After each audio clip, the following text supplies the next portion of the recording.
Good evening, folks, and a hearty welcome to our drive-in theater. We have a wonderful evening's entertainment lined up for you, one that will provide several hours of pleasurable relaxation and diversion for you and your family. Did you fail to dress up for tonight's show? No tie, an old shirt and slacks, a house dress? Well, don't give it a thought. We're glad you came as you are. We just want you to enjoy yourselves. Don't forget to visit our refreshment center during the intermission or any time. You love the tasty array of snacks we have to offer. So will the youngsters. Everything is quality and so good. We hope you'll make this a weekly visit. Bring the family. Bring your friends. There are always wonderful new pictures to see, delightful snacks to nibble, a gay, pleasant evening for all. Oh, a word of caution. Don't drive over 10 miles an hour in the theater area for your safety's sake. And Mom or Pop, go with the kids when they leave the car. We hope you have a wonderful time. Come back soon. It's 4 minutes till showtime. Hey, fellas, don't fight over that hot dog. There's plenty for everyone. Big, plump, and juicy, wrapped in an oven-fresh bun. Add mustard, relish, ketchup, and go to work. Yes, the hot dogs at our refreshment center are the best you'll find anywhere. Everybody agrees on that.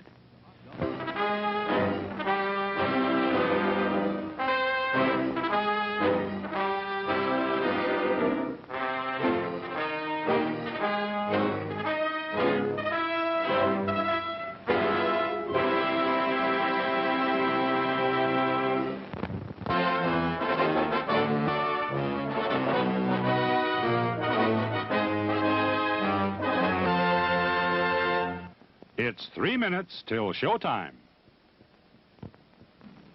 Thirsty? The refreshment stand is open with everything to satisfy your taste buds.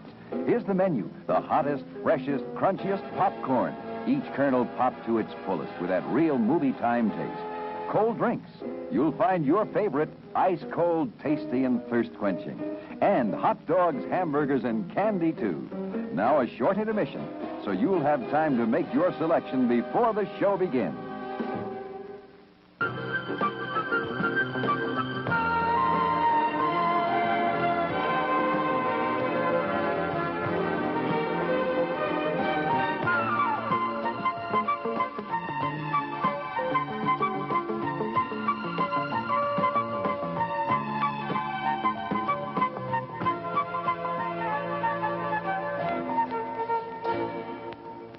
It's 2 minutes till showtime. Your attention, please. All new hotshot electric in-car heaters have been installed for your comfort and convenience. Just insert heater through car window and turn on the switch. When leaving, please turn switch off and replace on speaker post. Warning, high voltage. For your own safety, do not attempt to repair or remove wires. Do not attempt to open heater unit. If you need assistance, please notify the theater box office or concession manager. Top quality hamburgers, the most popular snack in the country. We serve them plain or garnished to your taste. There are words men live by, words of strength, of wisdom, and of peace. We urge you to find spiritual comfort and guidance we all so greatly need by attending your place of worship regularly.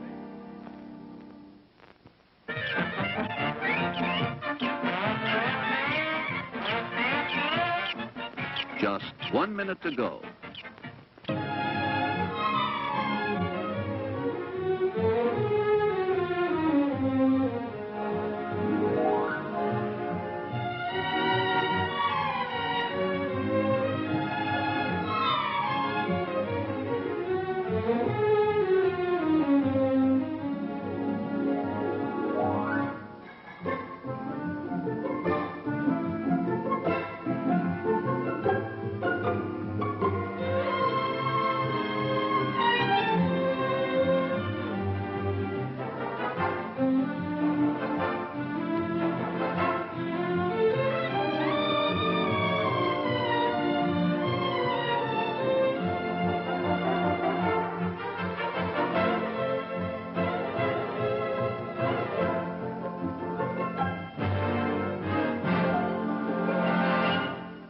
And now, on with the show. No, that's not big enough. No, that's not big enough either. That's more like it. We're delighted to have you with us, and we extend a cordial welcome to you. We've lined up the top stars from Hollywood and from all over the world to entertain you on our giant screen with the new, colorful motion pictures you've been hearing about and reading about.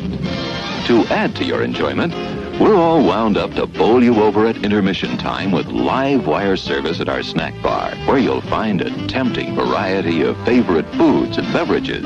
Your continued patronage is very, very welcome.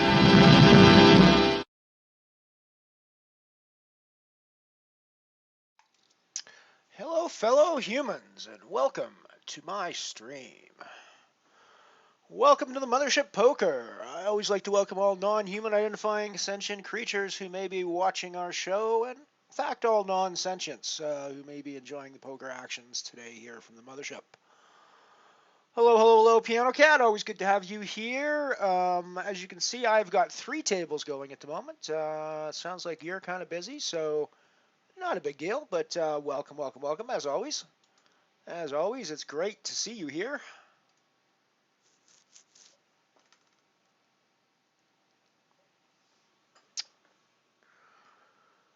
We're gonna see if we can.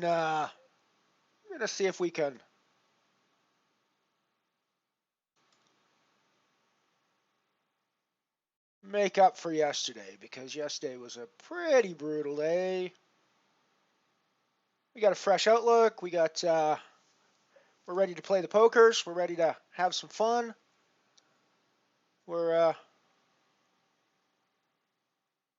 We've shaken off all those bad feelings from yesterday. We've shaken off all that negative energy. Just all gone. Just all gone. We're ready to play the pokers today. Let's have some fun. Let's have some fun. So on top left, we got the Falling Star Bounty, as usual. Already taken a 1 bounty in that one. First hand of the day. I rivered a flush and ended up taking the dude's chips. As often happens when you river a flush in a bounty tournament, and added 34 cents to our bankroll already. So it's already started off as a pretty darn good day. Mr. Variance has been relatively nice to us. I won't say we sucked out on that hand when we hit the flush on the river. He was going pretty crazy with second pair and a crappy kicker from the flop. So I suppose that's how it goes. So top right, we have got the Dark Matter Nano table. Of course, today is Saturday, so there's no comet running today, even if it were to run. I did figure out what happened yesterday, or I did figure out what's been happening the past little while. I registered it yesterday, and it did not run because not enough people were registered. It came up on my screen and said that. So I guess starting next week, I'm going to have to make sure that I reg in that early, and I encourage everybody else who likes to play that tournament to reg in it early as well, because otherwise it's not going to run, and they're going to stop putting it in, and that's actually one of my favorite tournaments to play. I sort of get why it might not be other people's favorite tournament to play, because in Europe it means you're going to be up until 3 in the morning to win, 12 euros or 15 euros or something. But it's a great one for me. I mean, it's fine for me. It's just it's a nice 4 to 6 hour day for me. So.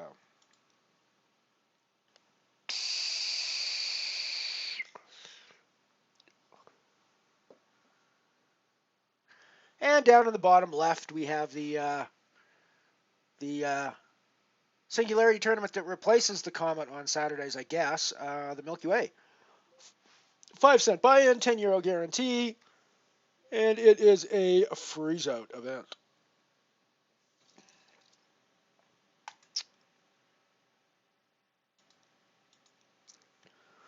As you can see, I've decided to go back to my Tangili avatar for today. I'm not sure if there's a way to go back and see what avatar is playing at any given time, but I'm pretty sure if I was able to go back and look, It'll be Tangeli that has won me the most money over the weeks I've been playing here.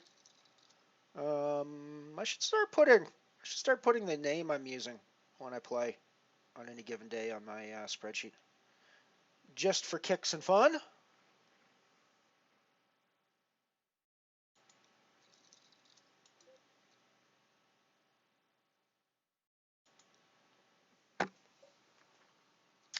Addy, good to see you, buddy. Good to see you.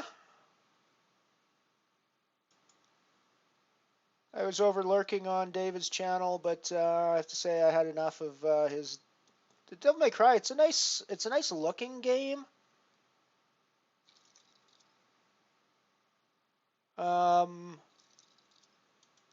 Just never really been into the fighting games like that, so.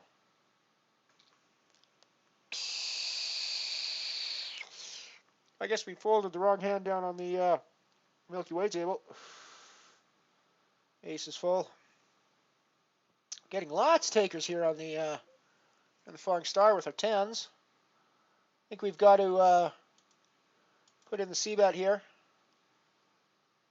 It's 4 ways. It's a little rough. Obviously, not everyone can have a jack here, but I suppose everyone could have a jack here. We've got the diamond draw at this point, but I think we're going to start checking for pot control.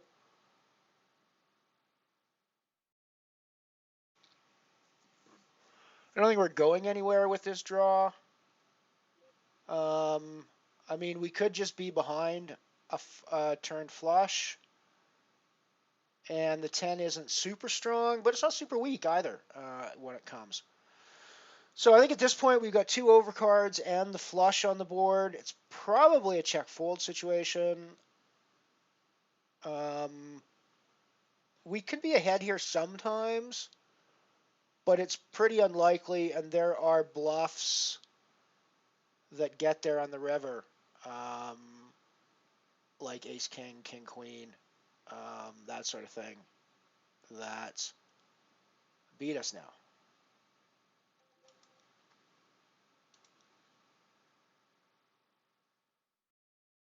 So we just have to get out of the way here.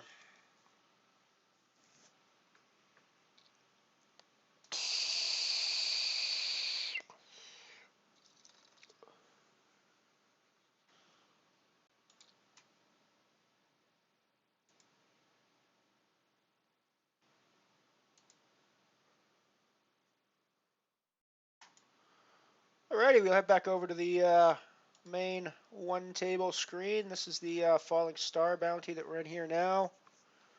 Of course, we've also got, we only got 3 tables running at the moment. I've also got the Dark Matter Nano and the Milky Way Nano.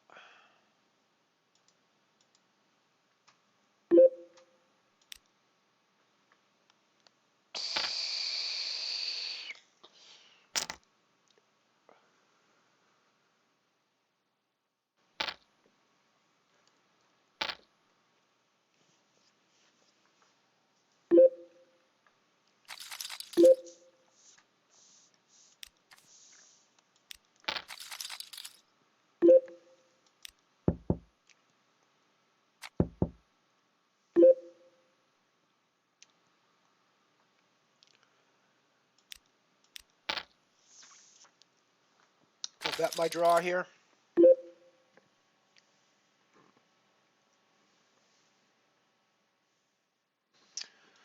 Gonna turn this into a bluff now. Since he checked on the flop, I think he's probably got like an ace X something, and he's gonna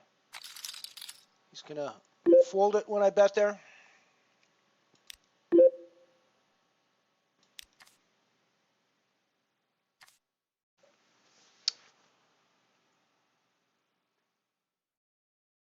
So we've already taken 1 bounty in the first hand of the game. Here in the Falling Star. Actually, why don't I pull that up and I'll go back and show you what happened. It was kind of a weird hand. I kind of backed into a situation that ended up letting me take a dude's chips. Take a dude's entire stack.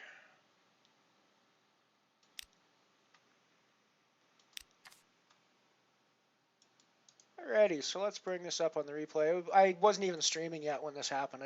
Literally was the first hand of the tournament. Um,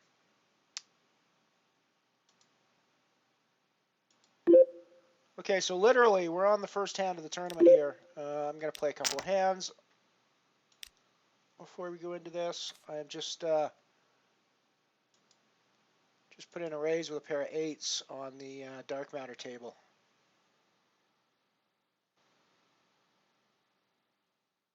We'll get back to that hand in a second.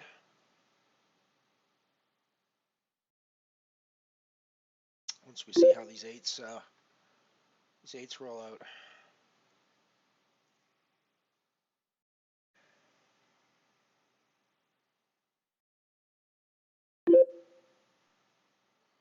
Nope, I don't think 8s is the right hand to do that with. Alrighty, let's go back to the first hand of the falling star. Alrighty, so we're in the cutoff. No, we're in the hijack. We get dealt King 10 of diamonds. And we figure we'll put in a raise with it.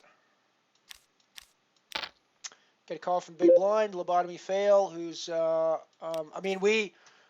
this is our first hand. It's not the first hand of the tournament necessarily because we late regged. But it's very close to the beginning of the tournament as well. I mean, we're still in the first blind level, 1530. So, right. So comes 7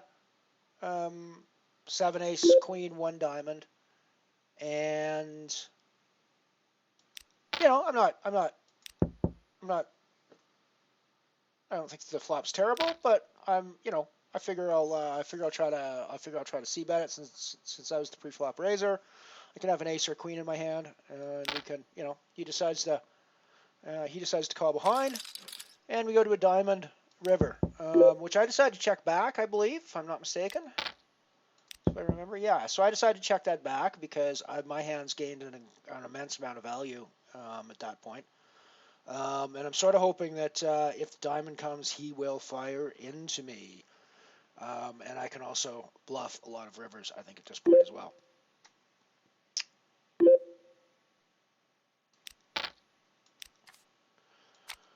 So the river's perfect card for us. 4 diamonds gives us the second nut hand. Only an ace of diamonds beats us at this point. An ace of diamonds with 2 other, an ace of diamonds with another diamond, obviously. So when he bets, we decide to put in a fairly chunky re-raise to 3/4 of the pot.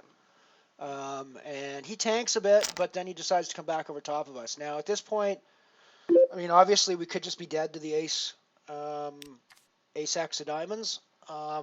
But I can't fold at this point, right? I'm just, I got the second nut flush here. If you've got the nut flush, it's just GG us, and, we move on to the next tournament, right? So I put in the call, and sure enough, he's just kind of hanging out there with a ratty queen. And we take his stack and take our first bounty of the day.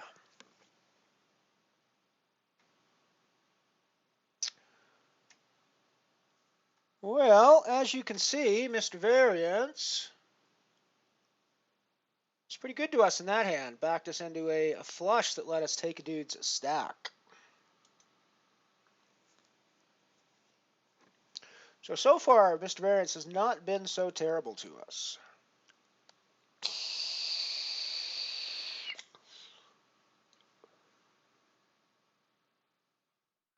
Big field in the Milky Way today, 132 people so far.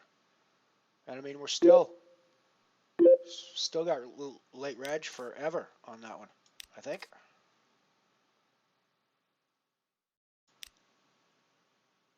Yeah, late reg is still open for an hour and a half on that one.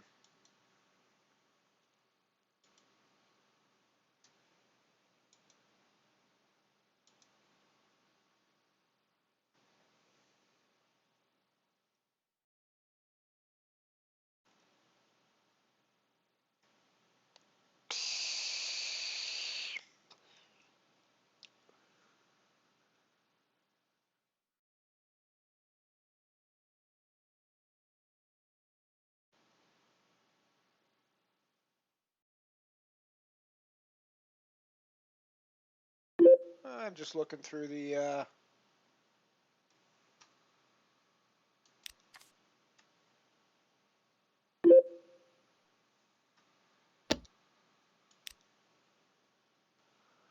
Well, that's interesting. That might be an interesting place to use my 25 euro ticket. There is a 25 euro community poker bounty event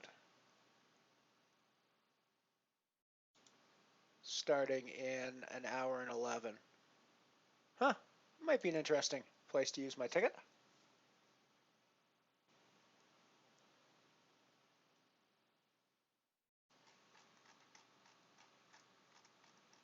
I don't necessarily think I'm going to keep a full slate of 4 tournaments running today. I think maybe that's been part of my problem, is that I've actually been playing too much at once for my. I know other people play more than that, so I'm not saying that it's an insane amount, but for me, while I'm streaming, it's a lot to keep track of, I think, and there's a lot of times when I'm just sort of clicking buttons because I can't keep up necessarily with everything. So yeah, I think I'm gonna lay back. I'm not gonna be quite as aggressive at filling up all my slots all the time. Yeah, we'll see how that goes for the day.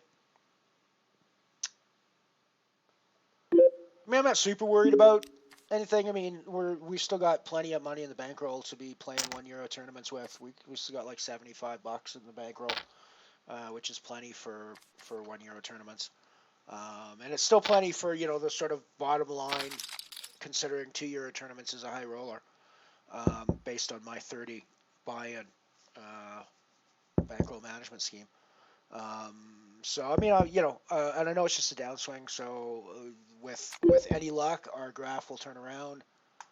I shouldn't say with any luck. With any application of standard variance, our bankroll graph will turn around again back to. I wouldn't say back to exactly what it was before, because I think before it was a huge amount of variance in the other direction, where we were getting super good variance. And I mean, you can't really explain that absurd bankroll graph except by kind of absurd variance on the positive side. And we're getting the variance on the negative side now. And it's been, this is our first major downswing, so it's not that big of a deal.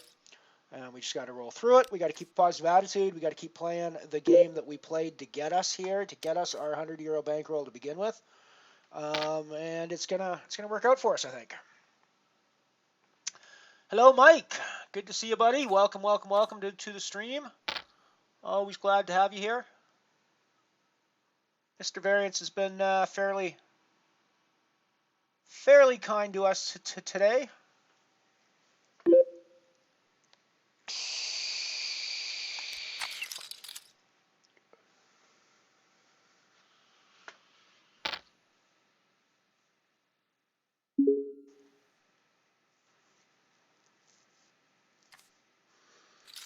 Haven't really had anything going on the Milky Way yet.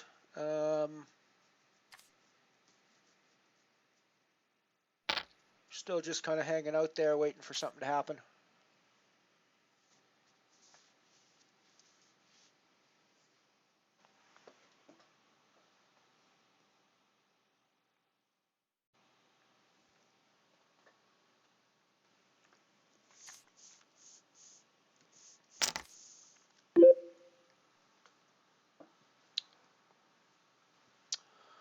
Always nice to see the core group pop in and spend some time with me.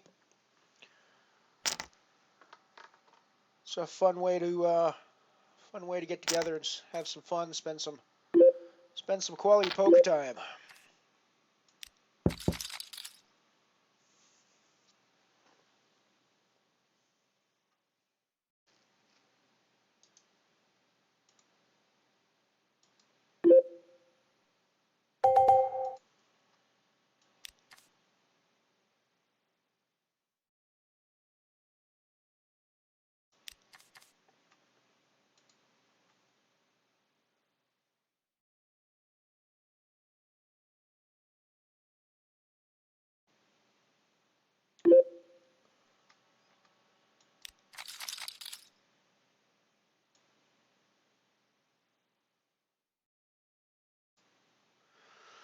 So just for kicks, maybe later if we get bored with poker, I might stream the other game I've got currently paused in the background while I stream poker.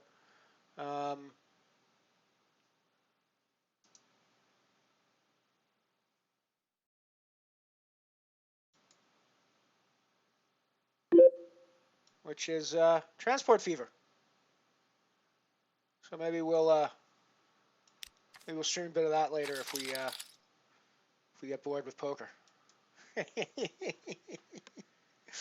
Basically, that's sort of an open world simulation game where Night Shopper, good to see you, buddy.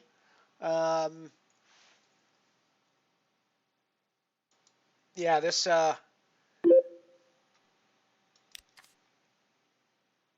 Transport Fever game is basically a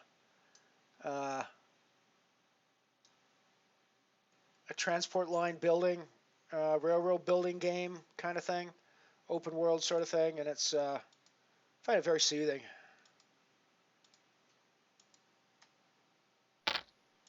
So maybe I'll be like David, and I'll when I get sick of the variance in poker, I'll just go off and stream other video games.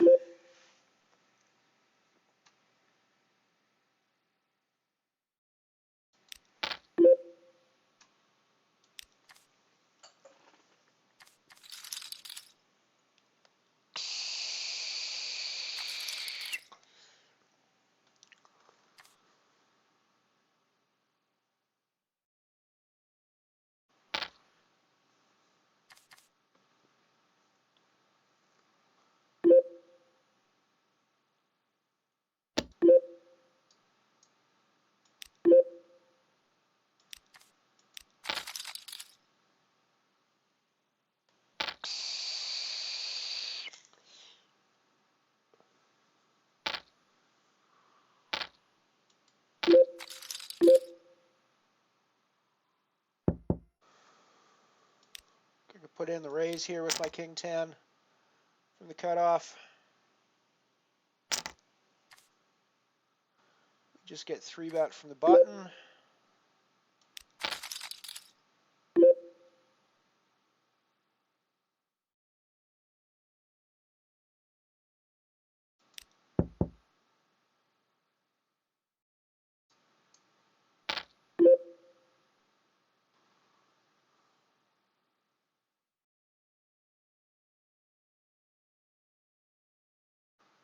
You know, really up the feeling he's just putting me on, but the feeling he's just bullying with a big stack. But what are you gonna do about it, right? Milky Way might be happening here. Milky Way might be about to kick off.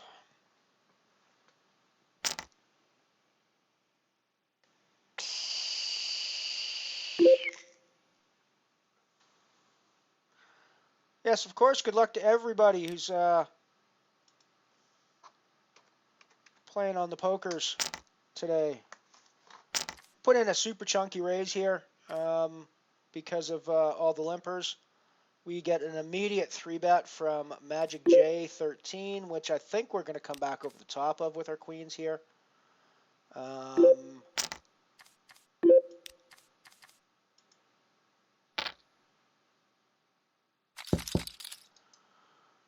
Yeah, I think we overshove. Oh, geez, I was meaning to shove that, not actually pot bet, but that should actually be the same result. Wow, we just get called behind by need $1. Just fucking flat called. That's cool. I'm pretty sure we got the best hand here. Like all the time. I meant to be all in on the flop, to be honest, but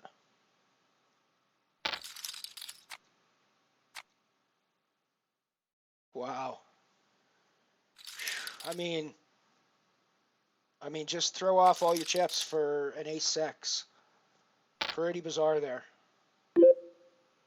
Pretty bizarre. I can't. Alrighty, we are trying to take booties in the Fallen Star. We are trying to take a booty. We want to get through Tejen. up there. Ooh, nice. Oh, nice. We have a friend in Mr. Variance today on the Falling Star. So that is another 84 cents in bounties that we just picked up. Booty! Booty run. We're in a booty run. So that's another 84 cents, which brings us up to 118, I think. Equals 34 plus 0.50 plus 0.34.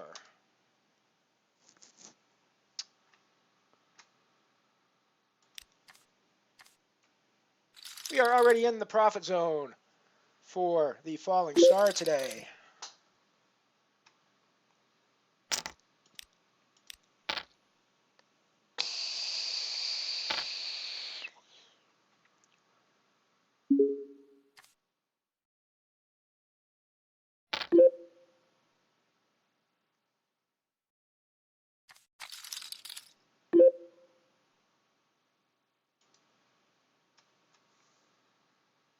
Yeah, I figured you guys probably were watching, David. Figured that's where you came from. You might be multi-streaming me with him right now. I don't really mind. Not that big of a deal. When people like him or Ian are on, I don't really expect to get as big of an audience, frankly, because nice hand just came up on the Milky Way. Oof, oof, oof. I thought it was gonna be a nice hand, anyways.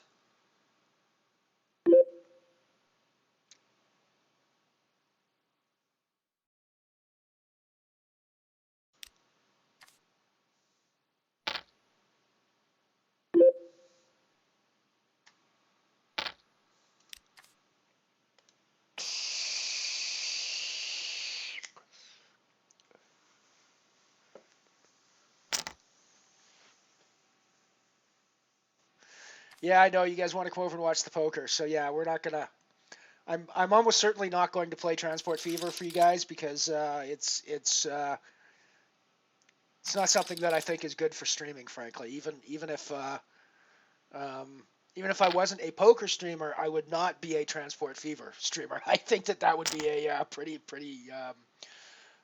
pretty absurd thing to try to do. Now, Elite Dangerous, I might actually jump on. You guys actually might see me jump on the odd day flying a spaceship instead of playing poker. That's the one game that you might actually see me jump on and stream from time to time. That is non-poker, but I think that's probably the only one. I might stream a Civilization session sometime, Civ 5, Civ 6, something like that. I might stream someday as well. But no, it's not really going to be. We're gonna be pretty much poker themed, I think, on this stream. I think we're gonna be pretty much poker themed.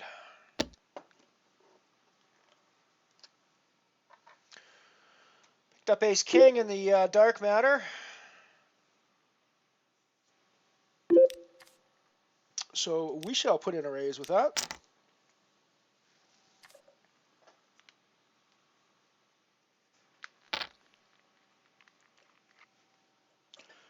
Margarita's been very active against us in a couple of hands recently. So this is one of those flops that looks real good for us, but could also be real bad for us. Because Queen Jack is a hand that is calling behind in position here. Ace 10 is a hand that's calling behind in position here. So I think we're gonna switch to check call mode. When it goes check check on that flop, I think we still go check call mode. That's like a ridiculously wet board given the ranges involved, I think. I don't think we're going anywhere, but yeah. I don't think we're ever going anywhere there, but I also think we we're pretty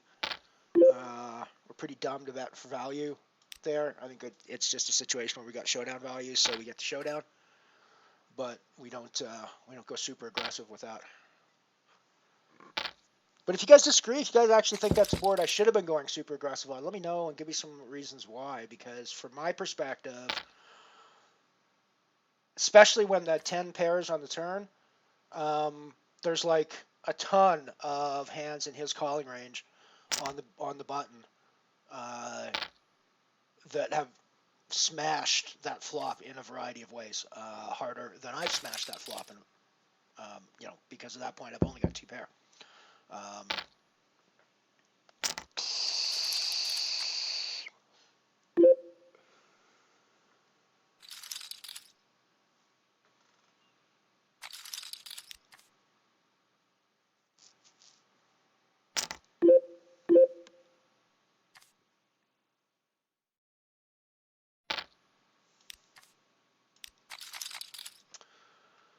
I should probably play the King Jack offsuit, but I didn't really want to put in a raise with it, and I didn't really want to just call with it either, so I folded with it, which is the third option.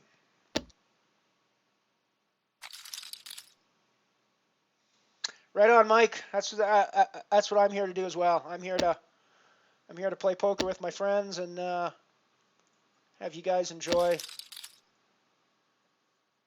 Yeah, have you guys enjoy our visits for Mr. Variance and just see which direction they're going to go.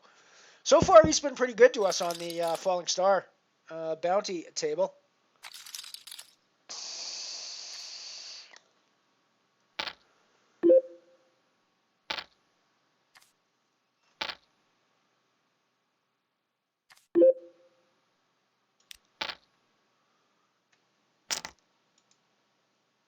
This could be a very nice situation happening on the Milky Way.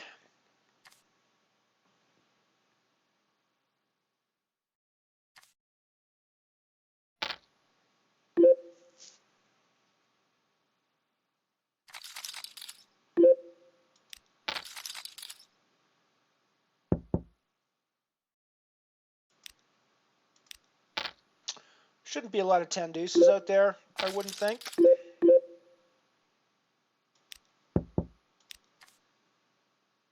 Shouldn't be a lot of deuces out there, I wouldn't think. And I'm happy to just get his chips in the middle at this point, I think.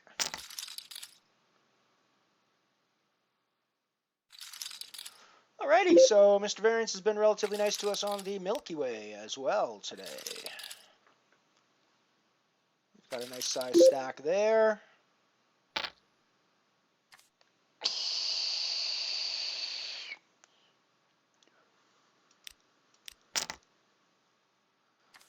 Put another raise with our ace king here. Everybody's going to think we're just a big stack bully at this point, but we're actually getting the goods, so it's always nice when you can look like a bully, but you're actually getting the goods.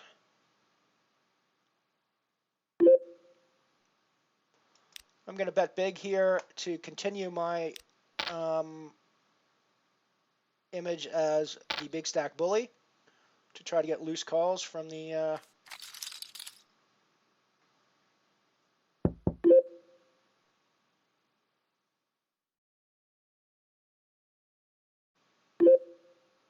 I'm going to go down slightly smaller, try to induce him to shove over top of me, and we're snapping him off when he does. Yeah. I guess he figured out what was going on there. We get out of the way with a Jack 3, of course.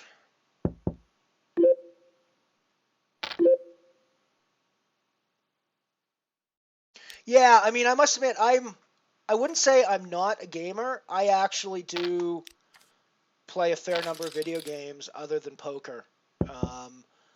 However, I am not the kind of gamer that most people like to watch on Twitch. Most people like to watch sort of fast-paced action games, the first-person shooters, the fighting games that David was playing, the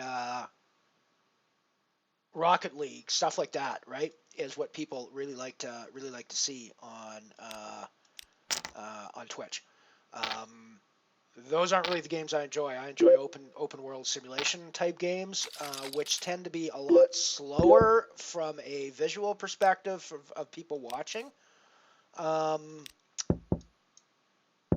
But yeah, so yeah, I mean, I actually do a fair amount of video gaming on the side. The most interesting game that I've seen David play ever on his stream, other than poker, was that one yesterday and the day before that was Life is Strange or Life is Weird or whatever it was. That one was very interesting. I really am thinking of looking into that one myself.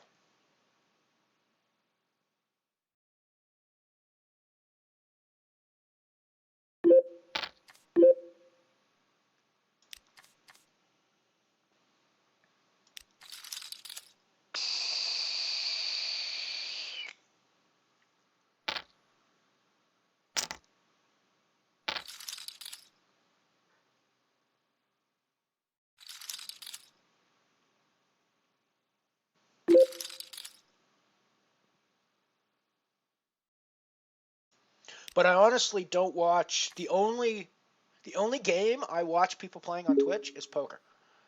Every other time I've tried to watch any other games, even games that I play a lot, like Elite Dangerous, I just can't watch the streams. There's just no, um, I just don't get any enjoyment or value out of watching those streams. And poker is the only one that I've ever actually enjoyed watching people play. Although I've been trying to figure out, there's a channel that I've been watching on Twitch here. It's an IRL channel that I'm trying to figure out what the hell, whether it's worth being obsessed with. I've been sort of semi-obsessed with it a little while. It's called Go Girl TV, and it's about this South African couple that basically just seems to be going around South Africa streaming their daily life, showing people South Africa from a GoPro. It's a very strange, and I mean, when I say showing people their life, yesterday I was tuned in for a couple of hours, and it started off with them in a mall food court eating their dinner, after which they walked to their car in the rain, and they drove to the parking ticket booth and paid for their parking. And then they drove home through the dark streets of I think they're in Johannesburg now, through the dark streets of Johannesburg at night, with the cam on showing like darkness, and them talking back and forth in the car, occasionally turning on the dome lights so they get some visuals, but mostly just darkness. And then the rest of the evening was them at their home trying to put together and set up a fog machine that they bought for the stream. This was their explanation, because they thought it'd be cool to fill their house with smoke for the stream. Getting drunk and playing video games for the rest of the night. But we're not seeing the video games. We're seeing them with their real life GoPro sitting behind a computer screen like this. We don't actually see the screen. We don't actually see what they're doing on the screen when they're playing computer games. So weirdest fucking Twitch stream I've ever seen, and I'm kind of mildly obsessed with it. I think I'm gonna have to go back and check it out and find out again, because it's a real sort of voyeuristic kind of experience. Very strange. Go Girl TV, anyways, if you're interested. I actually found her because somehow somebody from her channel found me one day on Twitch, and her channel was one of the referrers that I had on my Twitch stats one day. So I went over and checked her out, and I'm like, this is weird, but it's kind of interestingly weird.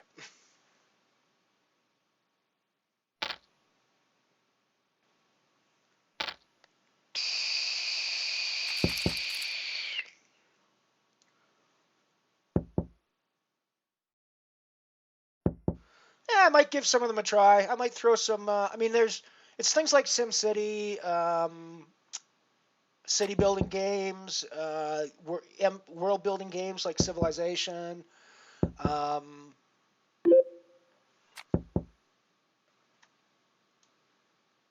sort of specific simulation type games like this Transport Fever game that I have.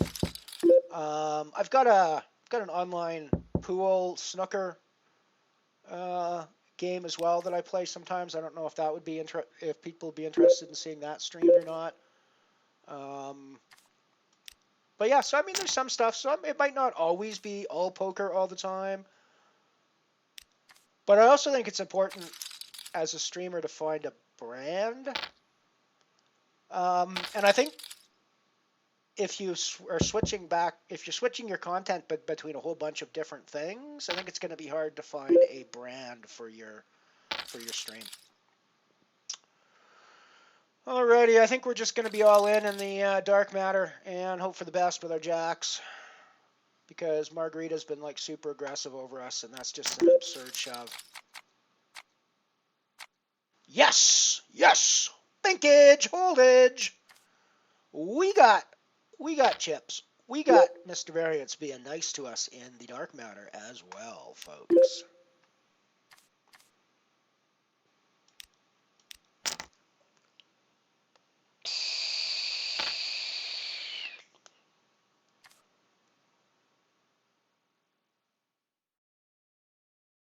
Yeah, I mean, there's a lot of things.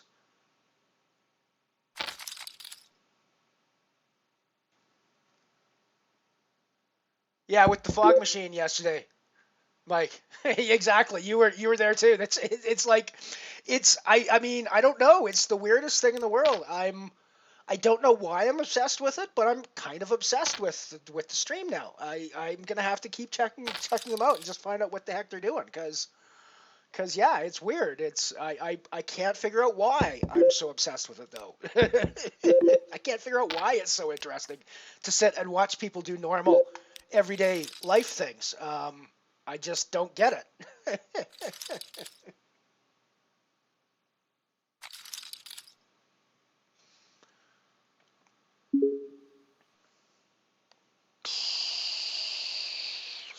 But it is surprisingly fascinating and surprisingly interesting.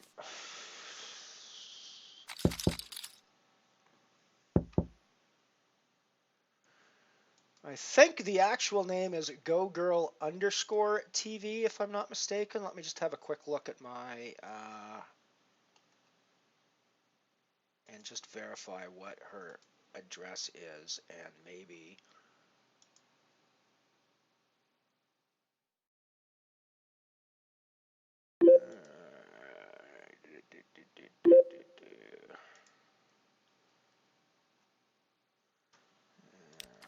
she's not easy to find here. So if we go girl, yeah, GoGirl_TV.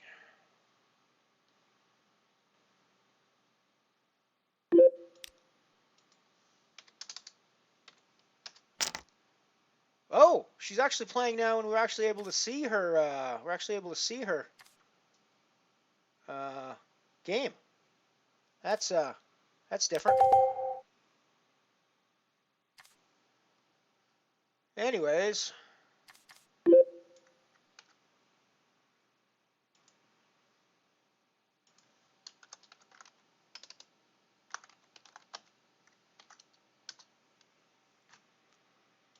that's the weirdness. The weirdness channel.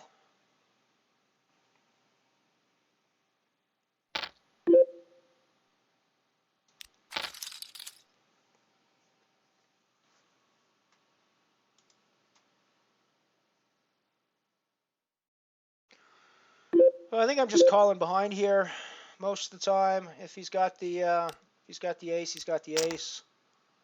If he's got the diamonds, he's got the diamonds. If he's got the 5, he's got the 5.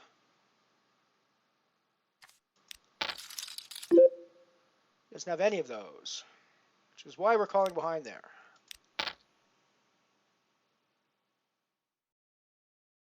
Nice, Mike.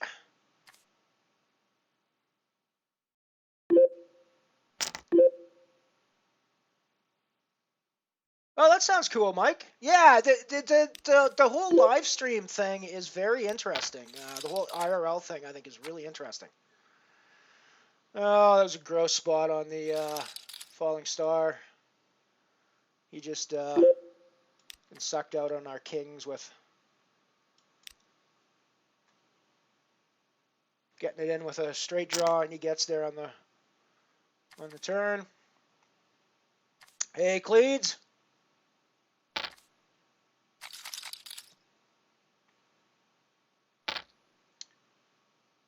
Drop the Mike. Do a exclamation point caster space the channel of that dude hitching around Europe. I want to actually have a look at that channel myself, if and you don't mind.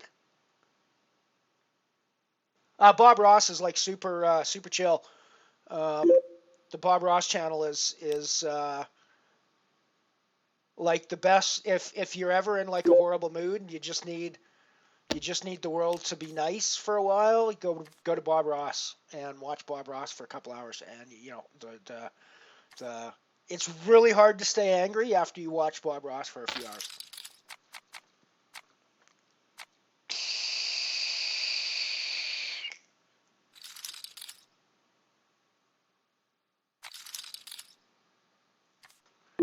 Happy little trees.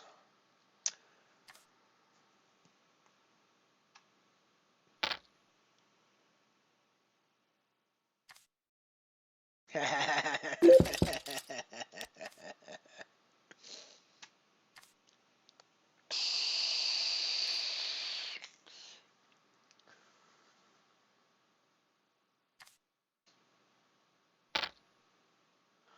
find the Twitch Presents channel is a bit hit and miss. Sometimes they've got great, like the Doctor Who marathons they've been running over the past little while from time to time have been awesome. But then other times I look at what they're showing and I'm like, I've never even heard of that before. I don't know why you're, but I guess, I mean, obviously other people are obsessed about different things from me. So, you don't always have to be. Um,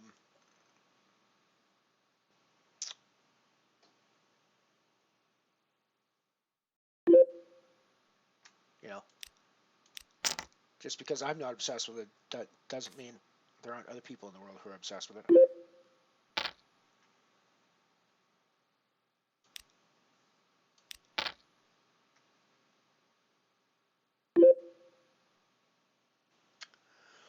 So that's not really a flop that typically hits my range, so I'm going to check for a delayed C-bet on here.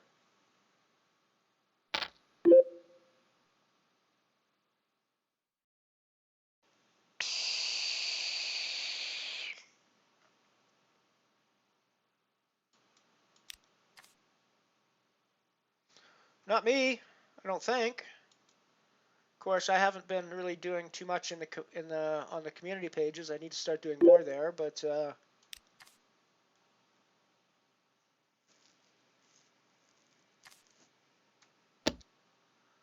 yeah, I'm pretty sure I didn't get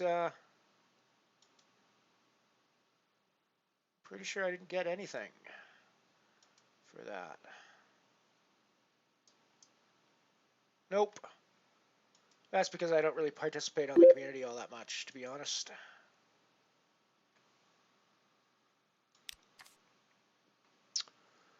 We got break time coming up.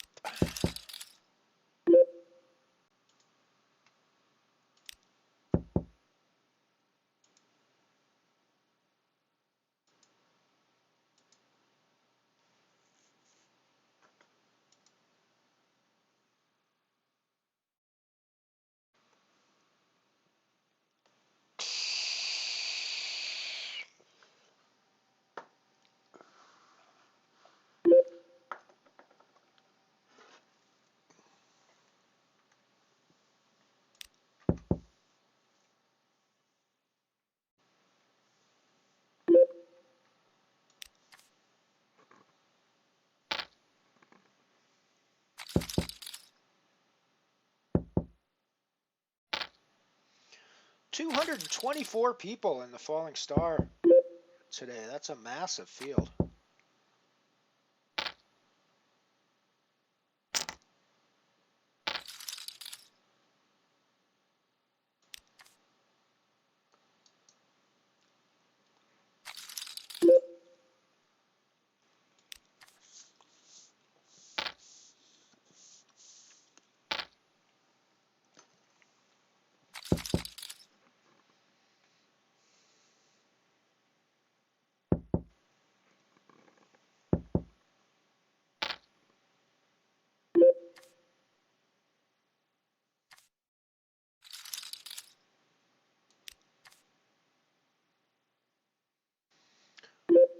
what the heck has happened to all of my,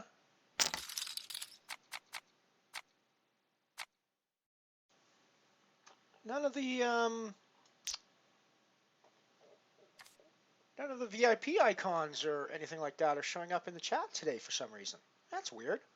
That's weird. I can't figure out. I don't know why that would be. Didn't change any chat settings last night. And so it was all working yesterday. But I'm not seeing it. Maybe it's a Twitch thing because I'm not seeing it on the basic Twitch chat either. Now that I look at it.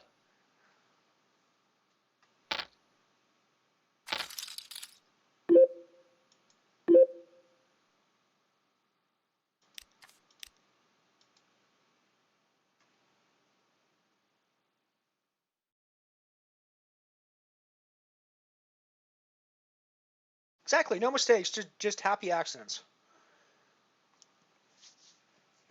Although in poker, your accidents aren't always happy. That's the problem, right? Alrighty, we're going to head off to the break. Back to some more random generic commercials. So here we go. I don't know what you're going to see. Enjoy. More people than ever before are wearing a Timex today. Ladies and gentlemen, a good evening to you. This is John Cameron Swayze reporting to you live, very much alive, on this crisp autumn evening here in New York.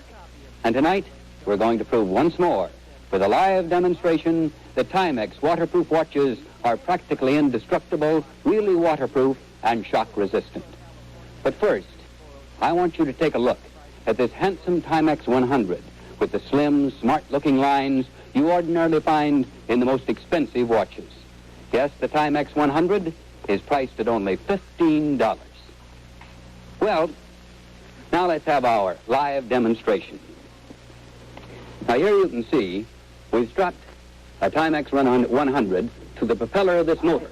Let's immerse that motor in the tank, okay? We're going to rev it up any time now. I'm sure you'll agree with me, ladies and gentlemen, if that Timex comes through this torture test, it can stand up to just about anything that may happen. Can you start her again?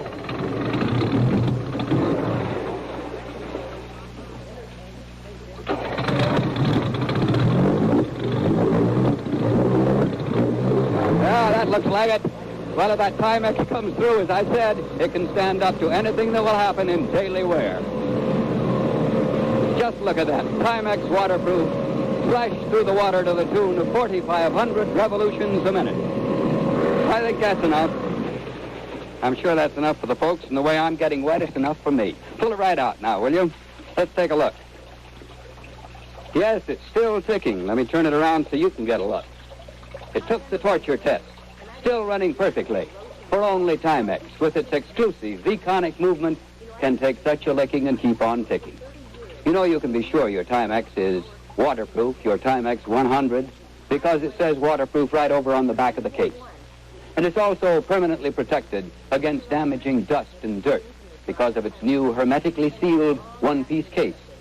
This case, completely waterproof without gaskets or cement, is the type found in the most expensive watches.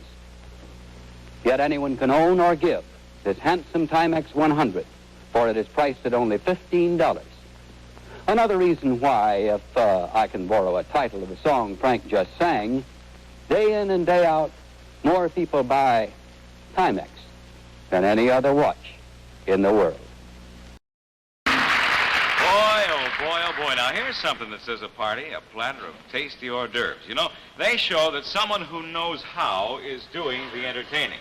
And to go along with them, America's best kosher wine, Welch's Family Wine. And what a great combination. Welch's, the fine wine with that famous name and extra flavor. Yes, if you and your friends like real good food, well, then I know you're going to like Welch's Family Wine. And that is a sure thing.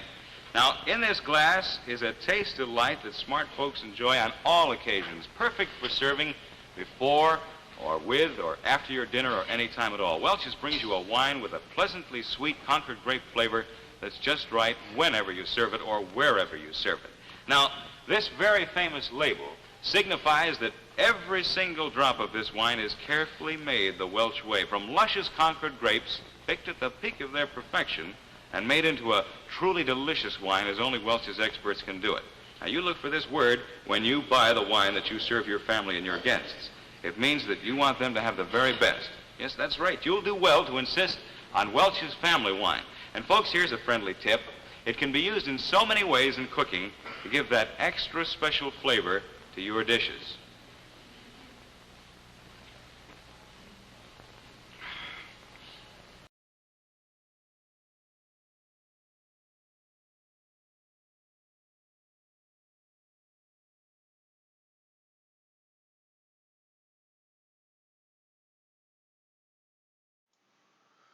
And we're back. So here on the 4-table mode for a bit, of which we only have 3 tables active currently. I think I'll keep it that way today. I think I'm going to have a bit of a slower day today. Feeling a little tired. I'm feeling a little, this is my 6th day in a row, I think. So, yeah, Monday, Tuesday, Wednesday, Thursday, Friday, Saturday. Yeah, 6th day in a row. So it's been a long week. I put in a fair number of hours this week.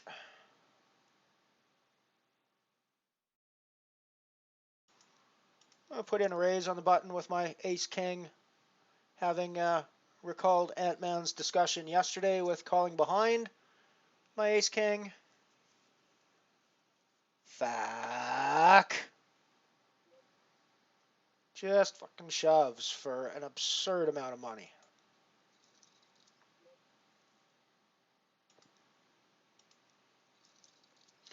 I mean, I guess I have to fold that, right, when I do that?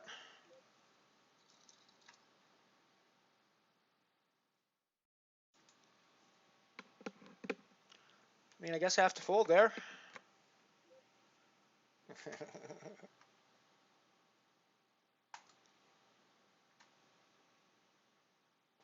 Yeah, Timex were nowhere near as indestructible and nowhere near as waterproof as they ever claimed to be.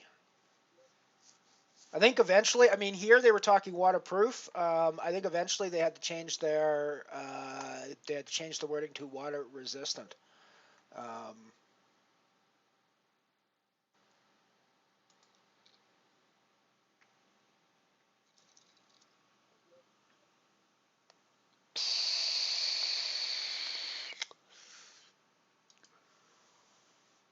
Flopped a gut shot there on the dark matter. So I think we'll see a street anyways.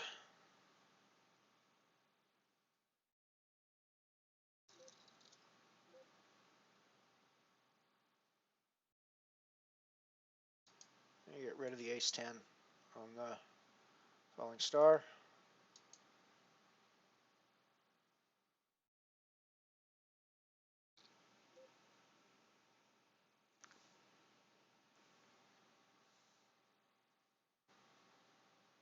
Yeah, well, back in the early days of live TV, basically the advertising was just as live, sort of in the middle of the show. They'd kind of break in during scene changes when they were, going from Act 1 to Act 2, and they were changing the set background. The stars would step out to the front of the stage and do their promo spots live in front of the studio audience, or live in front of the cameras if it was just a camera show.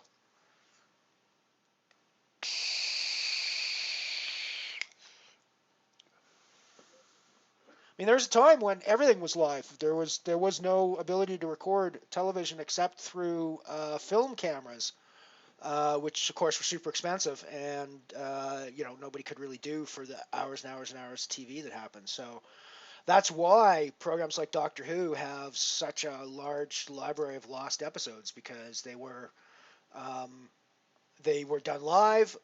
What records they had for recording stuff was super expensive at the time, so if it got recorded, they were recorded over almost immediately with new stuff, because nobody was archiving it at the time. So it wasn't until later on that people actually started to realize that some of this old live TV stuff was actually like super valuable as a cultural and historical artifact, right? So there's a lot of it that's been just lost to time. But there's there's a lot of it that's been preserved as well, and I think it's kind of cool to see.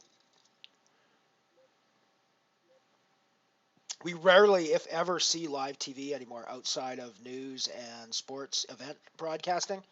Um, it's all canned content now. Even shows recorded in front of a live studio audience are done live in front of that studio audience, but you're not seeing them live in any context whatsoever. So yeah, it really is very unusual to see any sort of television these days that's live outside of like events and news.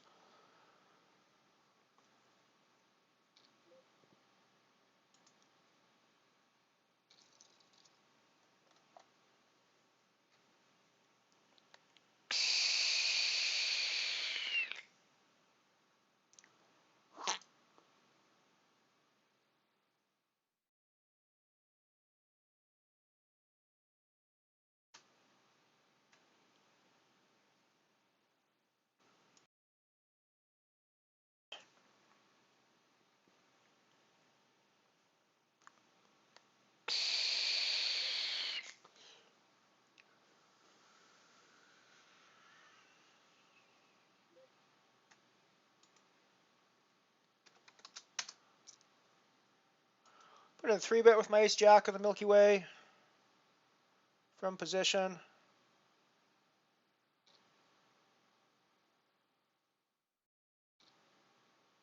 To put some pressure on the small stack. I was initially thinking I was going to snap off a shove from them, the small stack.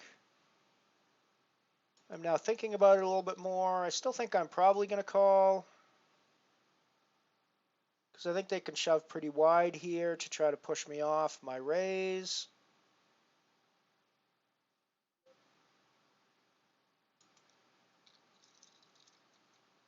Didn't think they could shove that wide. I mean, they still get there, but I mean, I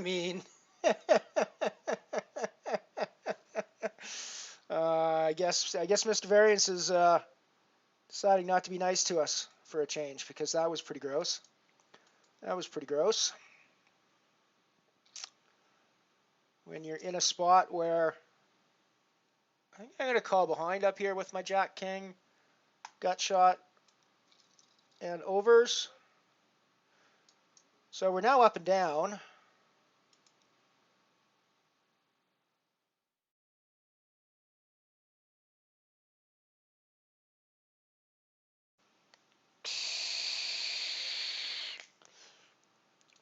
I might have thought of donk betting leading out when that 8 comes.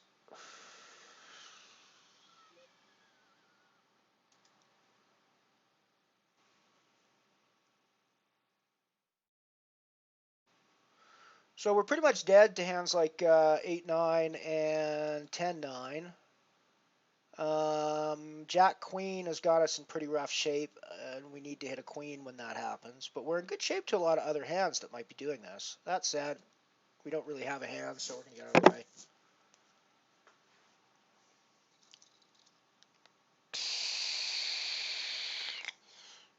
I don't know. That's a pretty. I think that's a pretty tight spot.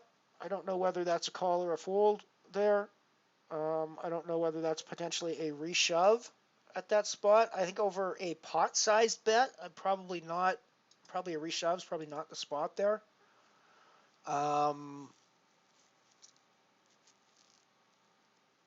the pot-sized bet could indicate something like a pair that is now really terrified of the board and just wants to get the hand over with as well. So maybe a reshove does work in that spot.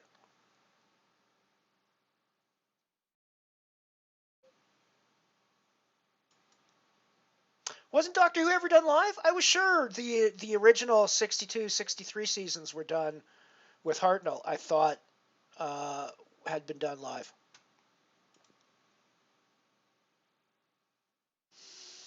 No, I guess the issue with them was that they were done on the early videotape, like on the early studio tape, and that stuff was so super expensive that they re-recorded over it with later stuff, if I'm recalling right?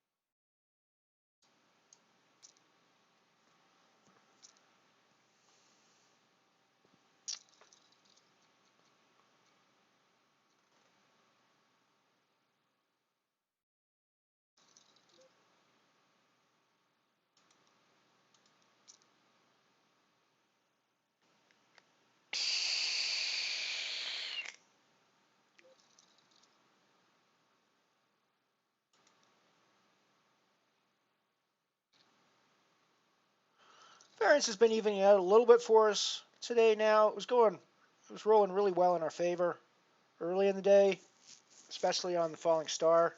We're already, for the record, if you're just joining us, we're already in the money on the falling star long before we're ever going to be in the money, because we've got over $1 in bounties already. We've taken 3 booties, 150 center and 2 34 centers. So yeah, doesn't matter what happens now. We've already made money in the falling star. Of course, we want to get deeper and we want to get in the caching spots, but yeah, there's a good chance we're going to do that. I mean, holy shit, there is 35 people getting paid in this event, so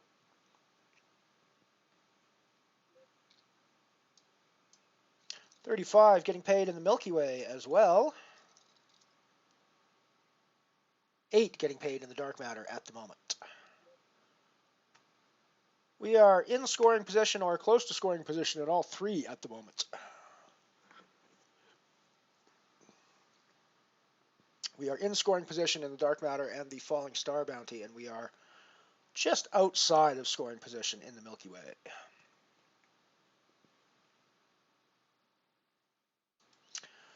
In the Milky Way, where we just back into a straight. Obviously, an ace-jack is something we don't want to see right now, but we're in pretty good we're in pretty good shape to every single other hand out there at the moment. Depending on the river, of course, clubs could be potentially a problem for us as well, but they are the backdoor flush. Got checked around on the flop, though, so that may not be a relevant determination. Doesn't matter, they don't come, so we're going to have the best hand here about 1,000% of the time, I think.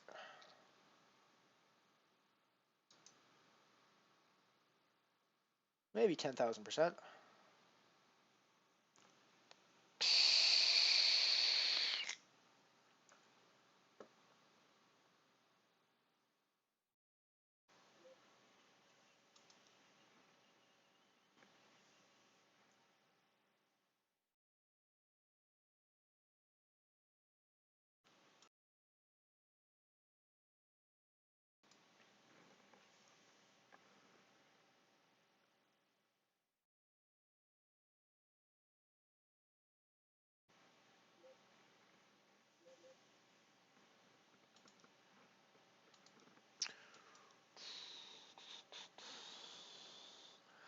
Ace-7 under the gun.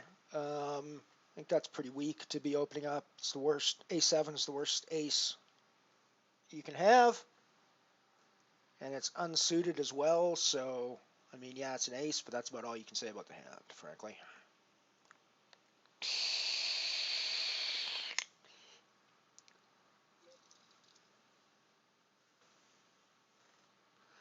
Even from the button, ace-7's questionable open for me, just because it's not connected in any way.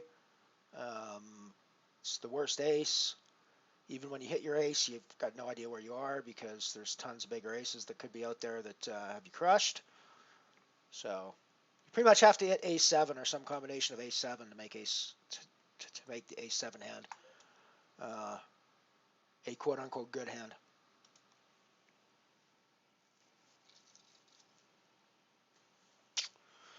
to flop the second nut flush. Just randomly with the Jack 5 there on the on the falling star table had we had we gotten into the pot, but oh well.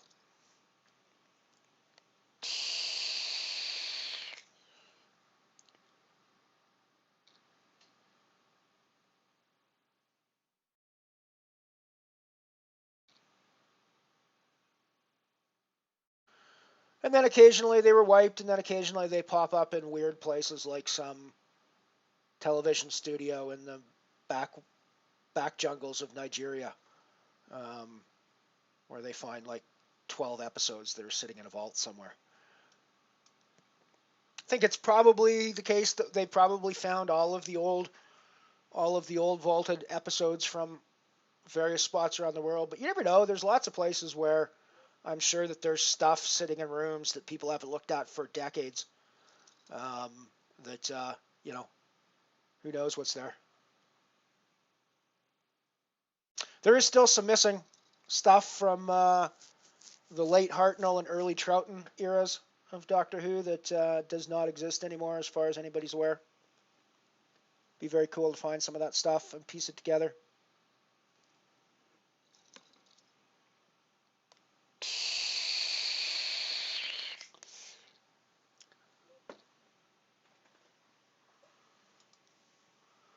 I actually think in many ways Troughton was one of the best doctors as well. Obviously because a lot of his stuff was lost, I've not seen a ton of his work, but what I have seen I quite enjoy. It's a little campy for sure, but I kind of liked that take on the Doctor. And I really love his recorder tick. I love the fact that he pulls out his recorder when he's trying to think, and he plays the recorder really badly when he's trying to think. I think that's a really cool little tick. Second only to the Jelly Babies of Tom Baker.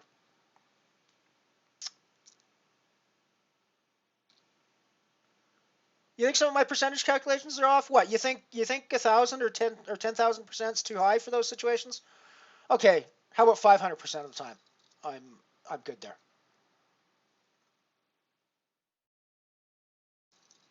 Okay, I'll grant you maybe I'm overestimating my strength in that spot just a touch. I will grant you that.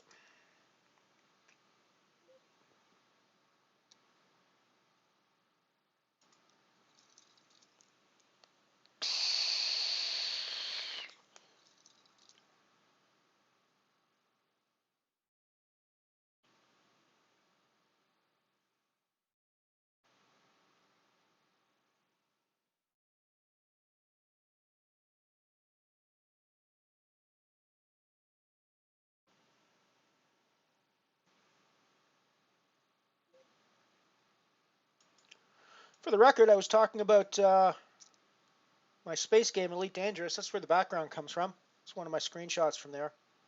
A lot of us who play the game joke that it's not so much a game as it is a vast simulation of the galaxy designed for you to take selfies of you and your spaceship within. And there's some truth to that. There's some truth to that joke, frankly. The graphics in the game are stunning. If you're into science fiction and space stuff, the graphics in the game are just stunning.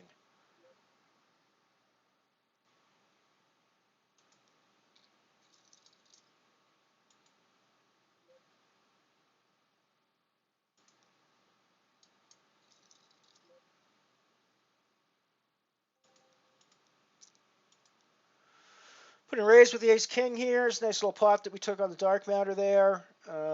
Puts us 5 of 16 with 8 to go until the money.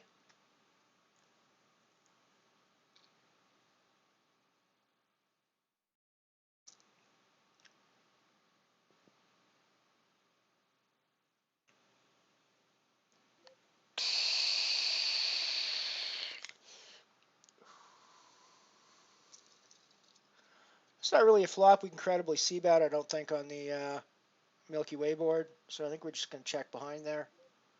Our ace king's actually going to be good here a lot still.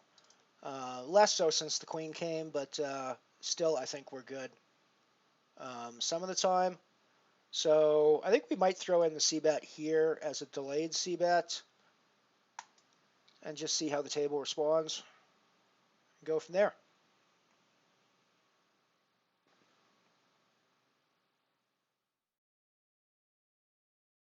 Sort of a semi-bluff. I mean, we can get called by worse hands, I think, by worse aces. We can also fold out small pairs and things like that that don't like the queen or all the other overcards. So it's kind of a two-way hand that works both ways, I think, or a two-way bet that works both ways, I think, in that.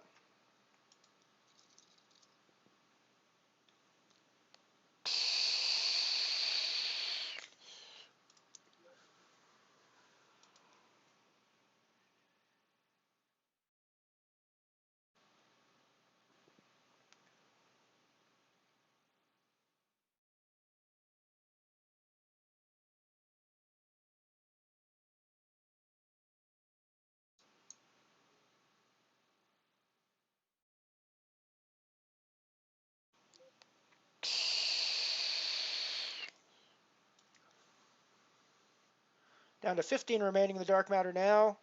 14 remaining, so 6 to go to the money now.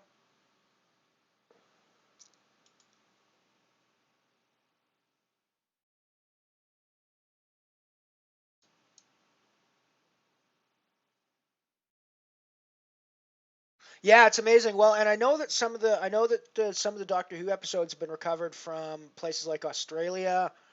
I know Nigeria was one of the spots. I specifically remember the Nigeria find. And I'm pretty sure there's been a couple of tapes unearthed in Canadian stations as well. I didn't realize we were running it. I don't recall Doctor Who being run in my childhood, but the earliest, like the Hartnell and the Troughton era, was before my time. Like I would have been.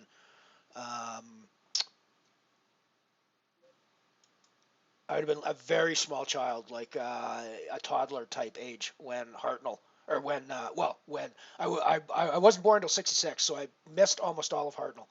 And then I was,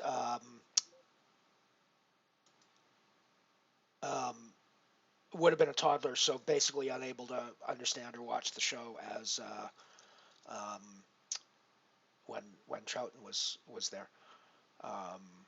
Had it been on, I probably would have been able to start watching and understanding the show when John Pertwee took over, when I was sort of like 5 or 6 type age. But yeah, I honestly, I didn't discover the show until the late 80s, mid to late 80s, when it started rerunning late on Saturday nights here on public broadcasting system from the States. And we do like Doctor Who watch parties on Saturday night.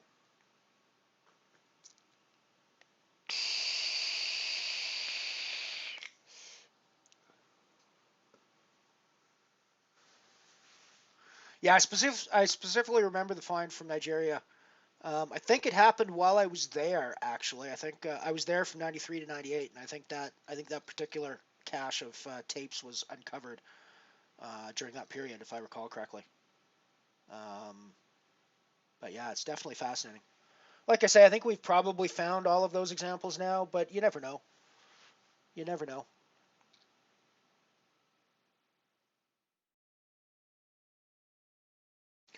Jack Jack on the big blind and Falling Star Bounty. That could be really good for us. Of course, being Jack Jack could be really bad for us as well. So, you know.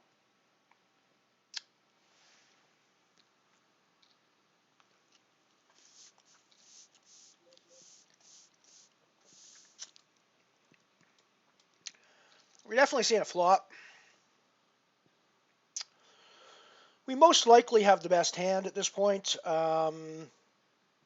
I'm obviously not going to donk bet at the pot, but we're not going anywhere to reasonable betting from the rest of the table, and we're definitely leading out on the turn since nobody seemed interested in the pot on the flop. Because, I mean, I think that Naboo's going to be on ace X hands that are either overcards to this board and or hit like an 8 or a 7, which we're beating.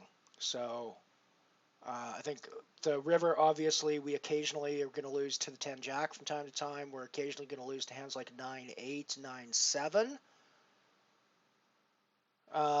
But I don't think we can go anywhere.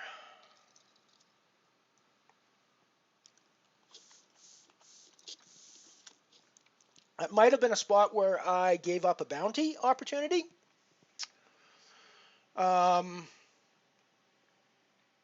Didn't really feel like I had a hand that was strong enough to re-raise there with the somewhat straighty board out there. And only a single pair, so I thought just calling behind was my best option. I'm going to call behind from the cutoff on the dark matter nano table, and then get raised from the button. So I think we're going to put in the extra 1200, especially with all the other callers here. This is the kind of hand that we can get big dollars out of if we hit our flop, I think.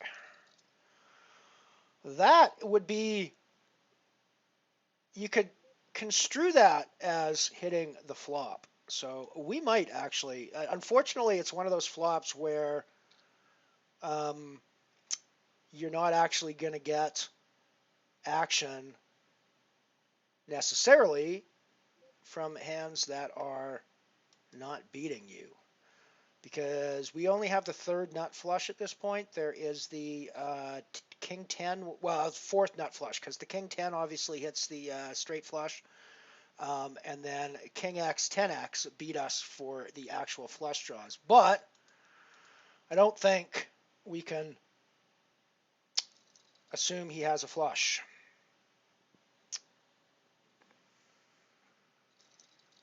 Boom. That should put us in the chip lead. No, not quite chip lead. That puts us second in chips, I think, in the dark matter.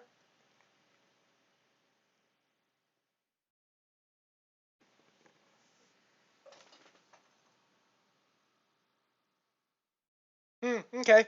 Yeah, you could be right about that. My my memory for dates these days is I find as you get older, things just kind of roll together, and I'm like, yeah, it happened sometime in the 80s or the 90s, but you know, it was the 80s and the 90s. What do you want from me? That's like 20 years ago, guys.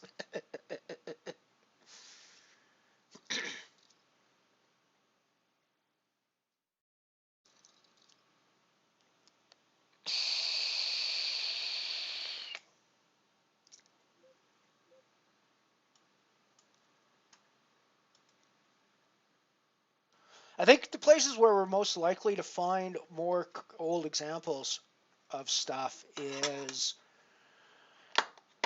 now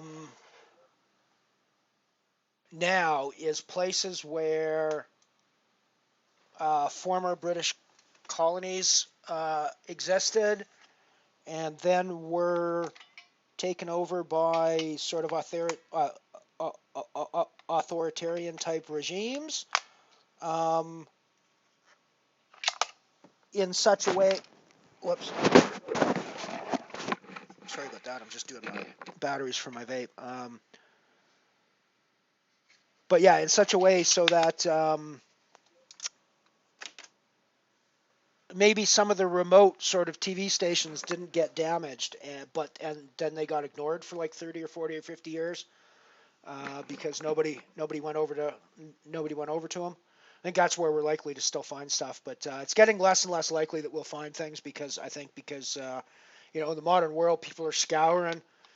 People are looking for that stuff now, especially now, and especially with stuff like Doctor Who and in fact all old stuff. People are really scouring for that now. So I think it's less a case now of stuff just turning up by accident, and it's a case of people actually going out and because it's being looked for now. So.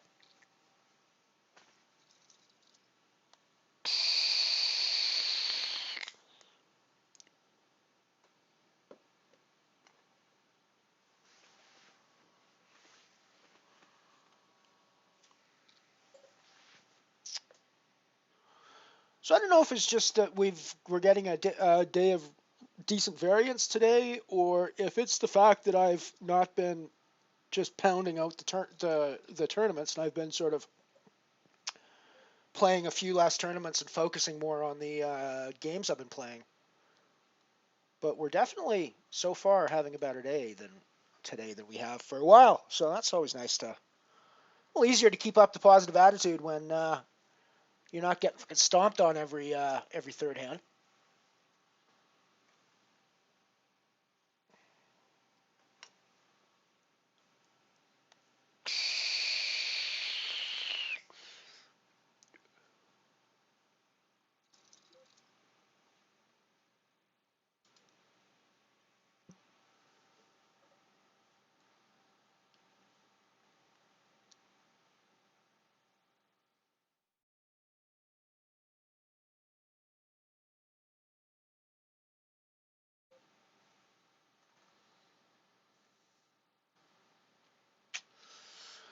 Pair of threes on the dark matter table.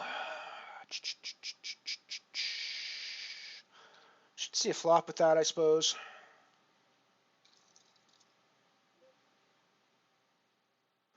A terrible flop for our hand. I mean, it's obviously overcards, but you're always going to have overcards to threes pretty much, so, you know, you can't be too... It's not really the sort of hand that credibly hits a preflop raiser's range, except in the very low side of it with like ace-9 and things like that. But there's enough rando hands out there that are going to have 9 or 6 in them or 5 in them that I think I can probably get out of the way with threes. I'm kind of pretty much set mining with those threes when I call anyways, so given that our mine came up dry this time, we just move on, drill a hole next time. Drill a new hole next time. We're now 3 away from the money in the dark matter.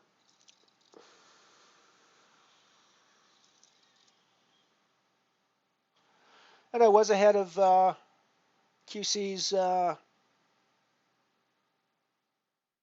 bet there. But there's enough other people in the hand as well that, you know, part of it was I wasn't closing the action. So, I mean, there's an example with the ace-6. It's not quite as bad as the ace-7, but it's still... well, in fact, I don't know. You might actually argue it's worse because the 6 is actually a worse card to pair than the 7.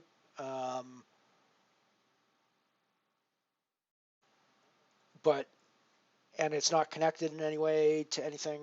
So yeah, it's not really, and out of the small blind and out of possession, it's not something that you want to get involved with really, usually. Me anyways. I guess other people play that more loose, but I mean, I know one of my flaws or one of my leaks is that I'm not aggressive enough. But I frankly don't ever want to become a loose aggressive player. I don't ever want to be a lag type player. I know that there are certain people who adopt that strategy that are very good at it. People like Michael Mizrachi make a lot of money from being or having a lag image. Anyways, I don't know for sure that he's pretty loose aggressive. So I mean, I guess if you're going to look for an archetype of the lag, it's probably going to be somebody like a Mizrachi.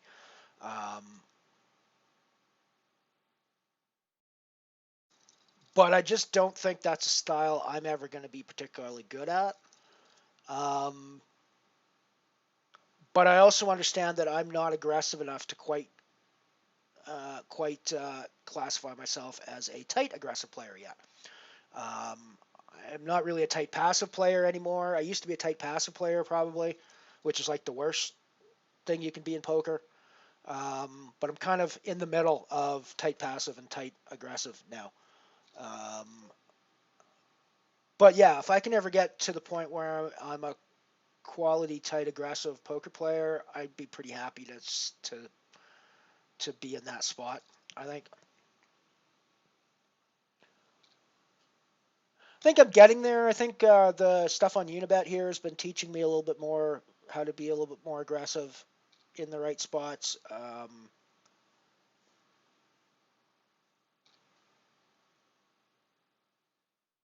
So we'll see. I mean, I think it's I don't know. Let me know. What do you guys think? For the people that have been watching me sort of regularly over the past couple of weeks, 3 weeks, um, am I getting slightly more aggressive in my play? Am I still playing the same as I was 3 weeks ago? Is my play evolving in any good way or bad way or anything that you guys notice? I'm always curious to see your comments and hear your comments.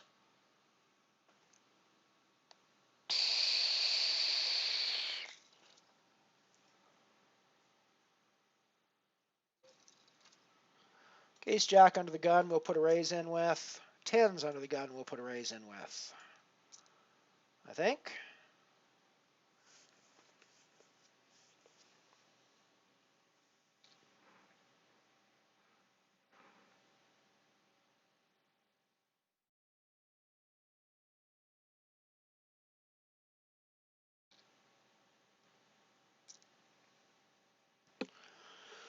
Took down the Ace Jack hand.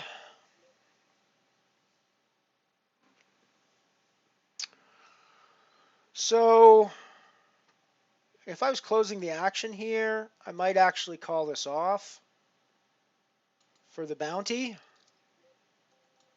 But with two people to act behind me, I don't think I can call off with tens with two people to act behind me.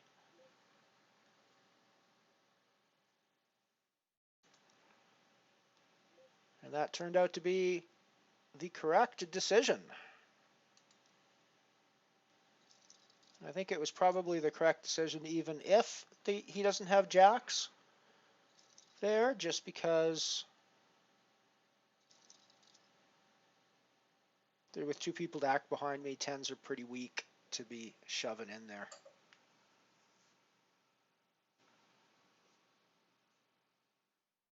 Cool piano.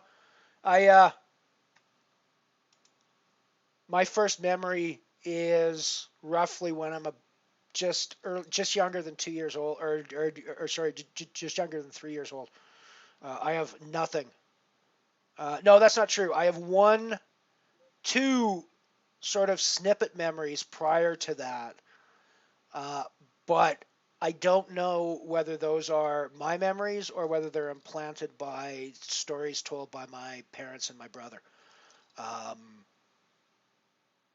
Because of the way the memories are in my brain, the one that I know as my first memory that I'm 100% certain is my memory has certain specific qualities that make it certain that it's my memory to me, if that makes sense. Whereas the other two that are earlier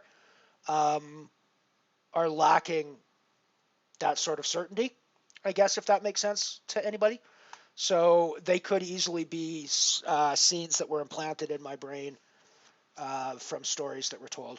One of them involves having a pot of coffee, one of the old percolator coffee pots, as my mother was pouring coffee for a friend at the kitchen table, percolate over and burn me pretty badly. And the other one is we lived in a town in southern Alberta where there was an old World War II flight training base. And at the time, this would have been like the late 60s.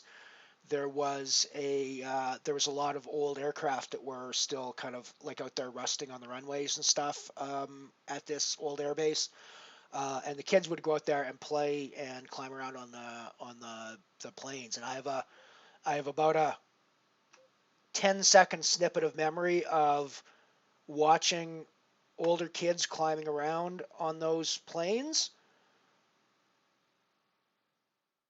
but again, I don't know if that's just something that I was told about or if I actually remember seeing it. They just don't have quite the qualities of an actual memory, if that makes sense.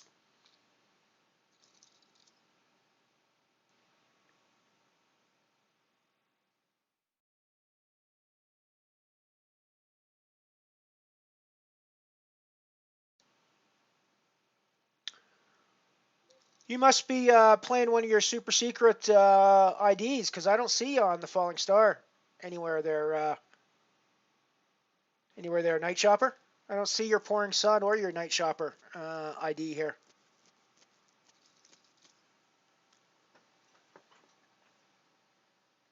Hello, MVE. Welcome, welcome, welcome.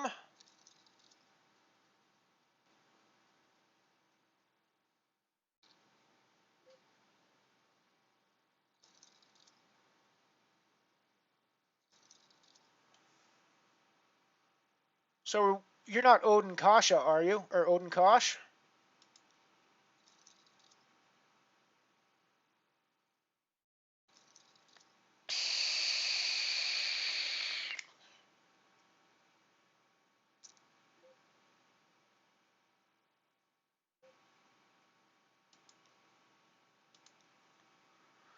So we're in a scoring position on the falling star. 18 people go to the money there. We are on the money bubble. Final table of the dark matter, but money bubble still. Looks like we're still on the money bubble in that one. I am 3 of 9 there.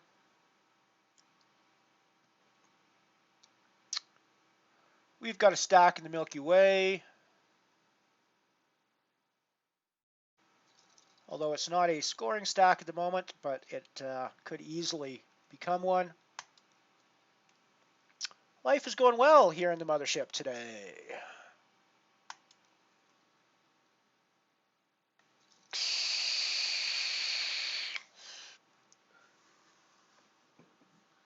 No, agreed. What you got to do is you got to train your children to be like your servers to bring you beer and stuff while you're playing Night Shopper. That's what that's the use for children in poker.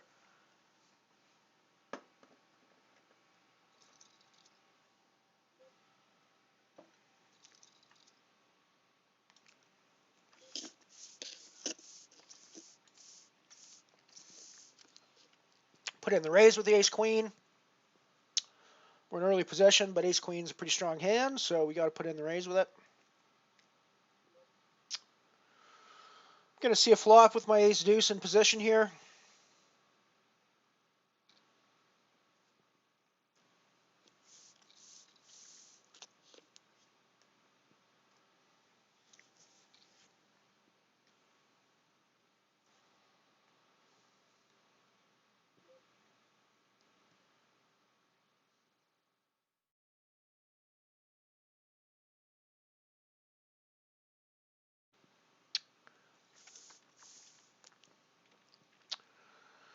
Oh, this is a super nitty fold, I think, but I'm going to get rid of the ace queen here because I don't need to put my stack on the line.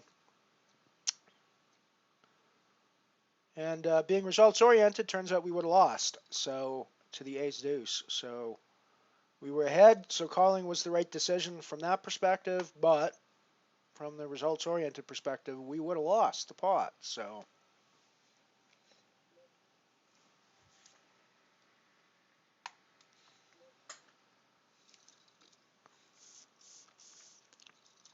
And in fact, with them just flat calling, I would have normally expected a much bigger range than ace deuce there.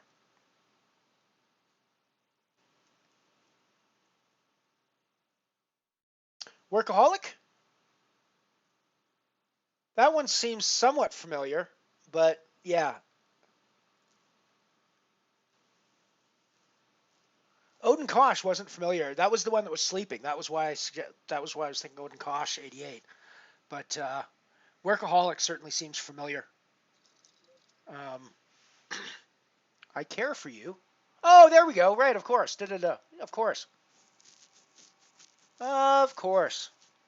Once again, we have a friend of the stream on the button when I'm on my big blind. What the hell does this always happen? Why can't you be why can't you be like across the table from me? Why do you have to be like 2 seats to my right? That's you know.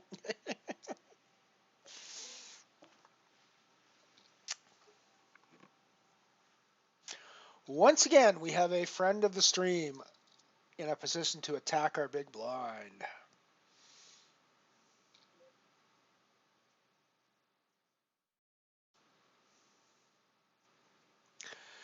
7 forehands are the sorts of hands I should probably c-bet more often from the big blind, or 3-bet more often, I mean, from the big blind.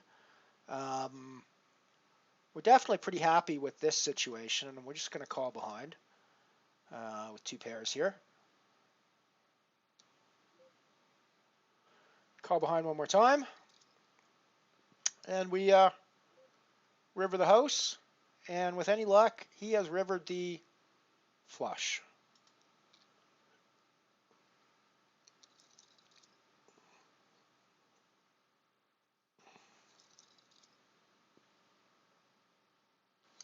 If he'd rivered the flush, we would have taken the stack.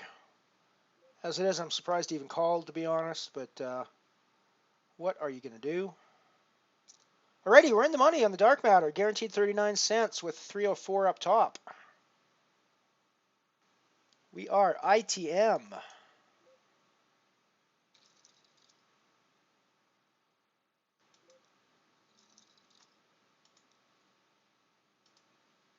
$17 to go to the money in the falling star.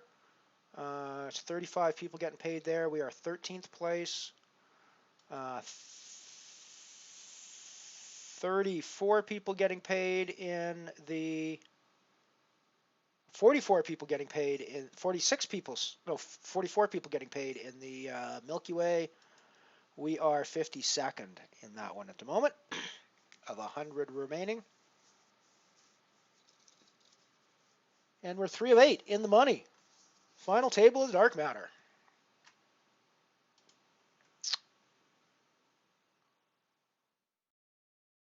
Oh, let's do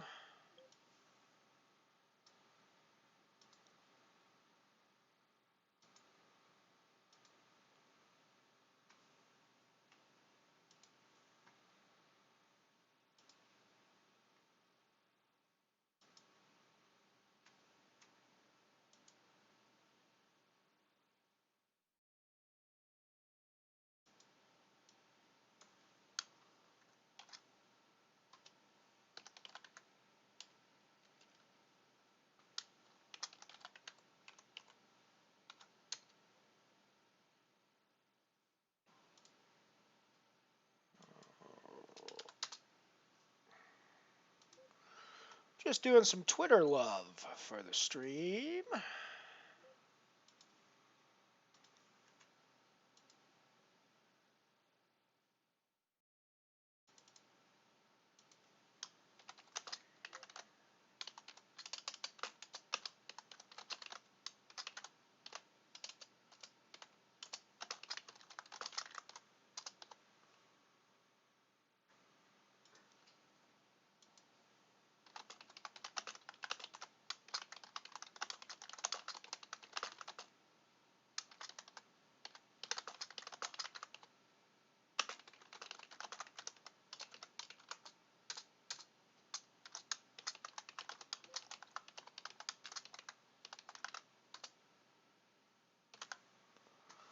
Get rid of the Queen 6.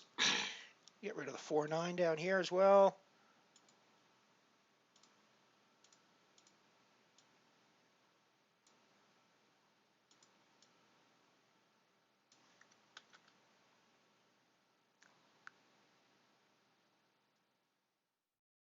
Yeah, not just you. Basically, if there's a friend of the stream on my table, I could almost guarantee it's going to be 2 seats to my right. It's really weird. It's really weird, man.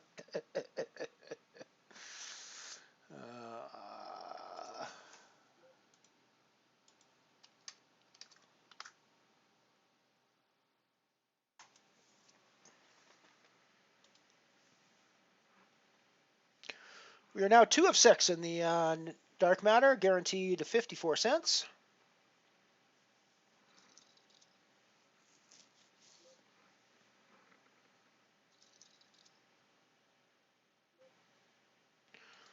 Gonna put in a raise with my King Jack on the falling star.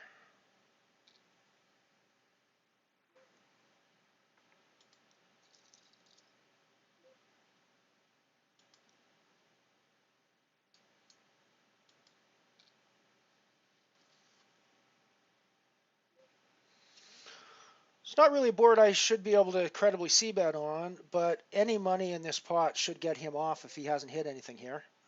So that's just sort of bully. That's just sort of big stack bully action. But hey, that's what I'm supposed to do, right? It's the way I'm supposed to play those hands.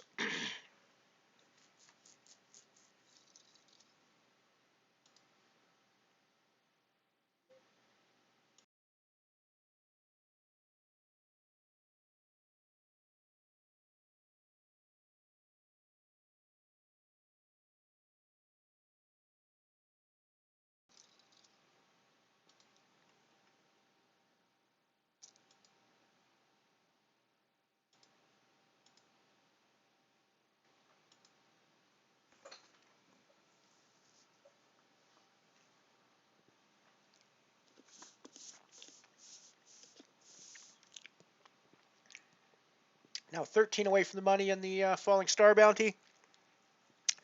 87 cents is the min cash. Certainly, it'd be nice to get that 21-22 up top, though. That'd be a hell of a score for us today.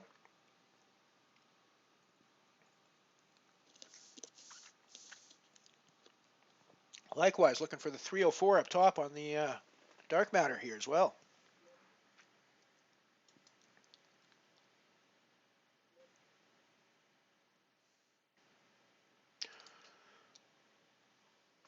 I'm going to set mine with these 4s on the dark matter, I think.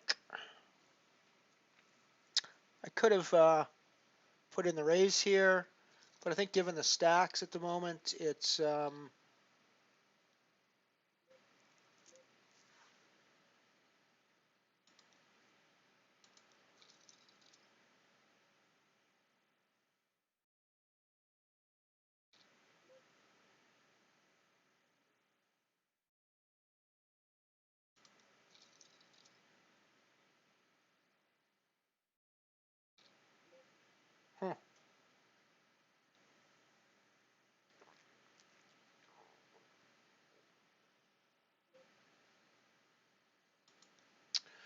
I guess my 4s are no good here.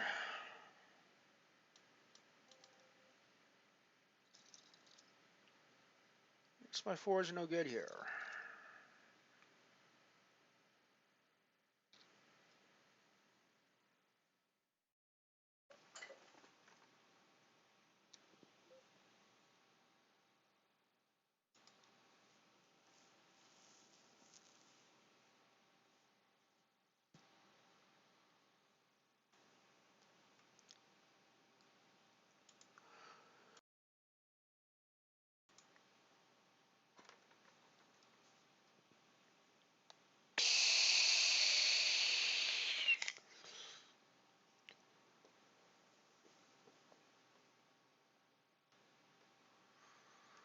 Time for another break coming up soon.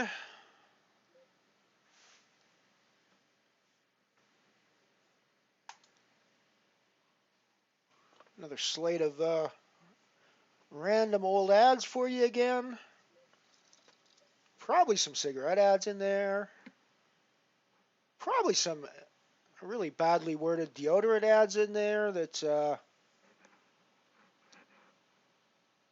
either make women feel bad about their bodies and or imply that they should be dating their bosses. So there's all sorts of fun stuff coming up for us in the break, folks.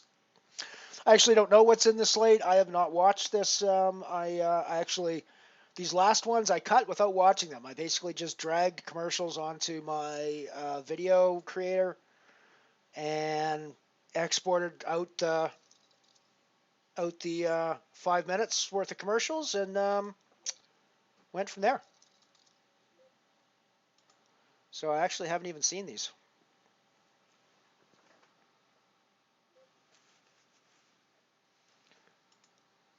I know roughly what the commercials are going to be about usually, although even in these cases, by the time I get to actually showing them, I've forgotten because I don't name them very descriptively. They're just like random ads 1, random ads 2, random ads 3, random ads 4 kind of thing. So I don't actually remember what I put in what necessarily.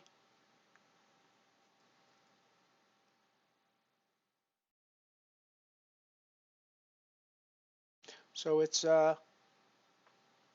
almost as much of a surprise for me these days when I watch my commercials as it is for you guys.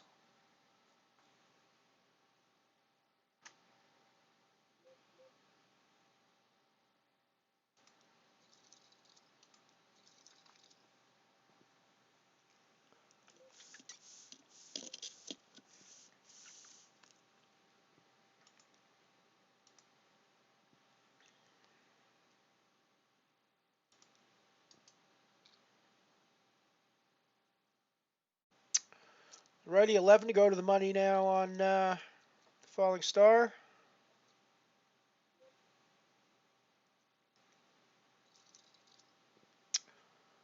Where we would have gotten there with our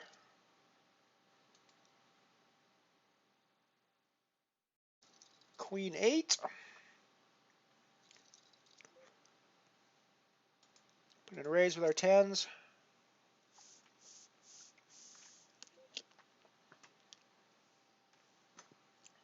Fold the Jack Deuce.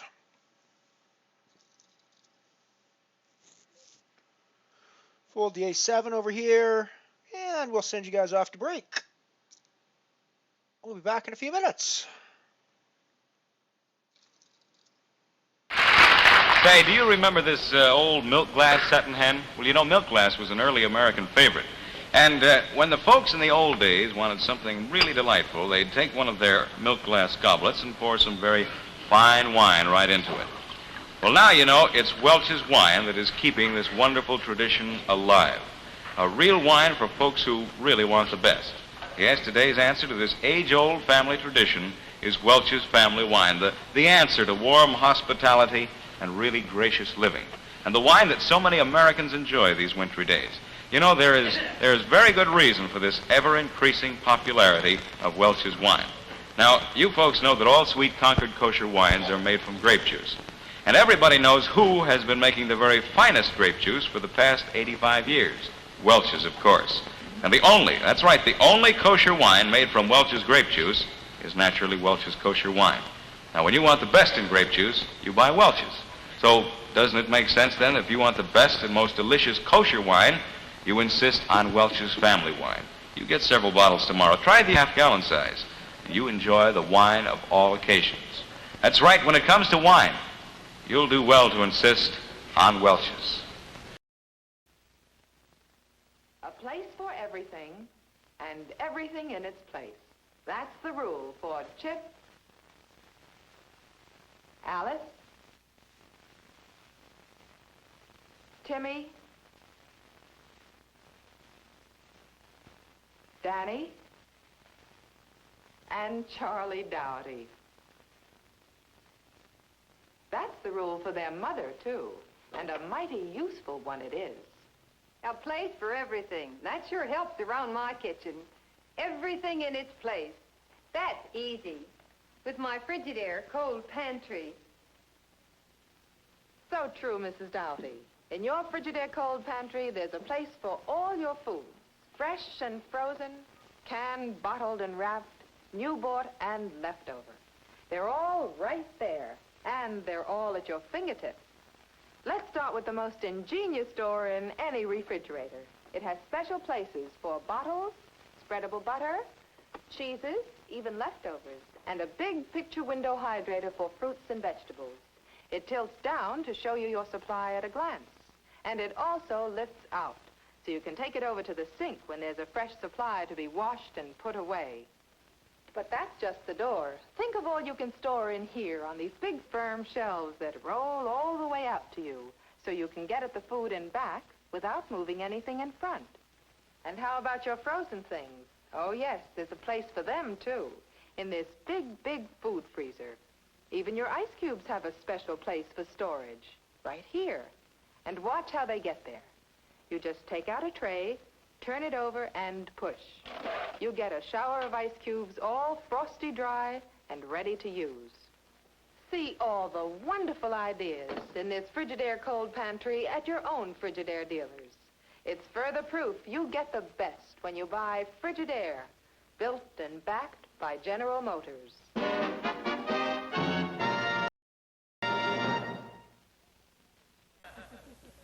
It just had to happen. A household cleaner that's murder on dirt, but nice to use. It's Handy Andy, Lever Brothers' new all-purpose liquid detergent. For floors, walls, woodwork, all your toughest cleaning jobs. That's Handy Andy. It's murder on dirt, but nice to use. You see, unlike ordinary liquid cleaners, there's no smelly kerosene in Handy Andy. It cleans faster, safer, easier than anything you've ever used. Yet, leaves things smelling clean and fresh, kind to your hands, safe for everything you clean. Straight from the bottle or in solution, Handy Andy does floors, walls, woodwork, in a flash with no rinsing. Tubs and sinks come shiny white without scrubbing. Gets tough with dirty garbage pails. Makes kitchen cabinets and refrigerators sparkly clean. It's murder on dirt, but nice to use.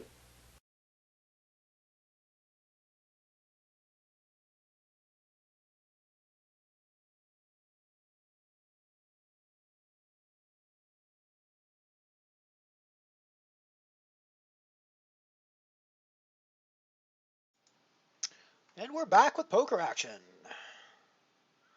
Thank you for the sub there, or for the follow there, Tedmon. Appreciate that. Appreciate that. I just put your,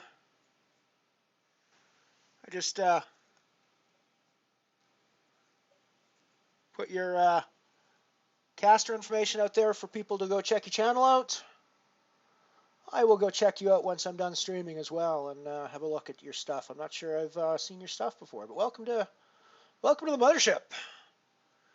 Welcome to the mothership. I do have to confess, yeah, the half-gallon size. I was actually going to make the comment about this. Couple of things I have to confess about the Welch's Family Wine ad. Number one, I had no clue that Welch's ever made wine. When I saw the ad title Welch's Family Wine, I assumed it was a clever way to name grape juice as a family wine that everybody in the family could drink, because grape juice is just, wine is just fermented grape juice essentially, right?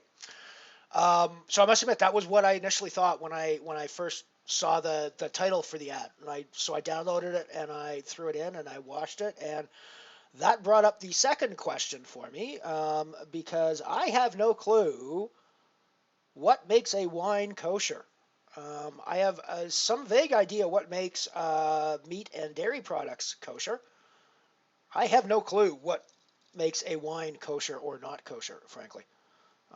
So I have no idea, but I have never heard of Welch's wine, and I have no idea what kosher wine is supposed to be. I'm guessing that family wine is another name for kosher wine. It seems to be, it's the only time I've ever heard the term family wine used is in this context. So, but yeah, interesting.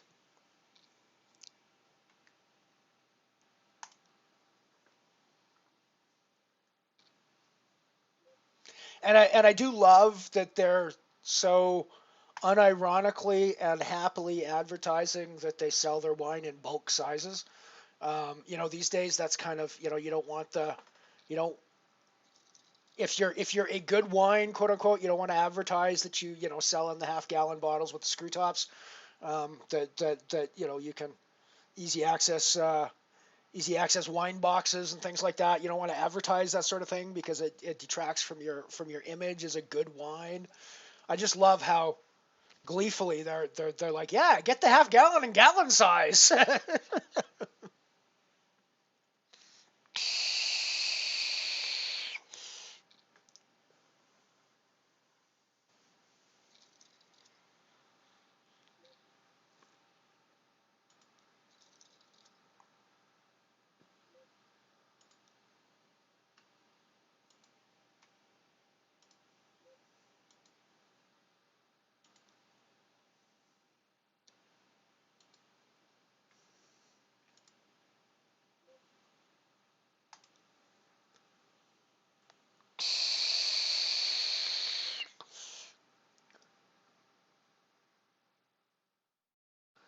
So we are 4 or 5 in the dark matter, 76 cents locked up there for a 20-cent buy-in.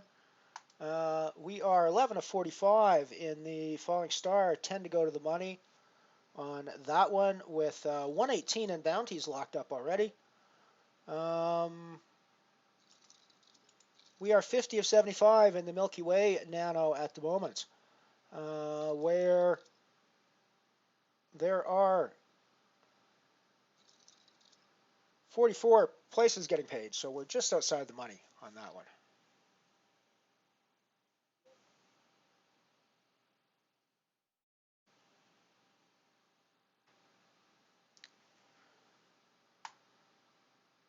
Might have to look for Dead All, Mike.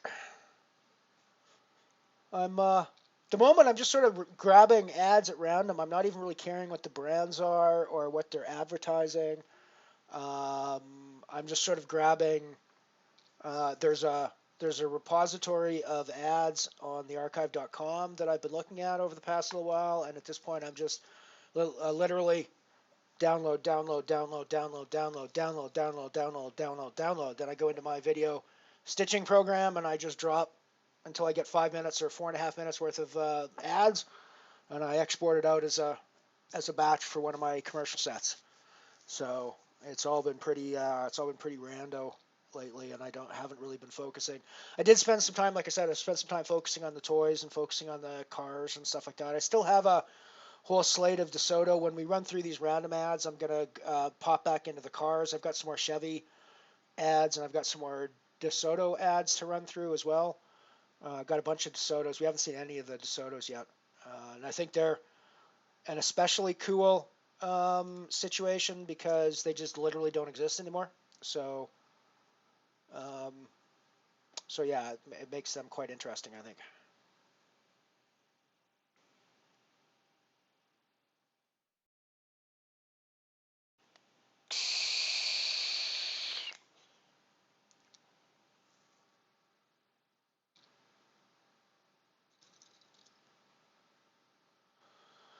So it's Saturday afternoon here in southern Alberta. It's been blisteringly cold for the last couple of weeks here. We just folded away a great spot on the dark matter because we play super tight. Yeah, it's been blisteringly cold, but the last couple of days it's actually warmed up. We're actually close to 0 Celsius now, which may not sound like it's warmed up to anybody else in the world, unless you happen to be Finnish, possibly, or Russian. But it's definitely warmed up from our perspective over the last couple of weeks, anyways. This is actually our seasonal average, so we're not actually as cold as people think. Our average around this time of year is around somewhere sort of varies between -3 and +3 Celsius. We do get colder temperatures, but even that, I mean, we don't actually have average temperatures in like the -20s during any part of the year in this part of Canada. We have, if you go up north, you're certainly going to get that sort of thing. But down in the southern part of Canada, we're pretty.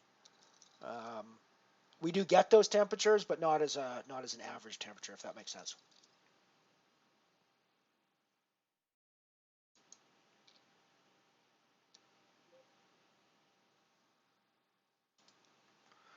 I will have to check that link out, Piano.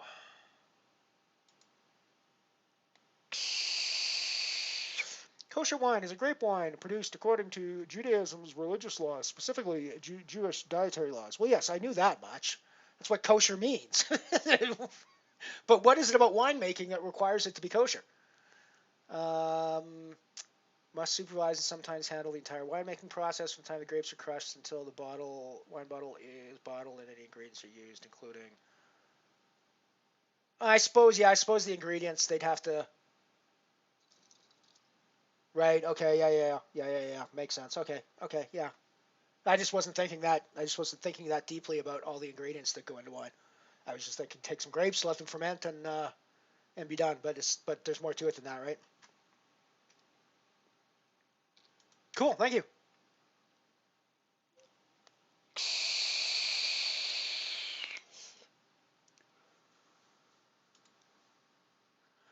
Thank you so much for that, Piano Cat. I appreciate that.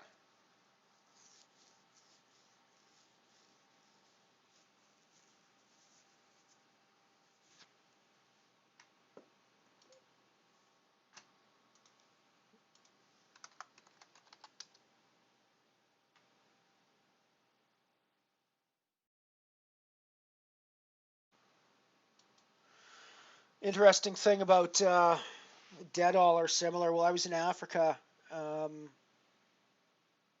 In case you haven't heard me mention the whole thing, I spent 5 years in Nigeria, Lagos, Nigeria, from 1993 to 1998, working as a system manager for a seismic processing company. The systems manager and computer operations manager for Pulsonic Nigeria Geophysical. At the time, I'm not sure Pulsonic exists anymore, but they were reasonably big in the geophysical industry in the 80s and 90s.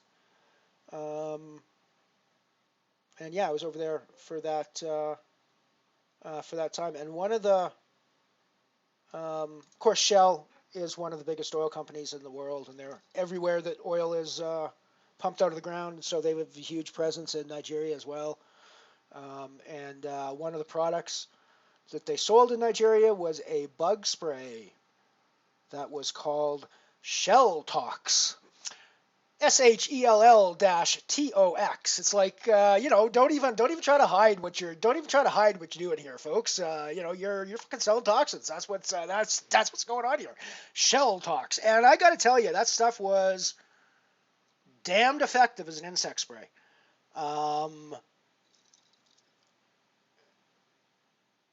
You could literally watch cockroaches melt when you sprayed them with they would, if they were upside down, literally the soft part of them would start to boil and bubble when you sprayed them with the shelter. It was like really gruesome shit if you really got down to the, and as long as you sort of have to have some sort of compassion for the lowly cockroach as well for it to be gruesome. But it was not pleasant stuff.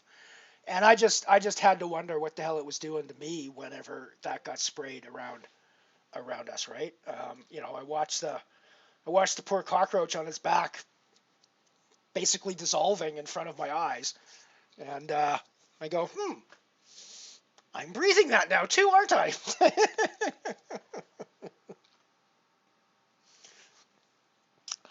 I also remember hanging out with our company driver over there in Nigeria, going around driving one day, and we were chatting about how he'd just gotten his mother this great present for her birthday.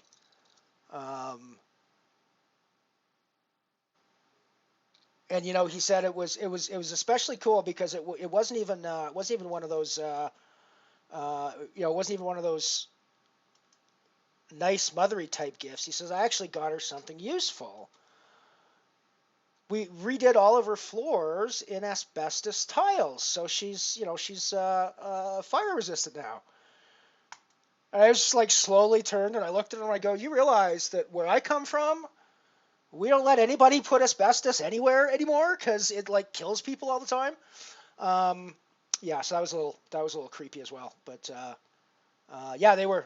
It's one of the creepy, corrupt things about Canada is that we've banned asbestos use for years here in Canada. It is still one of our major exports, and we still sell it for commercial and residential use to a whole bunch of third world countries. And I find that quite appalling, frankly, because we got to the point where we say we ain't going to use it here, but hey, if you guys want to use it, go ahead. And I'm like, no, we don't use it because it's fucking dangerous, and we shouldn't be selling it to other people who may or may not know how dangerous it is.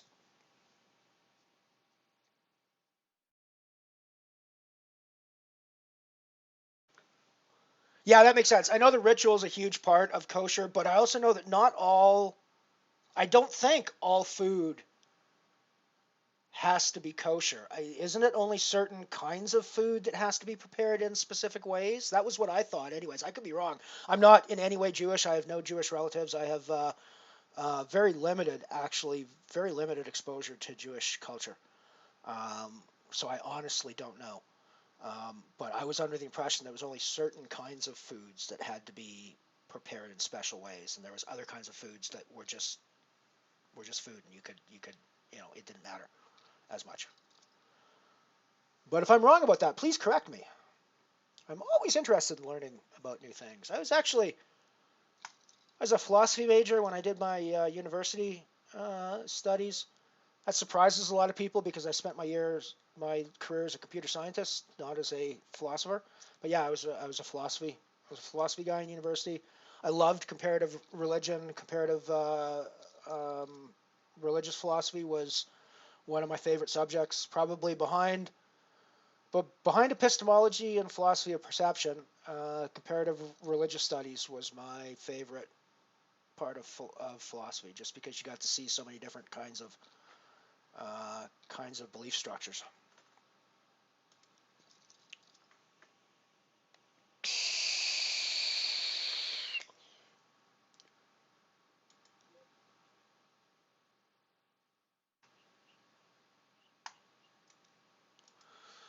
Night Shopper and I are 4 people away from the money in the Falling Star bounty now. I am 4th of 4 in the dark matter nano, guaranteed 109 at this point, but we got to do something because we have a relatively small stack, about 10 big blinds.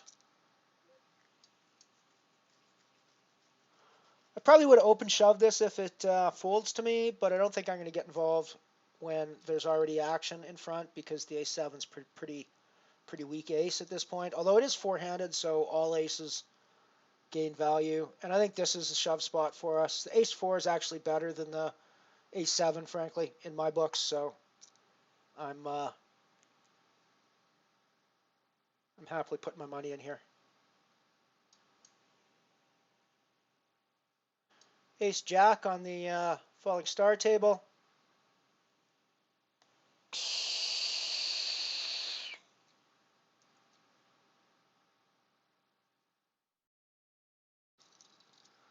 And we don't get there on the dark matter. They get there instead. We're out in 4th in the dark matter for 109. Not a terrible result, frankly. So I was going to come over the top of this initial raise, but now that there's a 3-bet already, I'm getting out of the way with my ace-jack.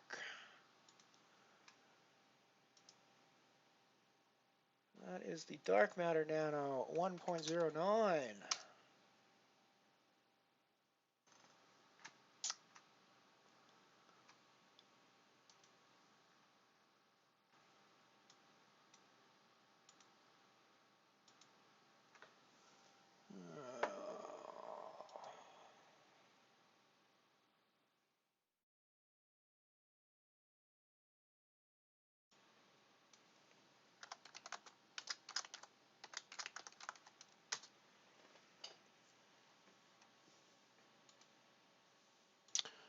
Cool.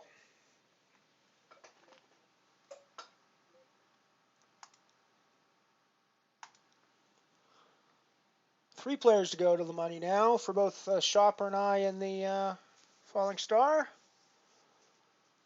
Shopper has been very good about not abusing his position on the button when I'm in the big blind. I appreciate that, buddy.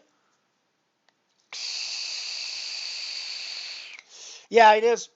Like, totally appalling to me. There's a few things that Canada does that I'm like, that's like completely fucking contrary to what people think we're supposed to be doing and, what we should be doing and what's like morally right and everything. But hey, what the hell?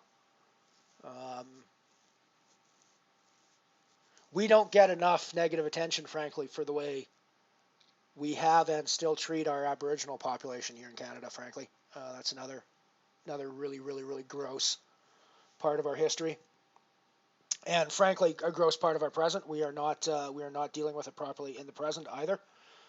We are arguably not as brutal as we were in the past, but we are nowhere near actually treating them fairly and properly and redressing what has happened in the past. We've not even come close to that. However, let's not talk about politics on the stream because that's just going to get me that's just going to get me ranting, and that's just going to do nobody any good. So we'll move on from that.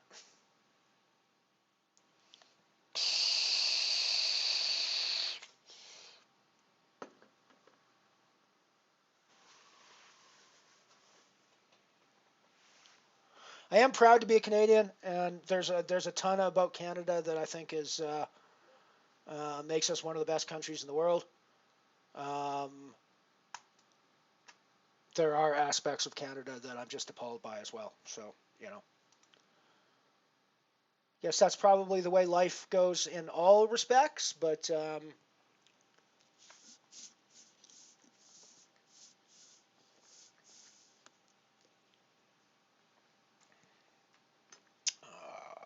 guess we don't need to have the dark matter table up there on this. Whoop, no, that one's. Right, of course, that's the 2 spot, not the 3 spot. There we go.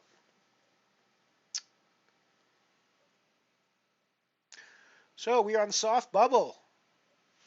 Hard bubble? Soft bubble of the falling star. 2 to go to the money. We've already booked 118 in bounties in that one, so we've already paid for our buy-in. It's all gravy at this point. It is all gravy at this point. Put it under the gun raise with our ace jack here, I think.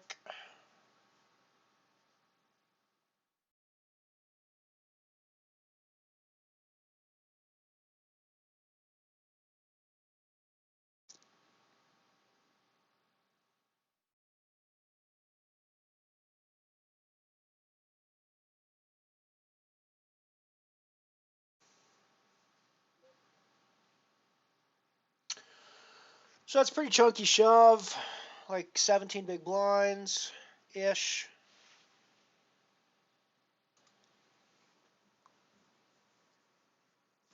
I don't think we're ahead of enough of his range to be calling off there that big.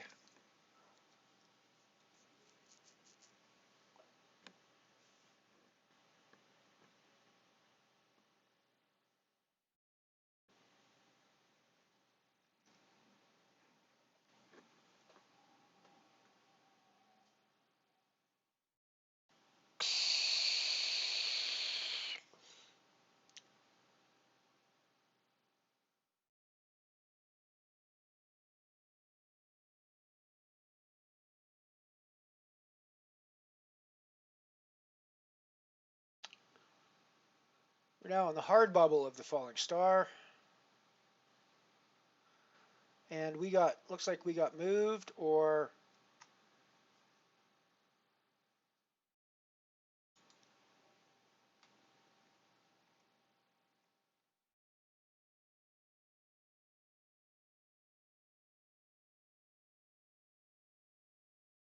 no, looks like Shopper got moved. Shopper got moved.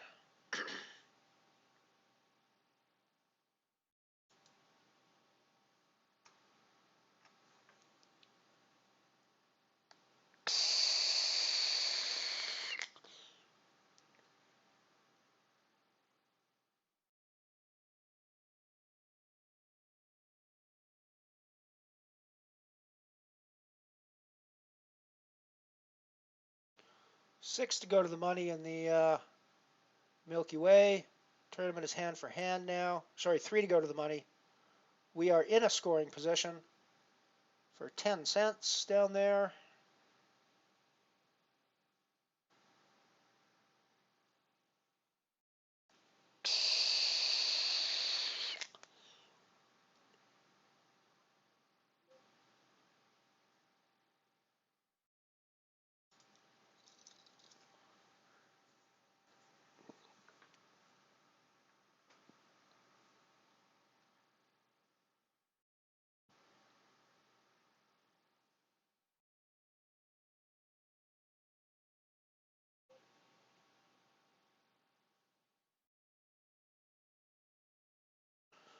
They must have extended the number of places getting paid in those ones, Mike. That's usually why you end up with like the super tiny prize pools there. They put a whole bunch of extra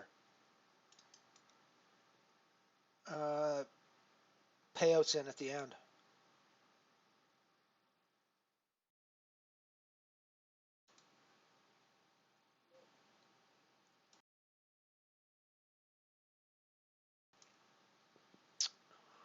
Guess we get rid of our straight draw here. It's just the gut shot, so it's not really much.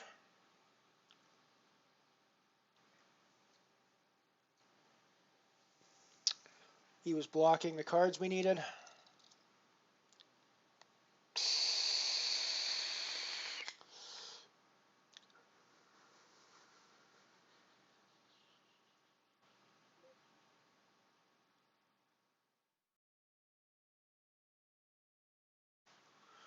Still on the bubble in the falling star.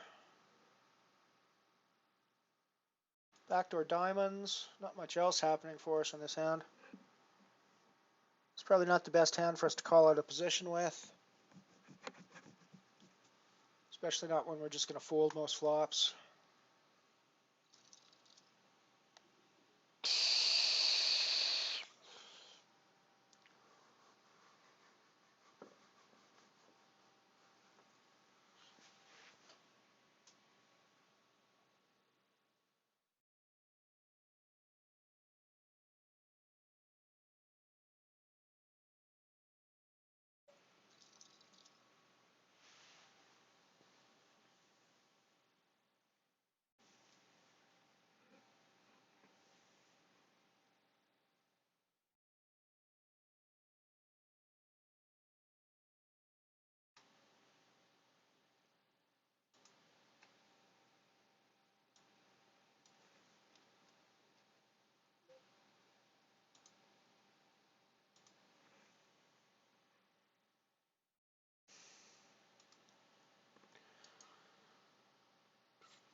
Still bubble spots in both tables.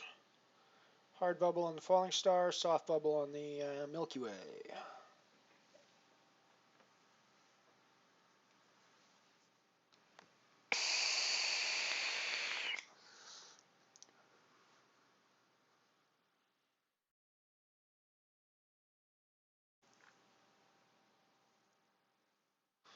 It is nice to have a winning day for a change. I got to admit that. I have got to admit that.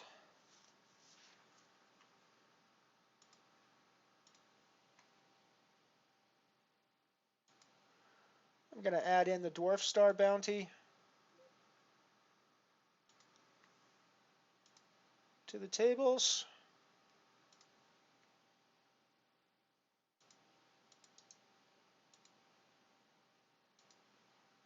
Here's the Dwarf Star bounty.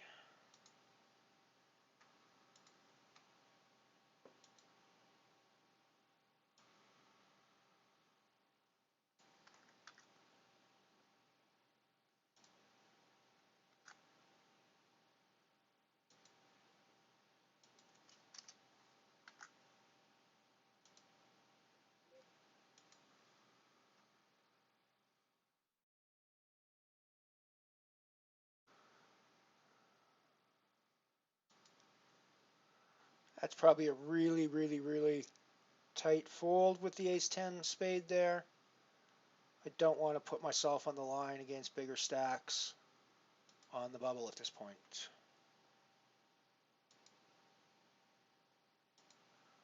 Got the Dwarf Star bounty going now. Dwarf Star bounty nano, that is. Put in a raise to my ace-4.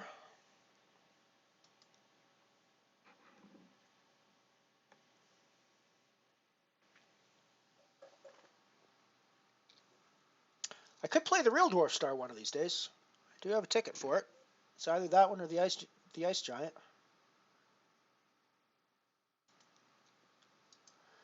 Certainly be easier to stream a Dwarf Star than an Ice Giant, because the Ice Giant, anytime we stream the Ice Giant, we're going to be streaming against Ian. And I have a feeling that it's going to be a lot harder for me to attract audience away from Ian's stream when he's streaming poker than it is for me to attract audience away from David's stream when he's streaming video games. And rightfully so, because, you know, if I'm streaming poker and Ian's streaming poker, you really should be over watching Ian's stream, because he's actually streaming real stakes and he's actually, you know, a good player and all that jazz. So, you know. Whereas I'm just a dude clicking buttons over here. I don't think I'm a terrible player, but I certainly wouldn't call myself a good player either. I am an average player, I think.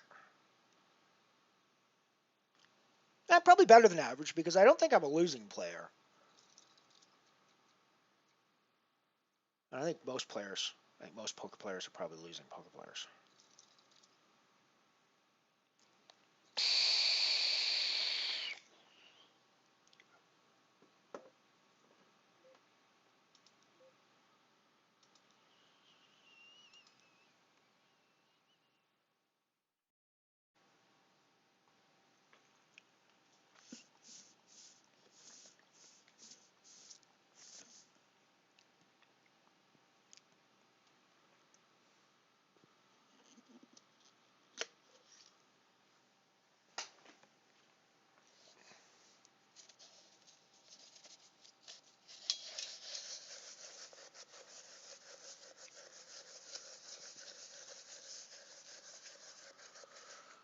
So we're still 2 away from the money in the Milky Way. We are now ITM in the Falling Star.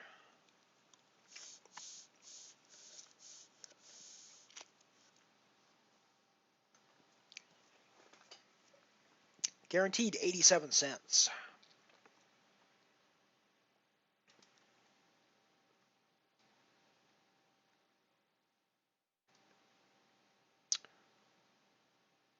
And Night Shopper made it in with us. Hey, let's actually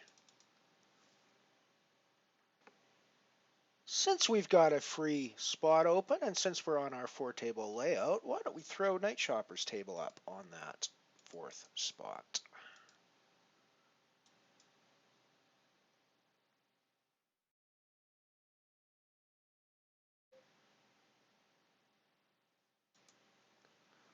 Just missed. Night Shopper doubling up with a straight.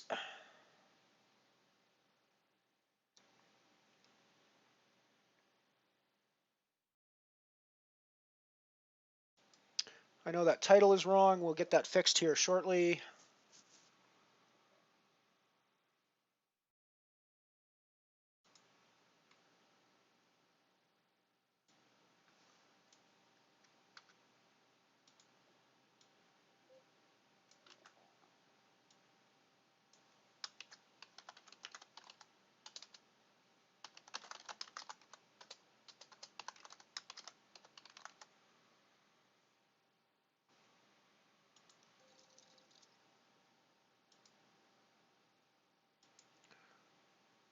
There we go.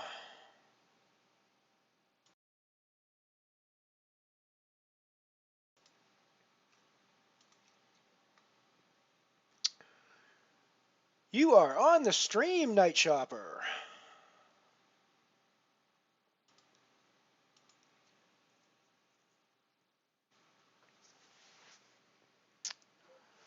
We are down to the hard money bubble in the Milky Way. I am 38 to 45 with 44 places getting paid. We got a fairly short stack there, but once we slide into the money, we can start to worry about building that back up again.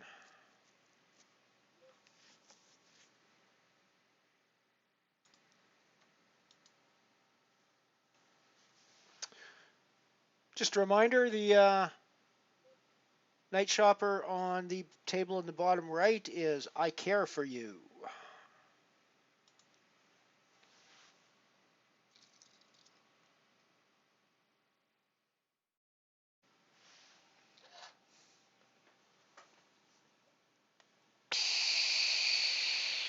Ha!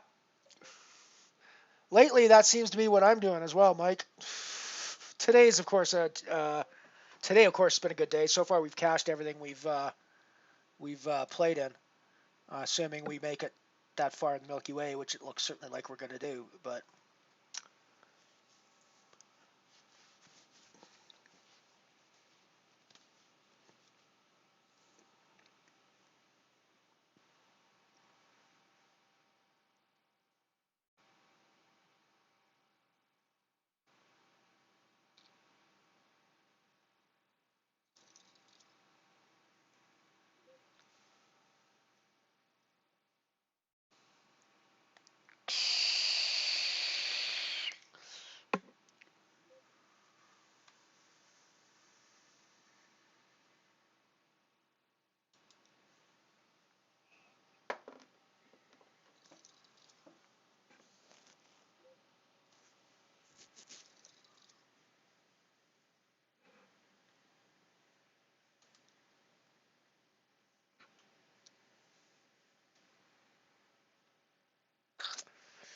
alrighty, a pair of kings on the falling star table.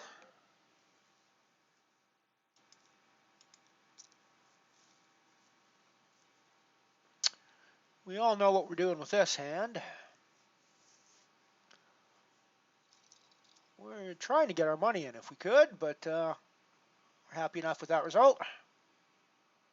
In the money in the Milky Way, so it is now time for us to start thinking about building our chip stack back up again once more. They're guaranteed 10 cents now, and which is double our buy-in. I know it doesn't really sound like anything spectacular, but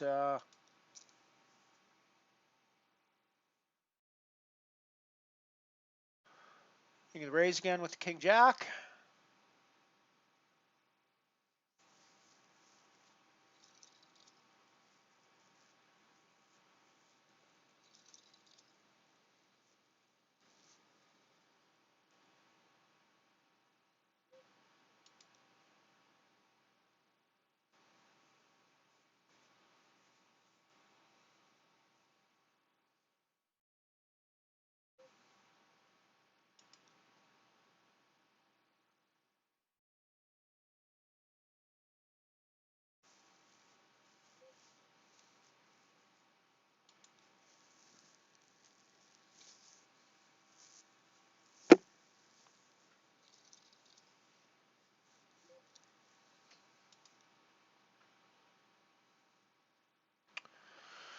Shopper's still in the mix for cash prizes in the Falling Star as well as us.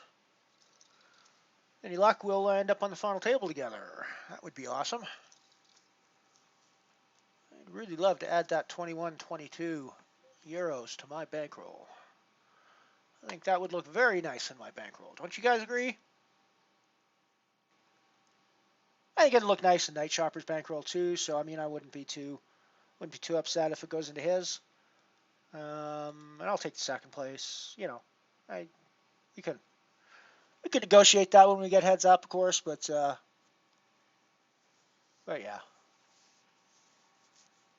I think it'd look really good in my bankroll.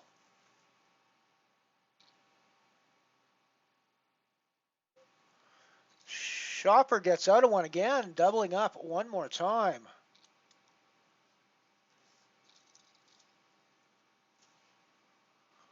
Nice little bank there with the jack.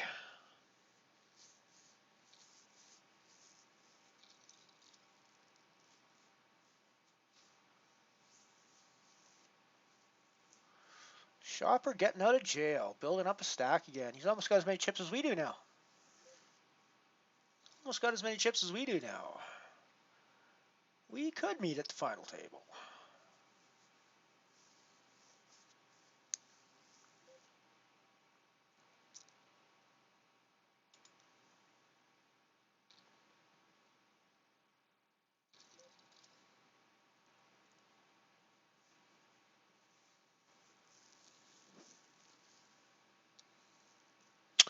I think I'm just gonna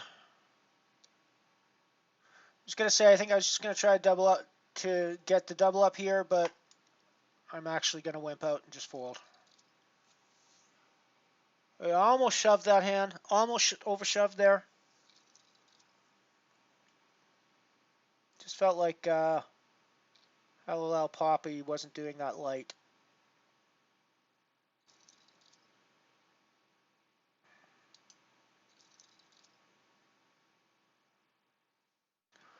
And Queen 10 is not exactly the hand you want to be doing that with if you're going to be up against somebody who's going to call you, potentially. I don't think.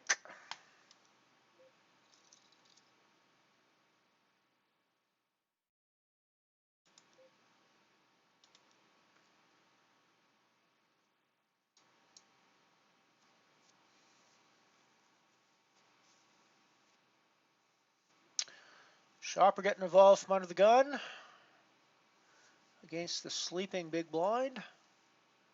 Gets a call from the button. Puts out the C-bet and gets folds.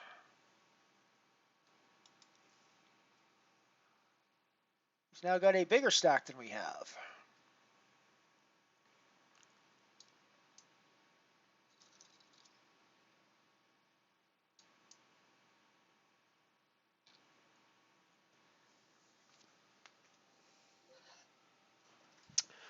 Nice little comeback there.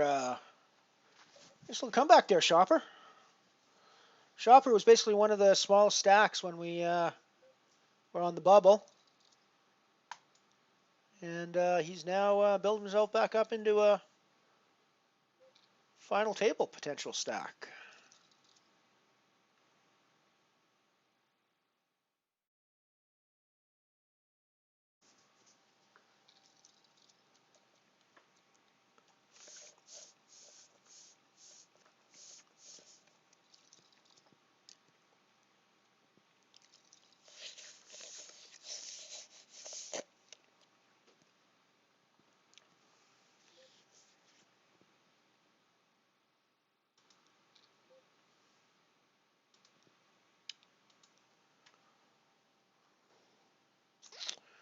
So we have one more bust out gets 87 cents. Then we have a level up to 98. And then in 20th place we have a level up to 112.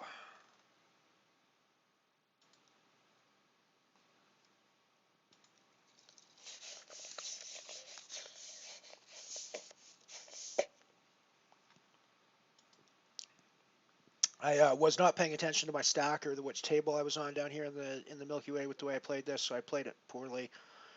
but we may get out of this. We may still get out of this. The hearts are a bit gross, but oh, the 4 hearts are really gross because if we reshove, we might actually not even be in this position at all. We might just take it down pre-flop.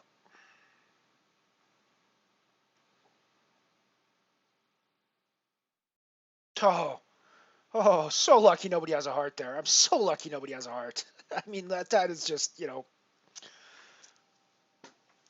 I don't know how I win that hand, but I'm so happy that I do.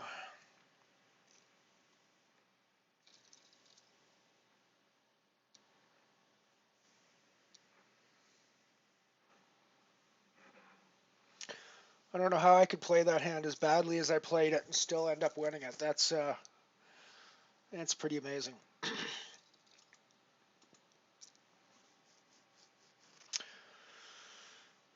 That's a good 3-bet shove spot with our stack of just a little over 20 big blinds, I think. I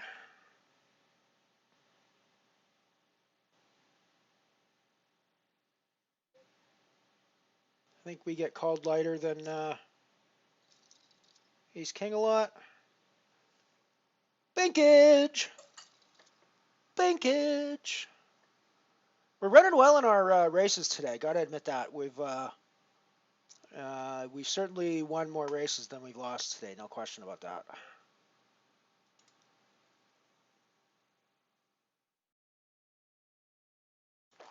So we level up to 98 cents for sure now in the Falling Star.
I don't really think King 6 is the kind of hand I should open shove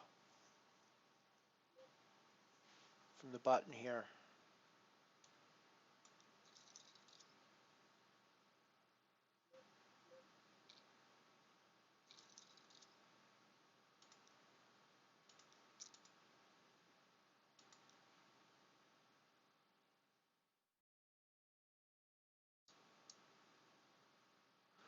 I mean, I'm not really thinking about the level up, but it's kind of on my mind. I don't need to put my stack in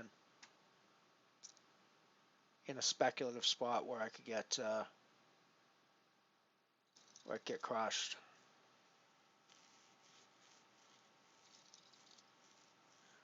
Although it was against a smaller stack, so that might have. With cold head there in the middle, I'm just a little worried that we're going to have to run down a pot with a pretty weak holding.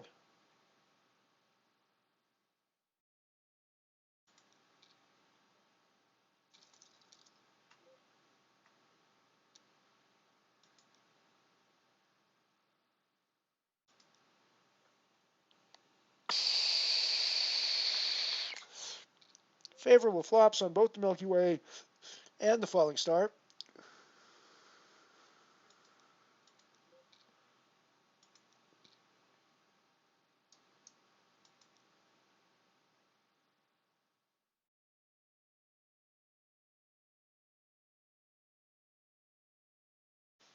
So I think I'm calling off here in the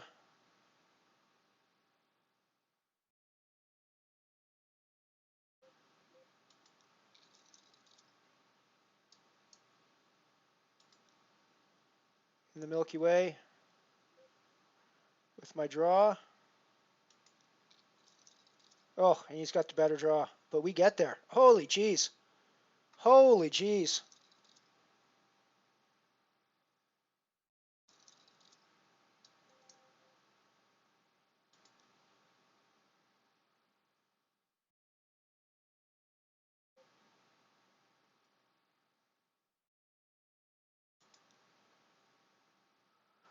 I can't figure out if I'm calling for a chop here or not. Ah, fuck. Excuse my language. I knew that was going to be I knew I shouldn't have made that call, I think. Oh well.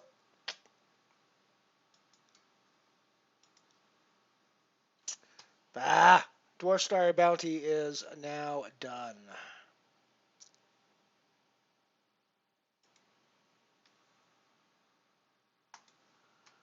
Oh well, oh well, oh well.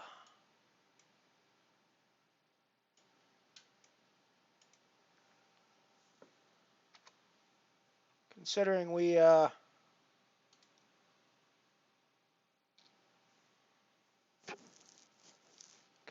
got there so much in the Milky Way, I can't really complain about busting out of the dark matter like that.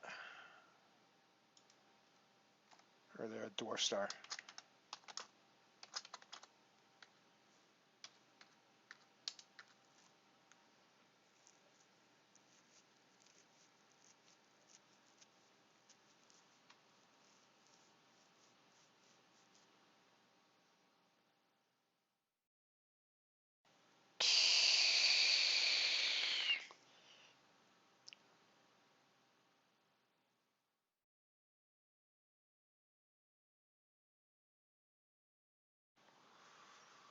But we still got a good chance at some decent cash in the Falling Star Bounty.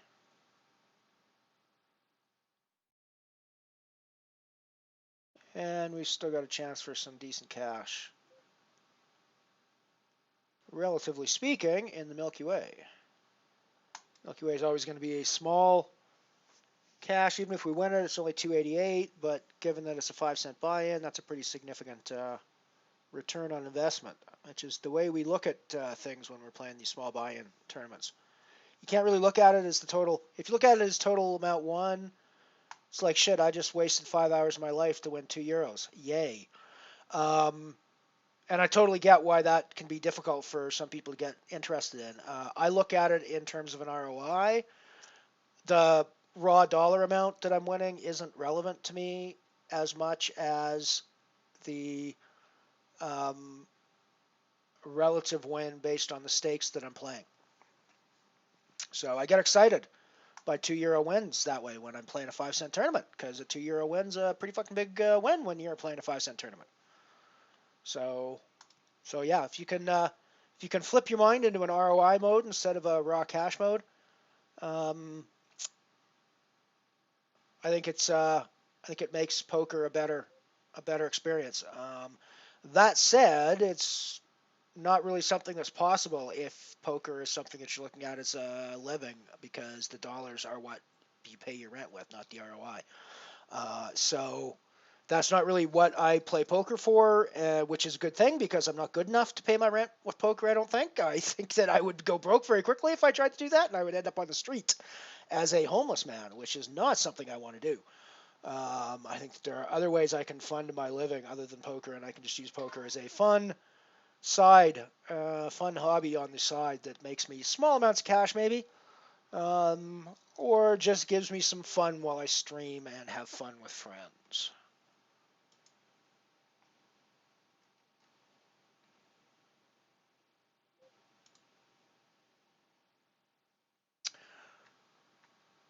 Nice one. I see your Quad Nobbler's tweet there, Piano Cat. Nicely done. Nicely done. Especially with kings. That's a pretty rarefied Quad Nobbler there.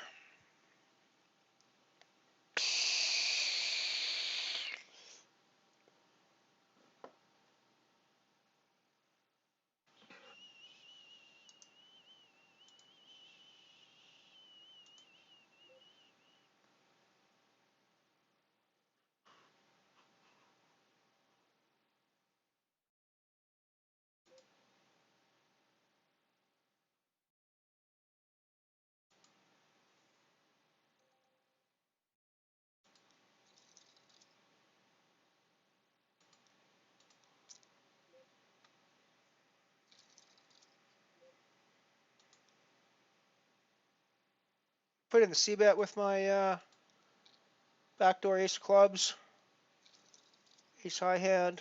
We now got the gut shot straight with the jack.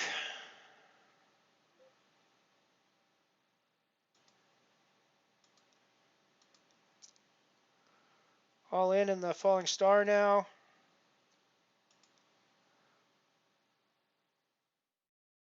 And we get another bounty, 69 cents.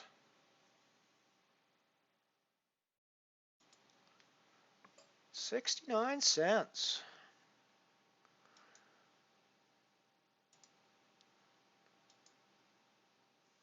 Plus 0.69.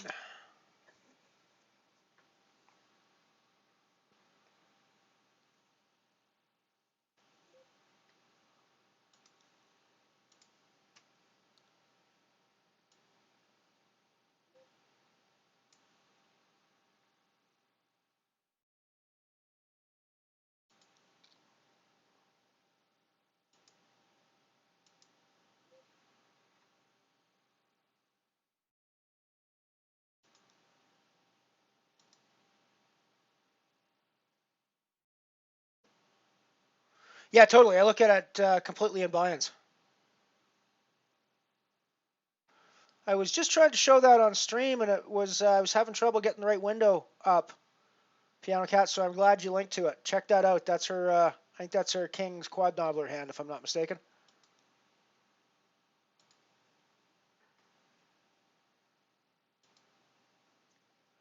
There we go. That'll work.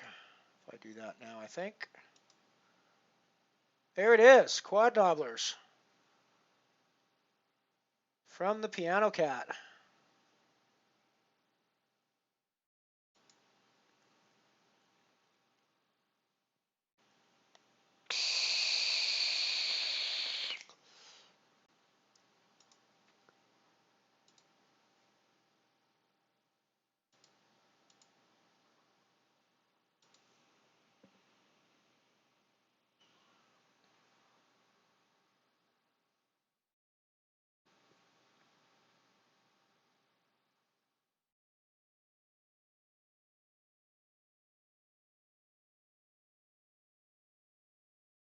Alrighty, we are heading to the break, so we'll be right back after these commercial messages.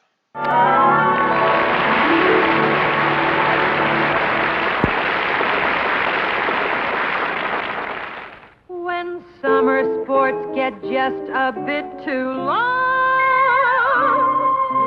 may we suggest an answer with this song? King-size Coca-Cola gives you that refreshing new feeling. That feeling, refreshing new feeling. King-size Coca-Cola gives you that refreshing new feeling. Get that feeling with the Coke, you get zing. Yes, Coke and the King has more for you. The great big value, best buy too. Because after you pour, there's so much more. King-size Coca-Cola gives you that refreshing new feeling. That feeling, refreshing new feeling. King-size Coca-Cola gives you that refreshing new feeling. Get that feeling with the Coke in the king-size Coke.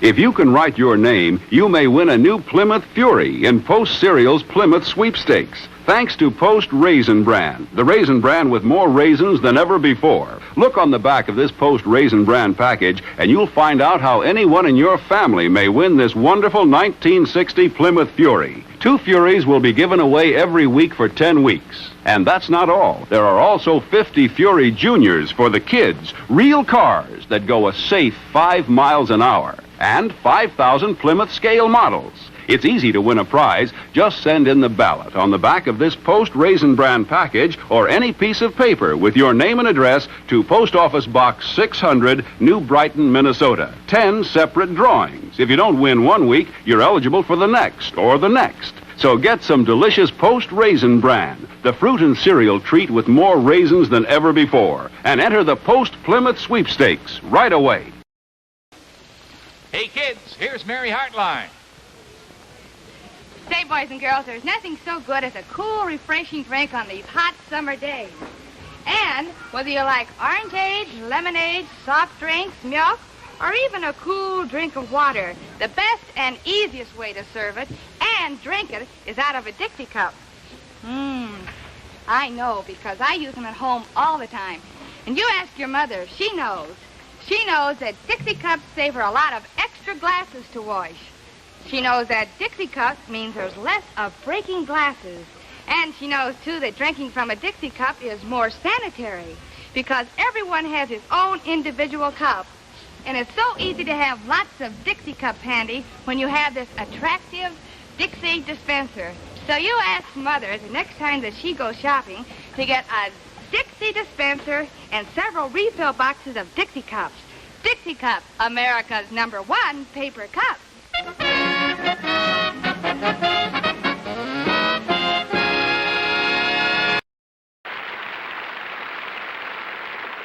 Do you know why delicious hot Quaker Oats is so good for so many families? Quaker Oats is rich in protein.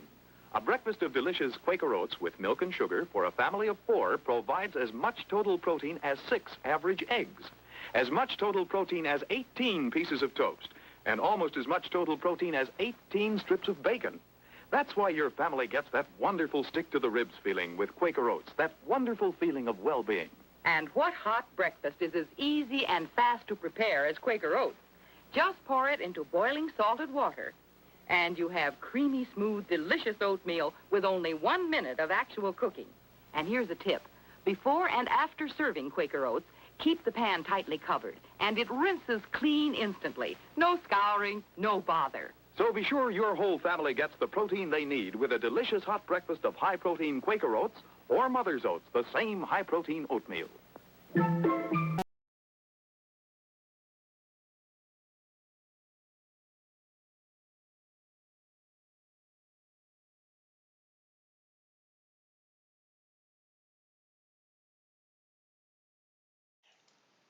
So one of the problems with my commercials is that if I cut 5 minutes worth of commercials, they are usually too long, and we cut off the last commercial, or we miss some of the poker action. Or if I cut 4.5 minutes of commercials, they're usually too short, and we have a little bit of a gap between the commercials and the poker action. So it's a little tough to get the exact timing right with this, but I usually go with 4.5 minutes roughly, because quite often it's 20 or 30 seconds into the break, but before all the hands finish anyways. So yeah, 4.5 minutes is sort of what my sweet spot has been.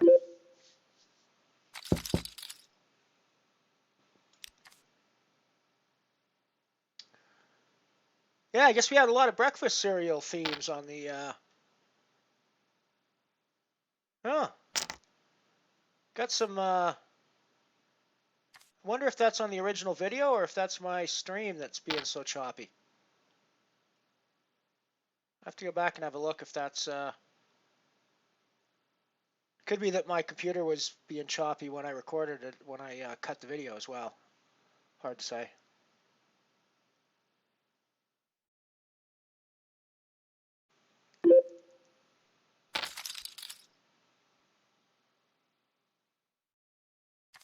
So we are on the one table scene looking at the Falling Star bounty now. We also have the Milky Way Nano still going, and we are watching Night Shopper, I Care For You, up there in the top left, also in the Falling Star bounty. We are 22 players left in that one. Currently guaranteed 98 cents. There's a pay jump at 20 remaining, so we are 2 away from another pay jump. That pay jump will put our guaranteed cash up over €1.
Put in arrays with the 6s on the Milky Way table.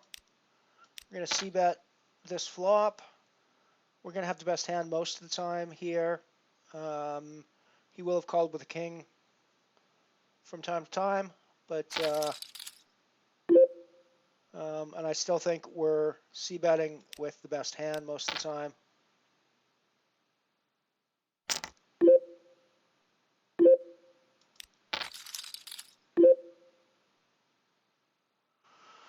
And I mean, he could just have a king here. I think given the re-raise on the flop or on the turn, it's going to be a check assess situation. Yeah, he just gets there with the 7. So gross. So gross. On the falling star table, we've managed to bink out a decent hand there with our set at the end that beat the 4s.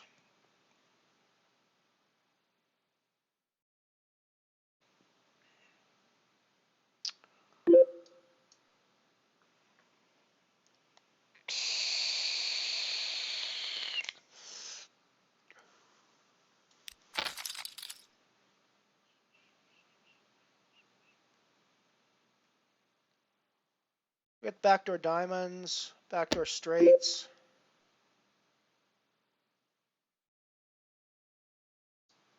But I think Gabrielle's probably calling with an ace here a lot of the time. So I think we're going to have to hit our backdoors to actually turn this hand into equity. So we're going to get out of the way.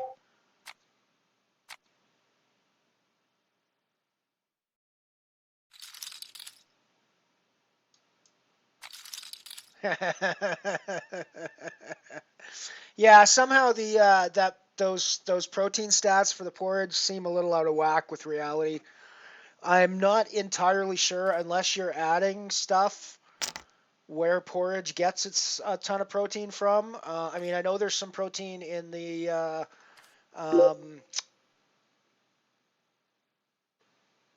whole grain of the oats, but it's not the level of protein that you find in like meat and eggs and things. I don't think so. Yeah, I have to. I'm a big fan of oatmeal. I actually eat oatmeal quite a bit. Probably 3 times a week. My breakfast is Quaker oats. Although these days it's Quaker instant oats, not the stuff they were showing there. But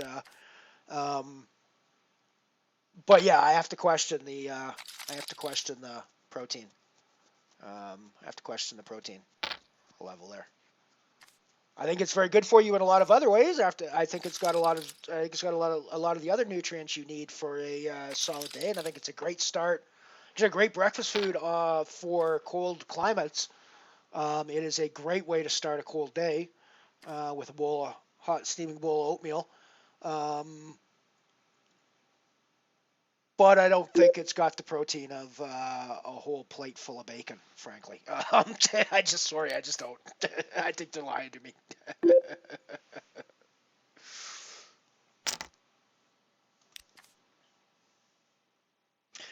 I do love oatmeal as well. It's one of my favorite. Always been from a childhood. From childhood, it was one of sort of the comfort foods from childhood that we had. And it's funny. I had a friend of mine recently joked that it was poor food. And I sort of get, I guess I get where he's coming from with that, and it probably was a way for poor families to be able to feed their kids cheaply a good nutritious breakfast very inexpensively. So I totally get that, but it's also just good food. I mean, I'm sorry, but oatmeal is just good food.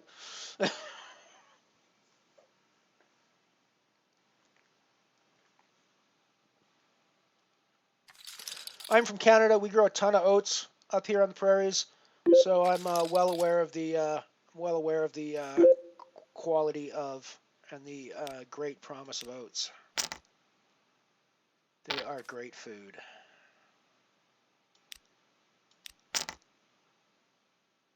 Putting the raise with my 8s here on the falling star table. I've also got a raise in with ace queen of diamonds on the Milky Way table. And there's 3-way action on that with stacks bigger than me, so I might be in some trouble. We do have a straight draw on the turn. Let's go over and have a look at that. We'll go back to the other action if it gets interesting or more interesting. So I figured we just check back on that one, and I figure we just check back again here. The ace can be good sometimes.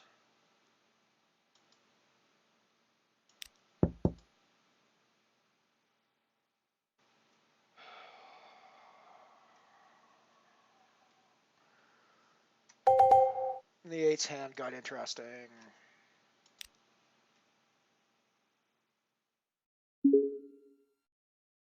This is going to be straight and flush cards quite a bit as well, but it's also going to be a 9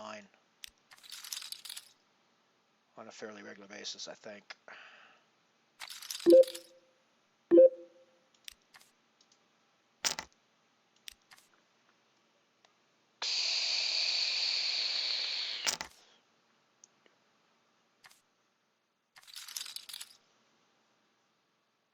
Lena is definitely somebody we've played against quite a bit in the past.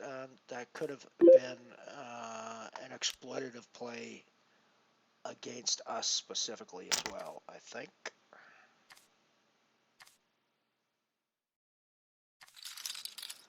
I don't think I've ever had peanut butter porridge, and given that I don't really like peanut butter, it sounds kind of not appealing from my perspective, but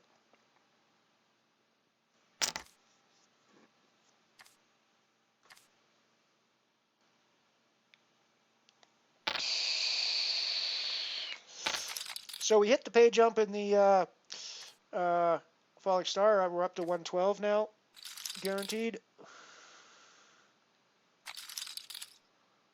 Night Shopper is doing great with a 50,000 chip stack.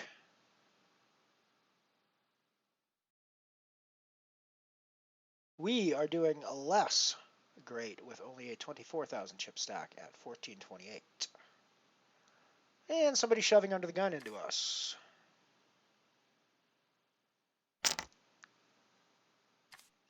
Yeah, I'm thinking that there's an exaggeration of the... and the thing is, if they just highlighted other nutritional features of oatmeal, you know, they'd be good.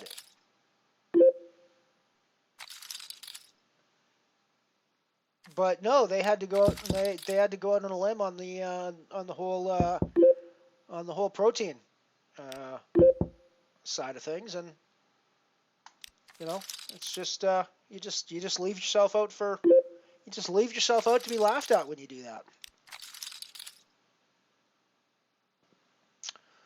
Alrighty, we're in for our last 8 blinds with kings on the button here in the falling star. GL us.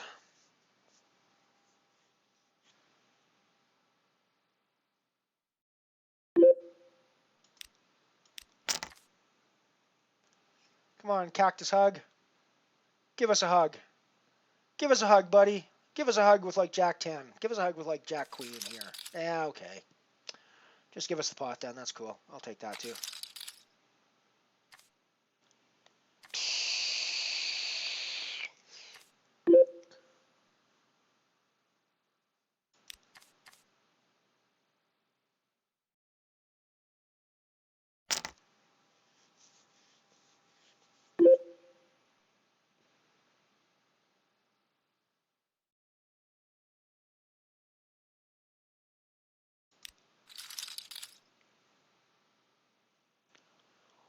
Shopper's up to 57,000 chips over there, so he's definitely Ant-Man. Welcome, buddy. Good to see you. Good to see you. Just put in a raise with Ace 5 here on the button in the Milky Way. And I think we're going to do a delayed c-bet on this one, if we c-bet at all. I mean, that king could hit us, but that's the only card that we can really credibly rep on that flop, particularly. So I think the check back is probably not bad there. And when we don't hit anything on the turn still, I think we just get out of the way to the bet. We probably c-bet that turn if it checks to us, but when there's action in front, we just get out of the way. Even from the big stack, although that could easily be the big stack bully saying I'm going to bet at this because nobody wanted it on the flop, so if I bet here, I can take it away a lot of the time. We know that, but we can't really do anything about it with just the ace-5 on that board, I don't think.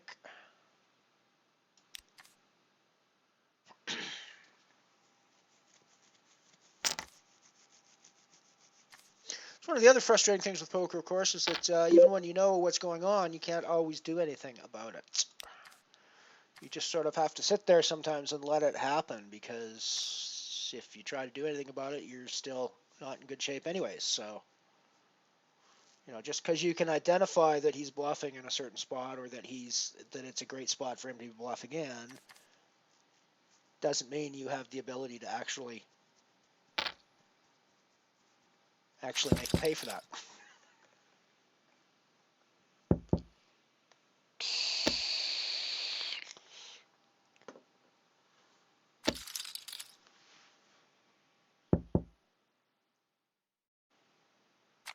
I mean, I certainly could reshove in a spot like that, turning my hand into a complete bluff at that point. But I have to know he's got a higher frequency of bluffing than I'm necessarily aware of at this point. I mean, basically the only thing I'm basing that on is the big stack dynamic, which he should be thinking along those sorts of lines. If he's got a big stack and we all check the flop, he should be thinking, well, let's lead out and see if we can't steal it. But it doesn't mean he hasn't hit a piece of the flop as well.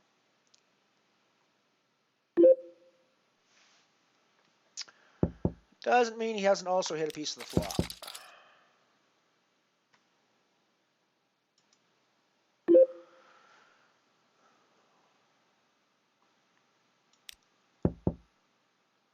So second pair is not nothing on here.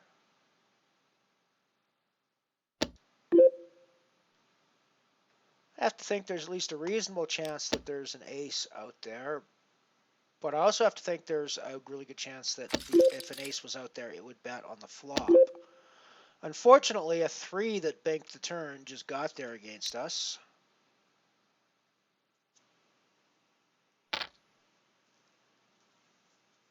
But we're still ahead of the 8 that banked the flop, so...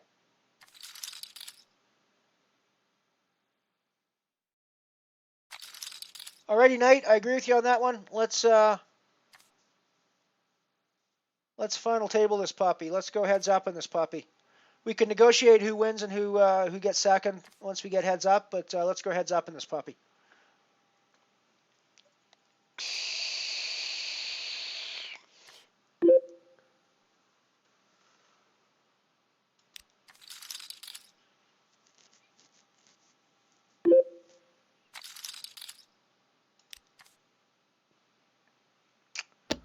This looks like a spot for us.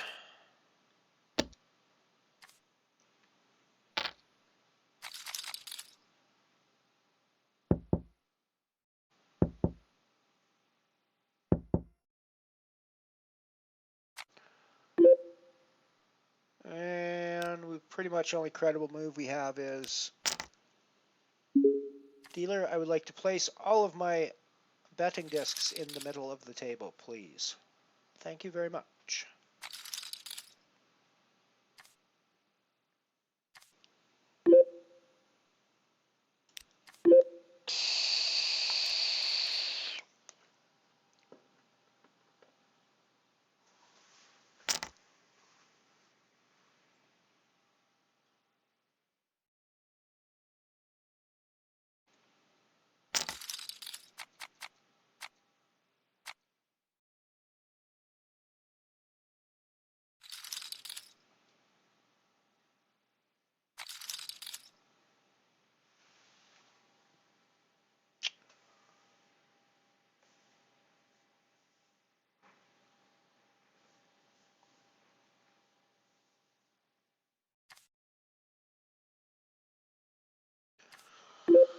We've leveled up to a whole 13 cents in the Milky Way Nano.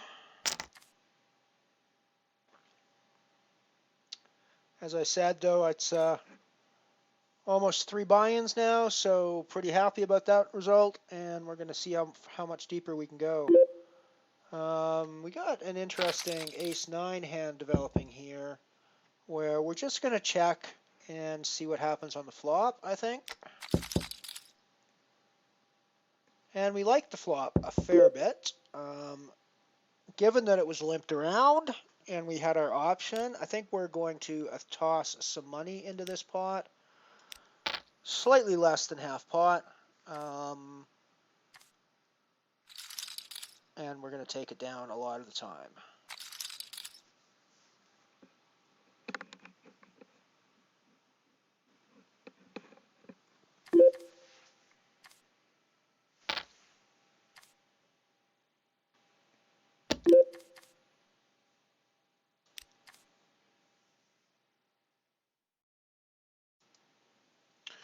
Let's go over to Night Shopper's table for a little bit.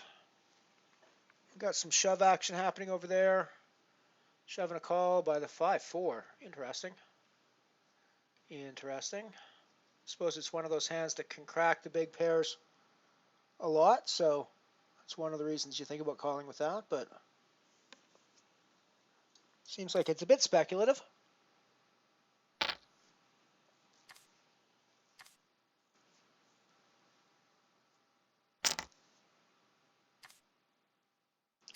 So we're down to 18 remaining in the Falling Star now, so 2 tables of 9.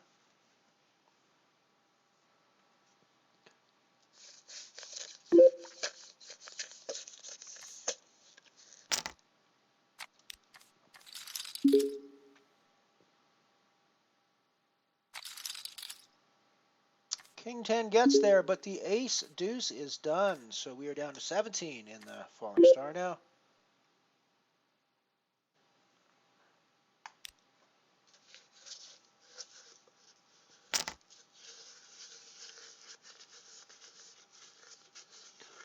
Over on my table, we lost another player, so we're down to 16.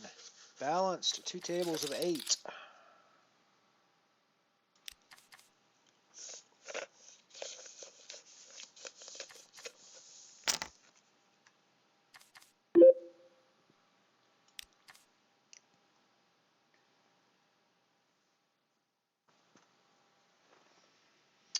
Shopper in with the full house, kings full of 5s, and knocks another one out down to 15 players remaining.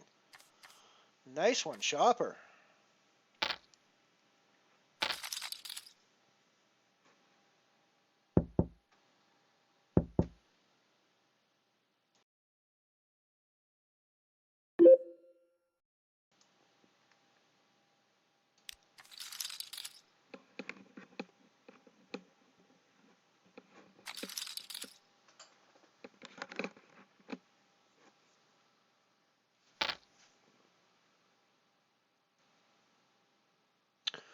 Guaranteed 129 now in the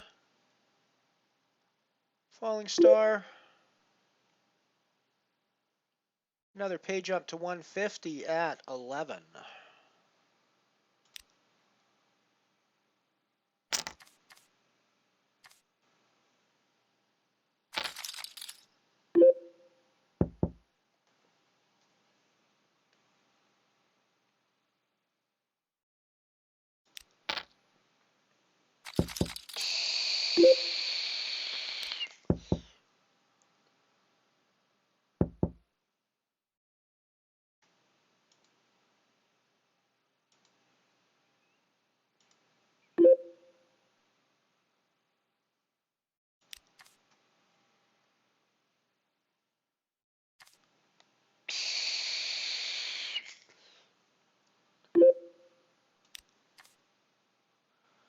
Shopper on the blind. We got a raise from Mr. Cornholio.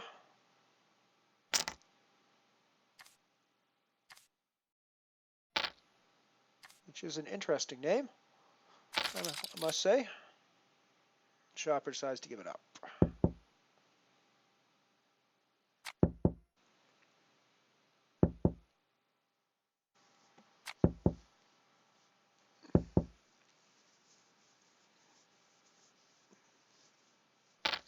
For those of you just joining us, we're watching this table because Night Shopper is I Care For You up in the top left corner. Friend of the stream, who is also going deep in the Falling Star with me. I am on the other table. This is my table in the Falling Star. There are 2 tables remaining. Night Shopper's on one of them. I am on the other one. We have planned to meet at the final table and go heads up, and we will at that point negotiate which one of us is going to take the title and which one of us is going to come second. But we have agreed we're going to meet heads up.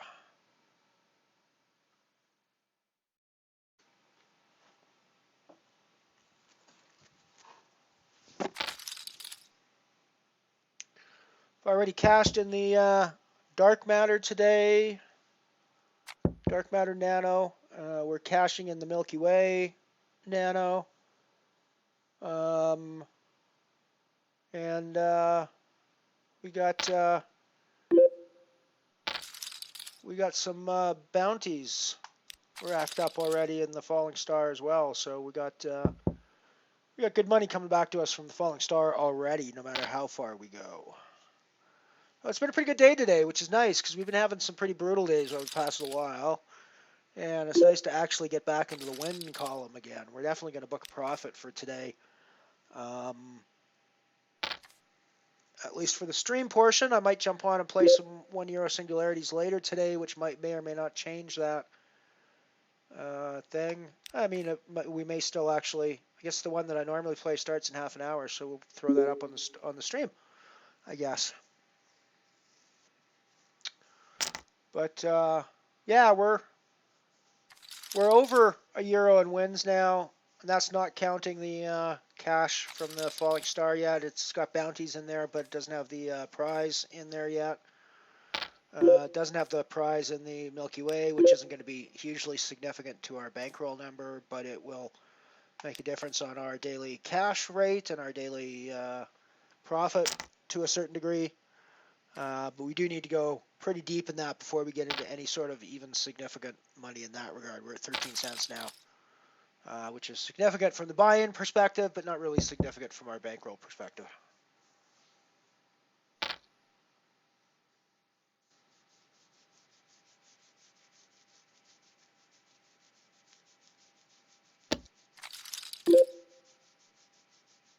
Yeah, it's funny how that goes when you get big hands like that. The only time in my life I've ever got a straight flush in live poker, I flopped the straight flush. I got paid off on 2 streets for it, in fact. I didn't get paid off on the river, but I got paid off on 2 streets. Check calling twice, and then it went check on the river.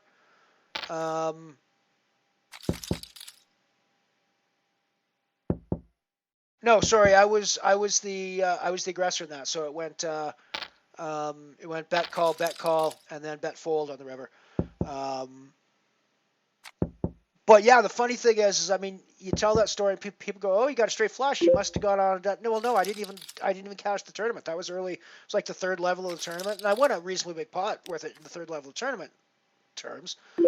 But I didn't even cash that tournament. I ended up losing my stack later on before we got to the money bubble, and I was out and done. So just because you get big hands like quads or straight flushes or things doesn't mean you're gonna go on to win the tournament.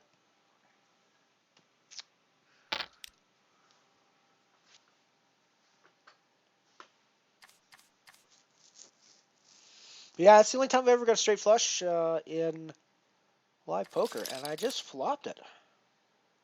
I raised with Queen 10 of spades and Jack King Ace of spades, or 9 Jack King of spades came. It wasn't the royal. It was one less than the royal. And yeah, Jack 9 Jack King of spades hits the flop, and I'm like, that's a pretty good flop for my hand. And I was the aggressor, so I figure I can lead out credibly and still have him thinking that I'm, c-betting with ace X hands that missed, or those sorts of things. I was a little surprised I got 2 streets out of him because it's a very straighty flushy board, right? That turn was pretty bricky, but still, it's a pretty straighty, fleshy board. So I was a little surprised they got 2 streets out of him. But yeah, it didn't. It was just the rest of the tournament that went poorly for me. That hand went well. Alrighty, we're going to be all in here on the Falling Star. Hope for the best with our ace-6. Blind on blind.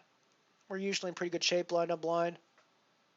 Unfortunately, when they fold to us, we're in good shape. When they call, we're in bad shape a lot of times. So it's kind of a tricky hand that way, but.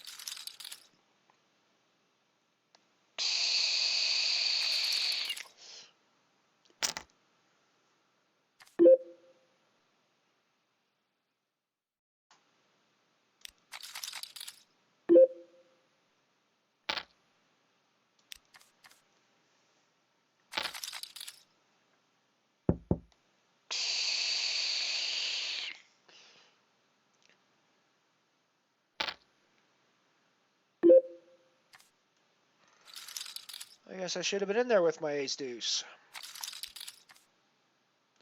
Didn't feel like a good reshove hand, though, after Lena got in the pot initially.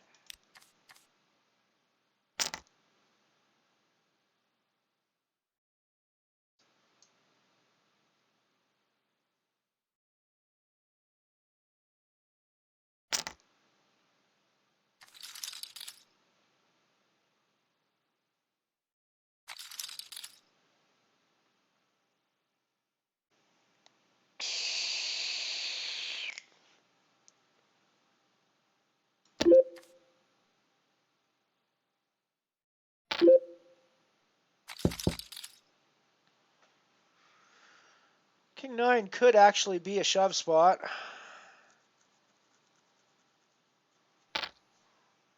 Too many hands to get through, though, from that position.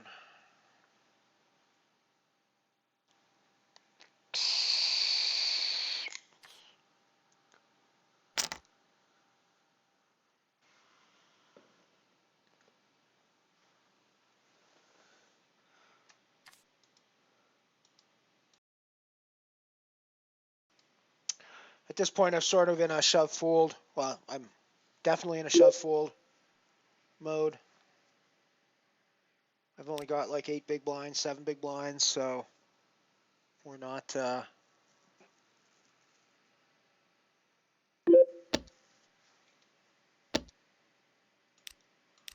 I am all in on the Nano Milky Way table, and I got called from the big stack on the big blind. I don't mind seeing 2 kings there. 1 king would have been gross, but 2 kings is slightly better.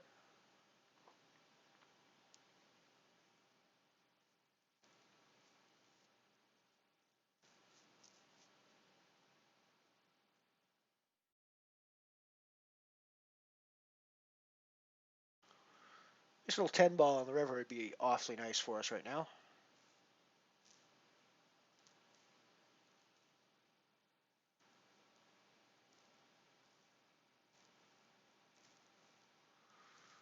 I have a feeling, given the action on this hand, we are not winning this hand. Nope.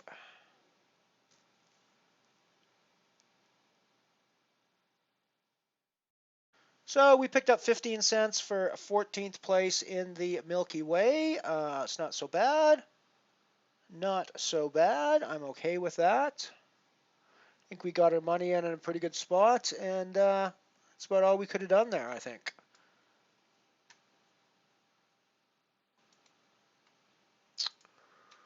Well, let's add that to our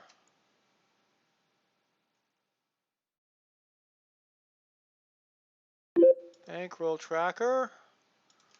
0.15 in the Nano Milky Way.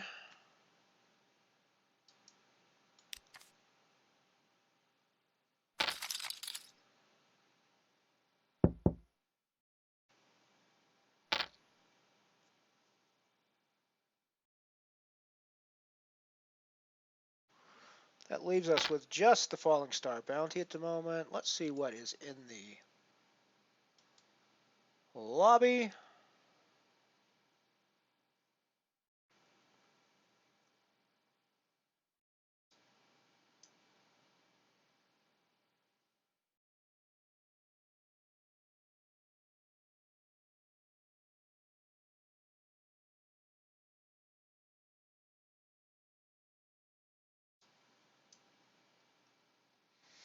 Well, I'm wedged in the singularity in 26 minutes.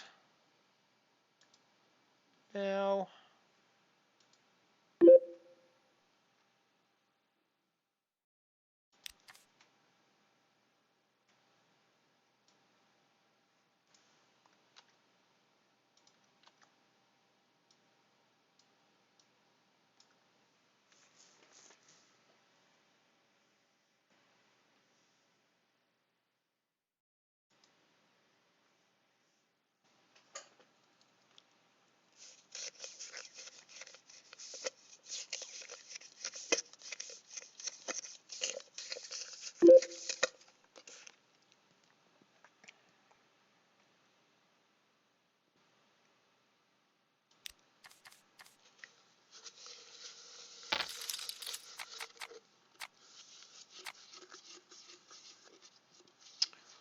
the queens double up.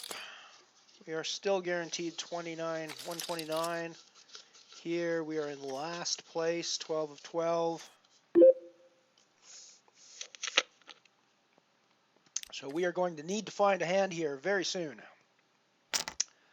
Very, very, very, very soon.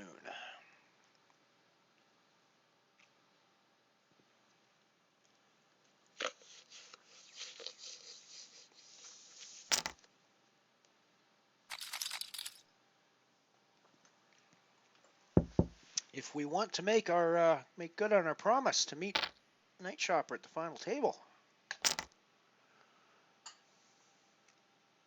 we are in danger of not being able to make good on our promise. We always like to make good on our promises here on the Mothership.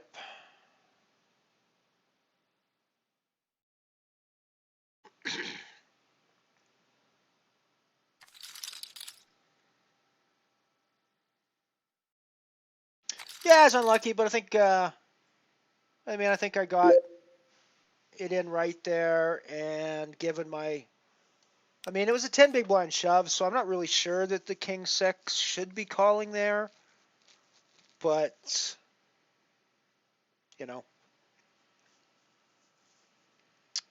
what are you going to do? What are you going to do?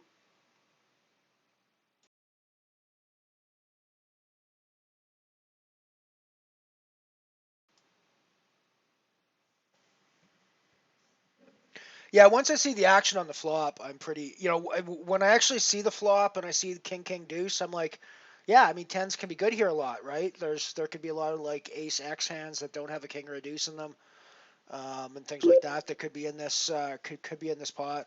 But then I see the flop action starting. I'm like, yeah, no, there's no way. There's no way I'm good here. There's no way I'm good here. Someone's got a king. Someone's got a king here. But oh well, it's the way it goes.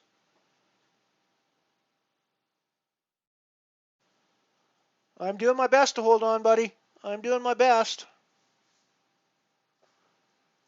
I can fold with the best of them. You know me. You've seen me. I can fold with the best of them, dude.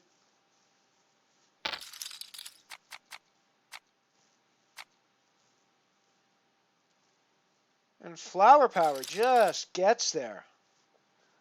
Just gets there. We just can't lose players.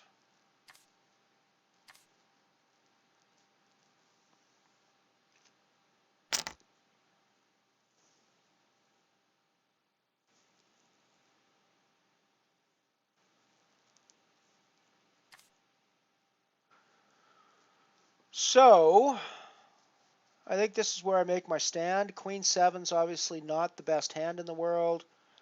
I do have another couple orbits that I might be able to survive if I just wanted the blind down to the end. I don't really think that's our objective. But I think there's a bigger reason for me to make the call here. I fold a lot of my blinds to Lena's raises, and I think her shove here is an attempt to get everybody else out of the hand with the assumption that I was going to fold. So I think the Queen 7 can actually be stronger than her range here, so I'm calling. And I'm wrong, but it was a,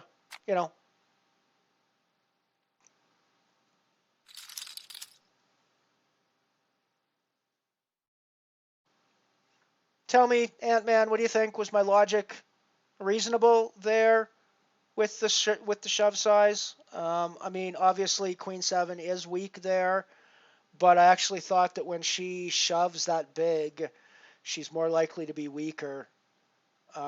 When she shoves that big into my big blind, knowing that I fold so much, and I play against her quite a bit, so she knows the 10 Jilly character, and I think that she would have that dynamic down. So that's why I called off there. Obviously, that was not the right decision in that moment, but I still think my thinking was reasonably good with that.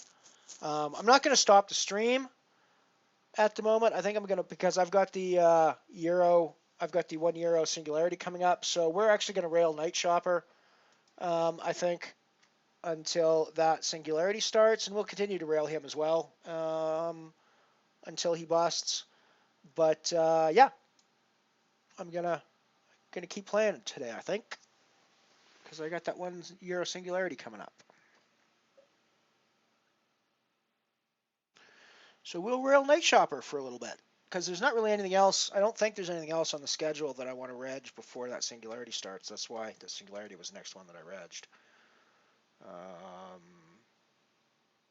Actually, well, it doesn't start for another few minutes, but...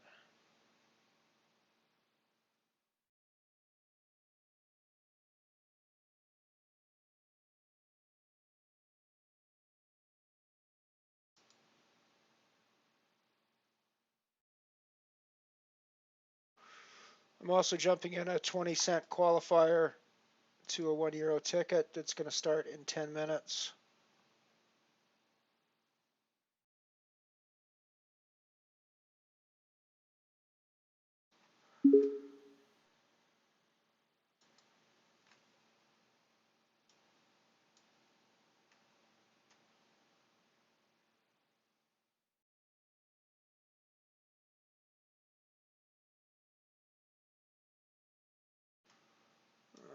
So that's one of those.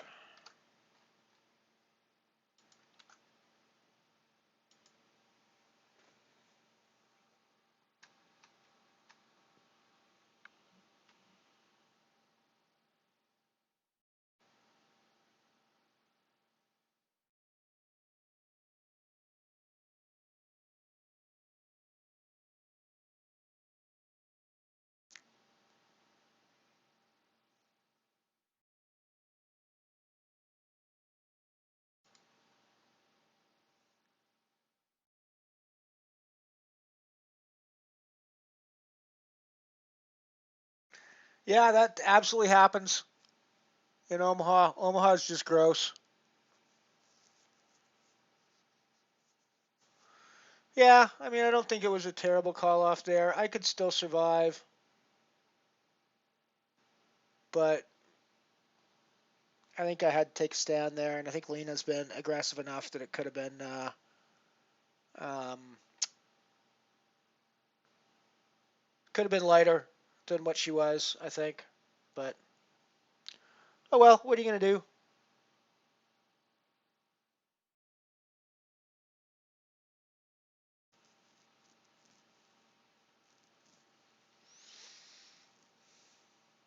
Yeah, that's cool, Ant-Man. Basically, I had a weak Queen 7 on the big blind, and somebody who was aggressive and who's played against me quite a bit knows my tendency to fold on the big blind, shoved a massive stack from the cutoff.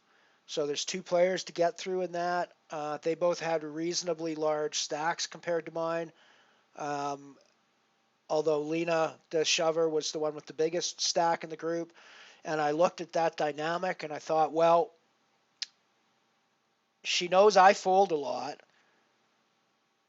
So I think she's just trying to steal blinds here and using a shove as a way to make sure that she isolates against me and gets rid of the button and the small blind. And so my thought was she didn't have to be very strong. Turned out she had an ace-10 of spades, and I did not get there with my queen 7. So probably a loose call, but there was some logic behind the loose call anyways.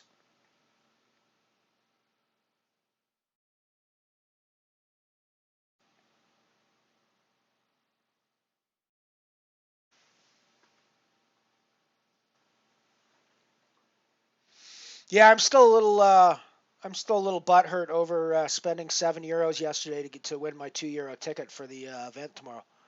It seems like that's pretty. Doesn't seem like that's plus EV in any sense. So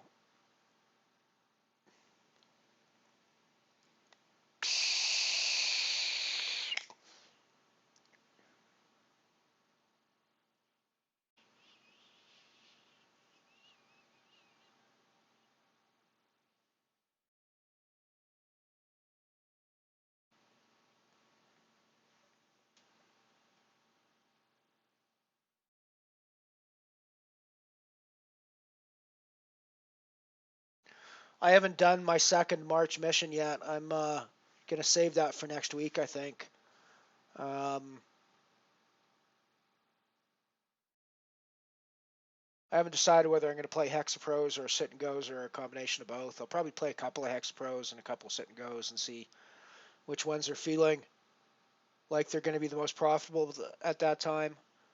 But I figured yesterday I'd focus on the weekend one because I knew it was only a weekend one, right? And it had to get done quickly, whereas this one can stretch out a little bit longer.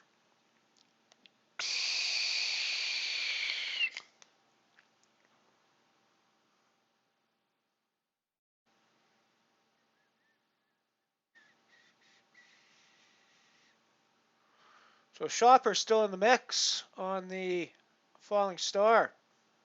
66,000 chips. We were only able to make it to 11th place for 150. Ooh, we have to add that to our caching. We didn't add that to our caching. And I don't even think I took a picture of it. That's gross. I should have taken a picture of that.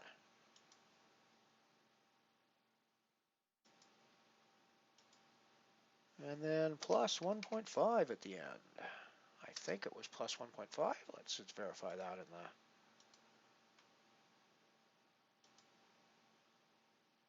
Yes, it was 1.5.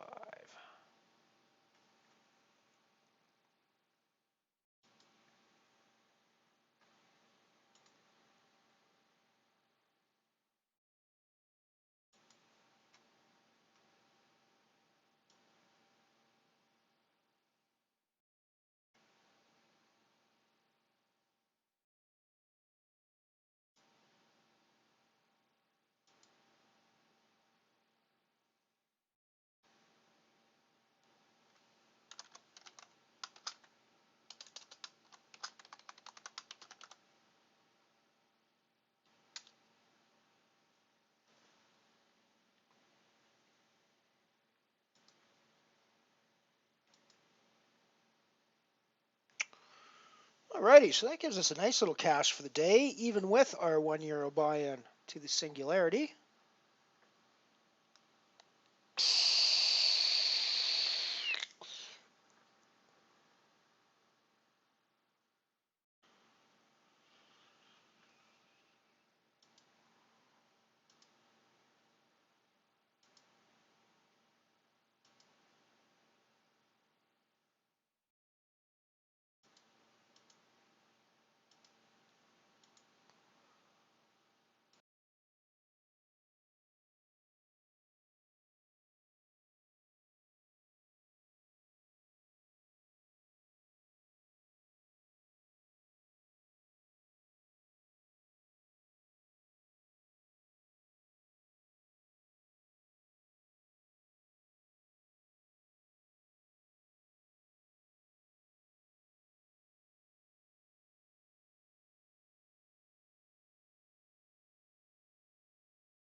Yeah, you lost audio. It's back now. I think I must have coughed.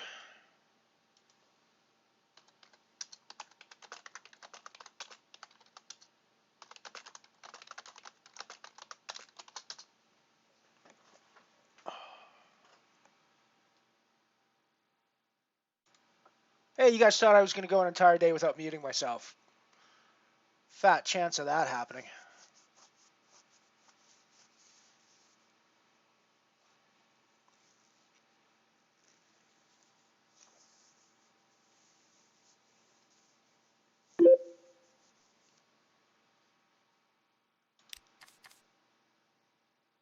Yeah, we're on a 3-minute delay now. I did drop it back from the 4 that I was initially on. So I sort of was saying things some of the time. But yeah, you're right.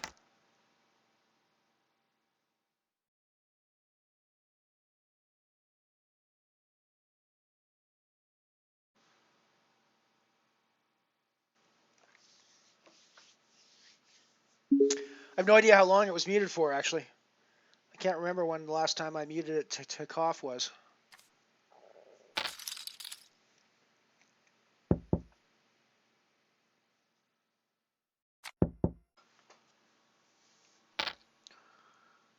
Alrighty, we got more break coming up. So, we've done all the random ads. Let's do a Chevy.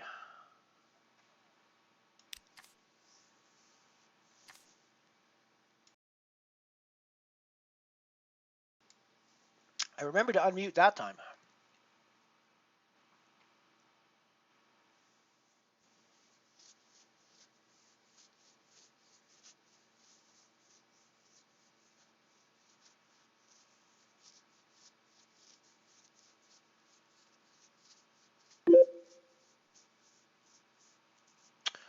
Oh, we lost Night Chopper. I did not see the hand, though. Hopefully.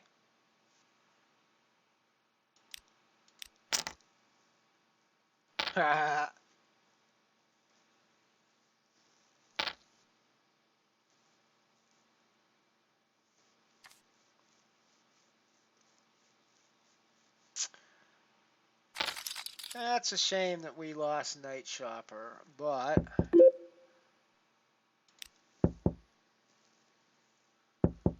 we will go to my qualifier table and the singularity when it comes up, and we will close the Night Chopper table now. Good game, though, buddy. Well done. Good job to get through to that final table.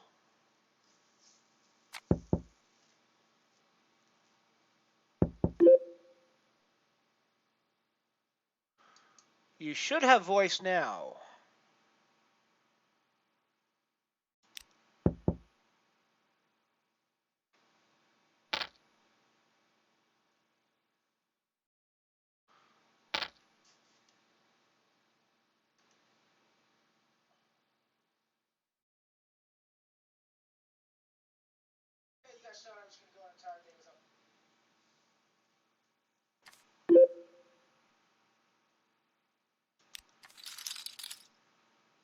Alrighty, off to the break. That was a long hand there, but we're going to go after the break, and we'll be right back. The most talked about new car in America, Corvair by Chevrolet. 9 years of planning and testing has built the most practical compact car in America. Watch how it goes.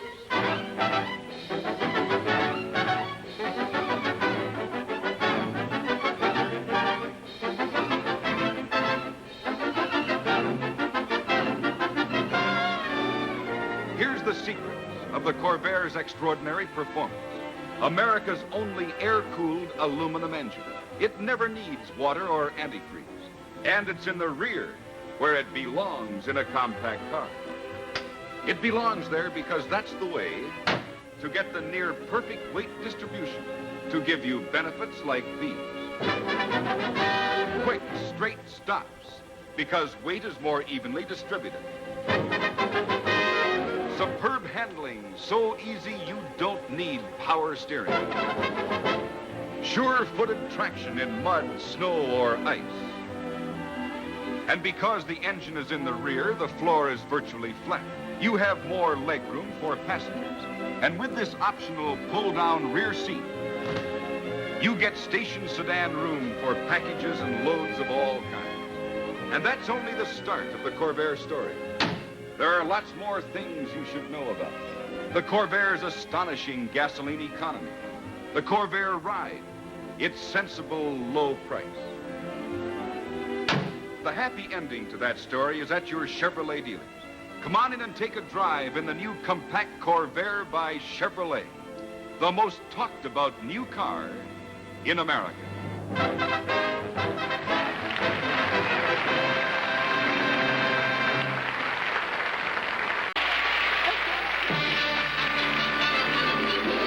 Way down Texas way in California, across America from sea to sea.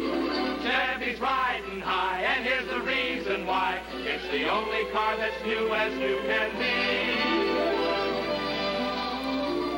be. Today, Chevy is riding high, wide, and handsome everywhere. And no wonder, because Chevrolet offers the only all-new line of cars in the low-price field. Nowhere else will you find the fresh sculpturamic styling of this beautiful Bel Air Impala. And nowhere else will you get the size you get in this Bel Air sedan, the longest in the low-priced field. At the same time, it's easier to park because it turns in a tighter circle, tighter by 3 feet than any other full-sized car in its field. This handsome Nomad is just one of Chevy's 5 all-new station wagons, beautiful, easy riding wagons with standard full-coil suspension or level air, the greatest road smoother outer you've ever seen. Chevrolet's Biscayne series combines high style with low cost.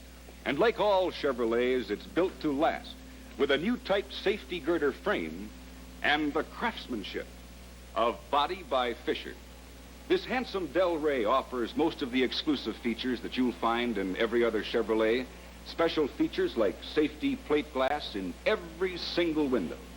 Crank-operated ventipanes for easier ventilation control, and a polished lacquer finish that shines like a mirror. And yet, with all these exclusive features and many others, this Del Rey is the lowest priced Chevrolet of all. Yes, it's no wonder that Chevy is riding high. It's got everything, with 17 different models to choose from. So you see your Chevrolet dealer tomorrow. He'll give you a quick appraisal on your present car and prompt delivery on your all-new 1958 Chevrolet.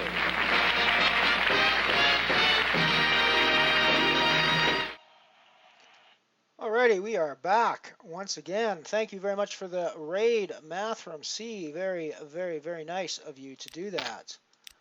I much appreciate it. We are playing 2 games. We got a qualifier to the €1 ticket going here, and we also got a €1 singularity going on the other table. The title is not accurate for it yet. It will be shortly. It is not the Dwarf Star Bounty. It is a €1 singularity. Give me one moment to correct that problem.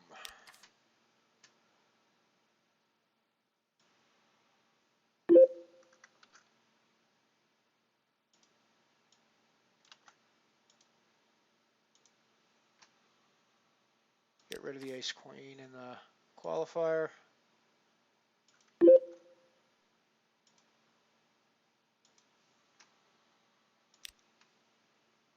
Alrighty, there we go. Woohoo! Thank you very much, Mr. Mathram. Welcome to all the new welcome to all the new viewers. My name is Lyle Bateman, aka Elron66, Elron6900, Elron Steel, or Elron Priestman, depending on where on the online or real world you happen to know me from. We're playing poker on Unibet, and our whole point here is we're running a free roll challenge.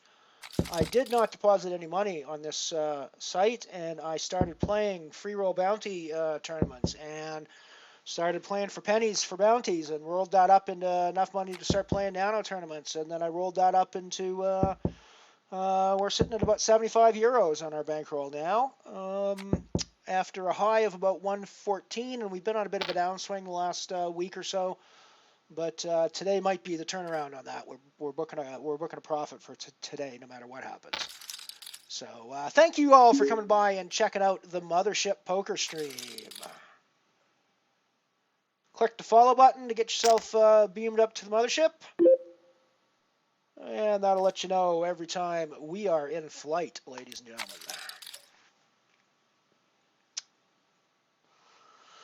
We were railing our good friend Night Shopper on the final table of the Falling Star after we busted 11th in that tournament today, but he ended up busting as well.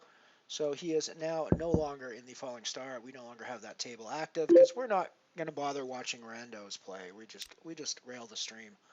Friends of the stream. However, Night Shopper did end up cashing in 7th place for €3.23. So congrats, Night Shopper. Good on you, buddy.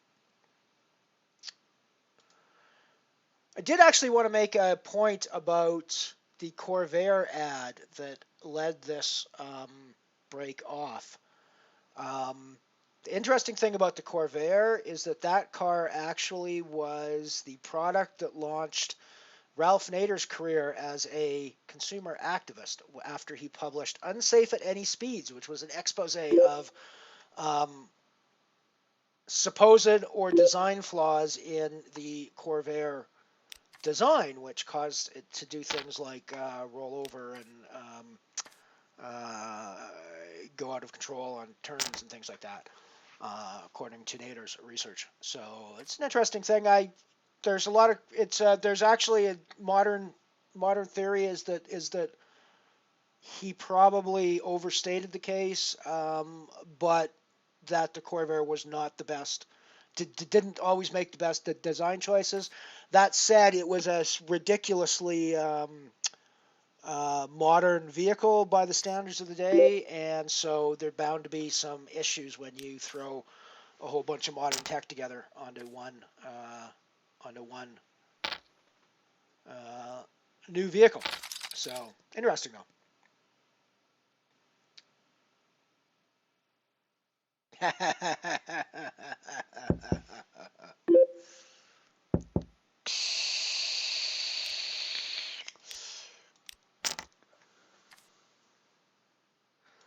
picked up Ace-King on the qualifier table, so I put in a raise over top of a limper. 4x raise. We'll see how this goes. These qualifiers are pretty spewy in many cases, so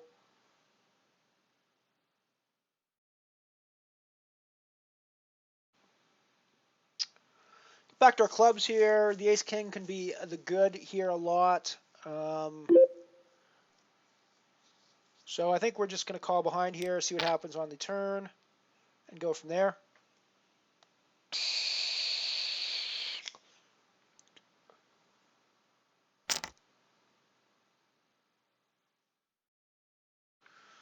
Not sure I'm still thrilled with the strength of my hand, but I equally don't think we can go anywhere.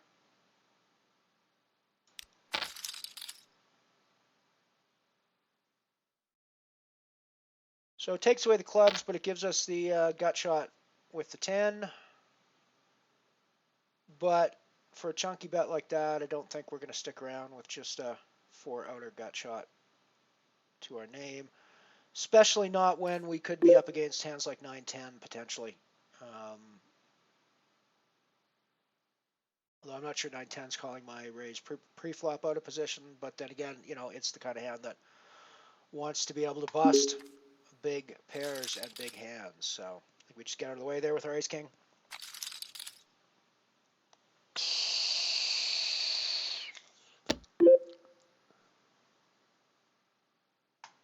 Had a decent run in the Singularity yesterday. The Singularity here. Can't remember exactly what position we got, but we went pretty deep in it. We cashed, and we... or was that the day before? Maybe yesterday we busted it. No, I think yesterday we busted it. Was the day before we put in some cash. Let me have a look at my records. My records will tell me the truth. My brain does not tell me the truth.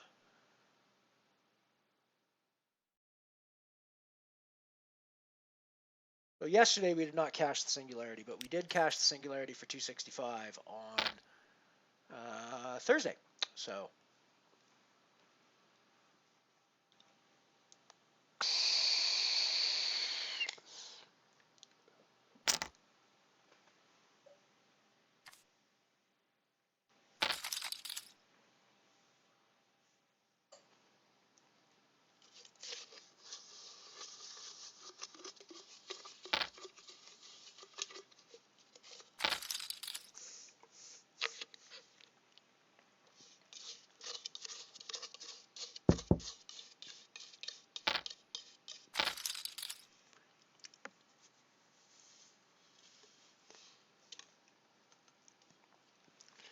yeah, we had a pretty sick run here on the stream initially off the start. It was a pretty slow start, but then we had a period in January and February where we just ran pure, man.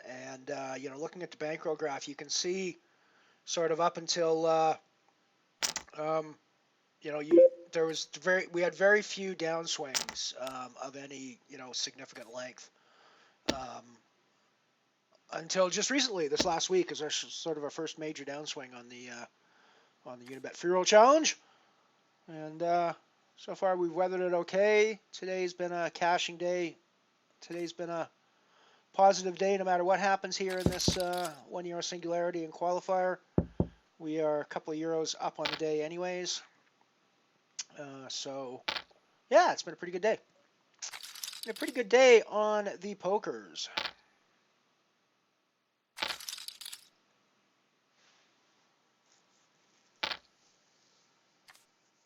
Thank you, Krypton. I will be doing that. I will absolutely be doing that shortly. I'd been foolishly waiting for some graphics and branding that I'm waiting for to come through. I'm just not sure when that's going to happen yet, so I think I need to put the post up and just roll with what I've got and just update things as I get the new stuff. As I get the new stuff in.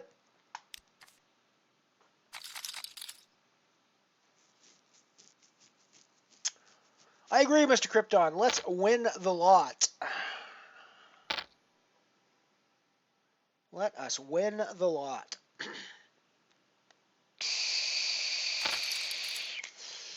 Night Shopper's already given me a bit of a boost there with a post on one of the threads about streams to pay attention to. So I appreciate that quite a bit.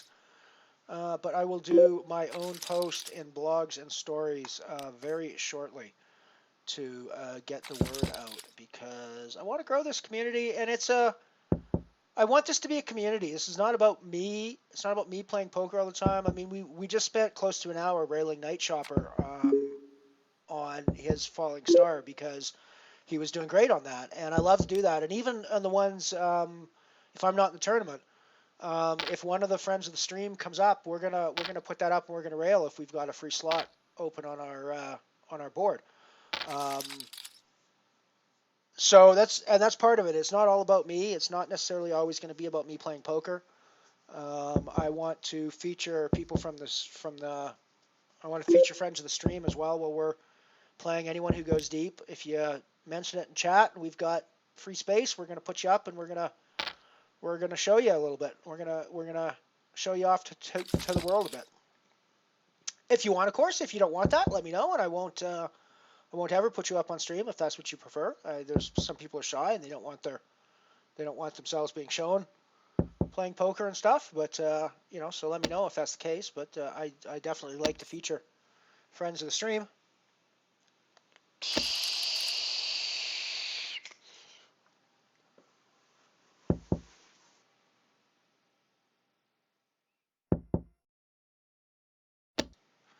I really want to win one of these singularities. Haven't won one yet. I've gotten deep in a few of them. I've final tabled a couple.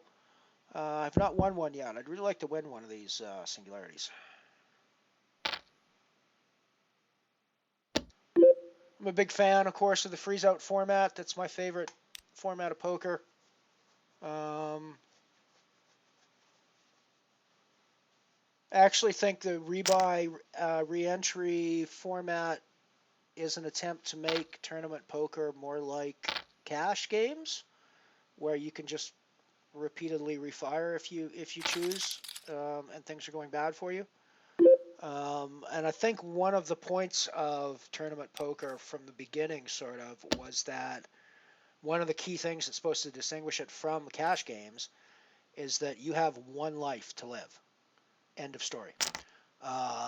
So I think the freeze-outs need to be a key part of poker kind of going on forever, because that's what the tournament concept is all about. But I'm happy to mix in with some rebuys and reentries, because those can be fun as well, with a slightly different strategy involved. And it's an interesting way to mix the cash and tournament strategy, I think. Good night, shopper. Sleep well, my friend. We will see you again soon.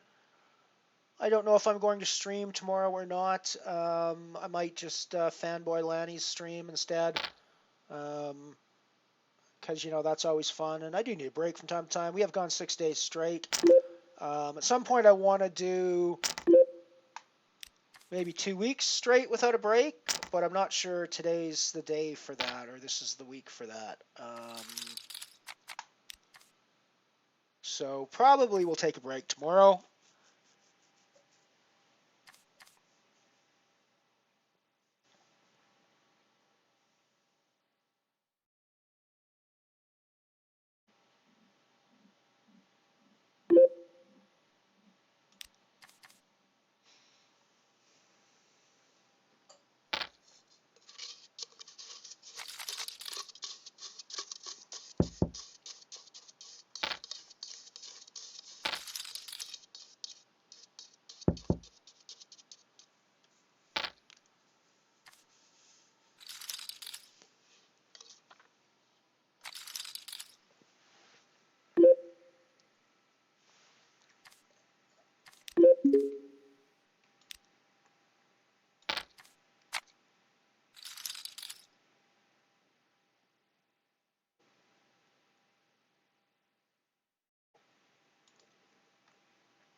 Just made a rather poor decision to fold an ace-jack on the qualifier table to a bunch of large shoves.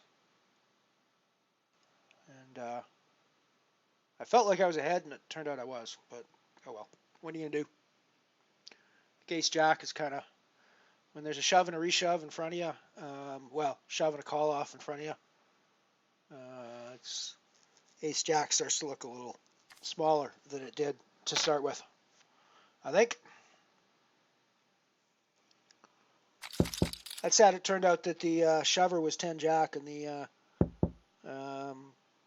guy that called off was ace-4, so, you know. I'm going to put in a raise with my king-queen here. Haven't really had a ton of action on this table yet, so I'm a little surprised to see so many people whip in behind me, but kind of thought I'd get a little bit more respect there. But flopping the second nut flush draw is never a terrible spot to be in, so we're going to keep the aggression on.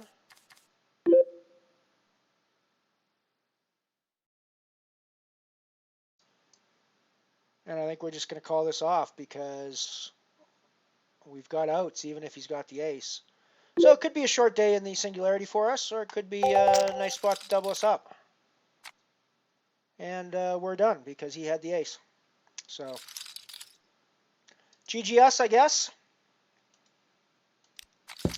GG us, I guess. So we're just playing qualifier now.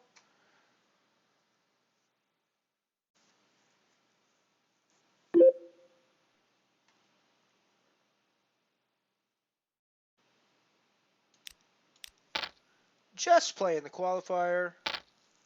I mean, I think I'm supposed to call off there with the king, queen of spades with the spade draw. I'm not particularly upset with how that went. I'm definitely calling this raise with my queen here.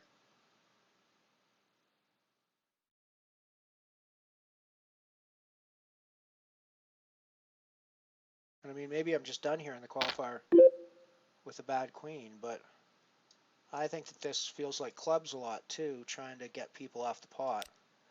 So I guess this could be the end of our streaming day, ladies and gentlemen. Bleh. The club coming on the end is like the worst thing we could have seen. Just one of these people has clubs.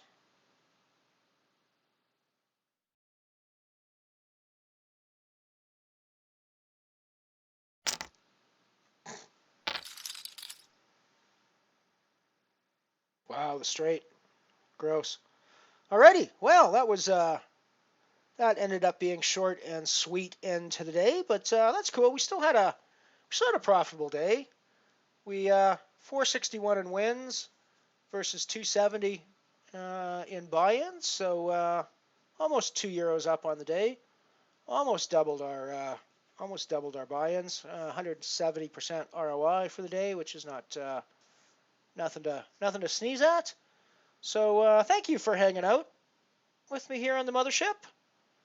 If you want to be notified when we're online, click that follow button, and you'll get yourself beamed up to the Mothership every time we go online. And otherwise, have a great day. We will see you again soon.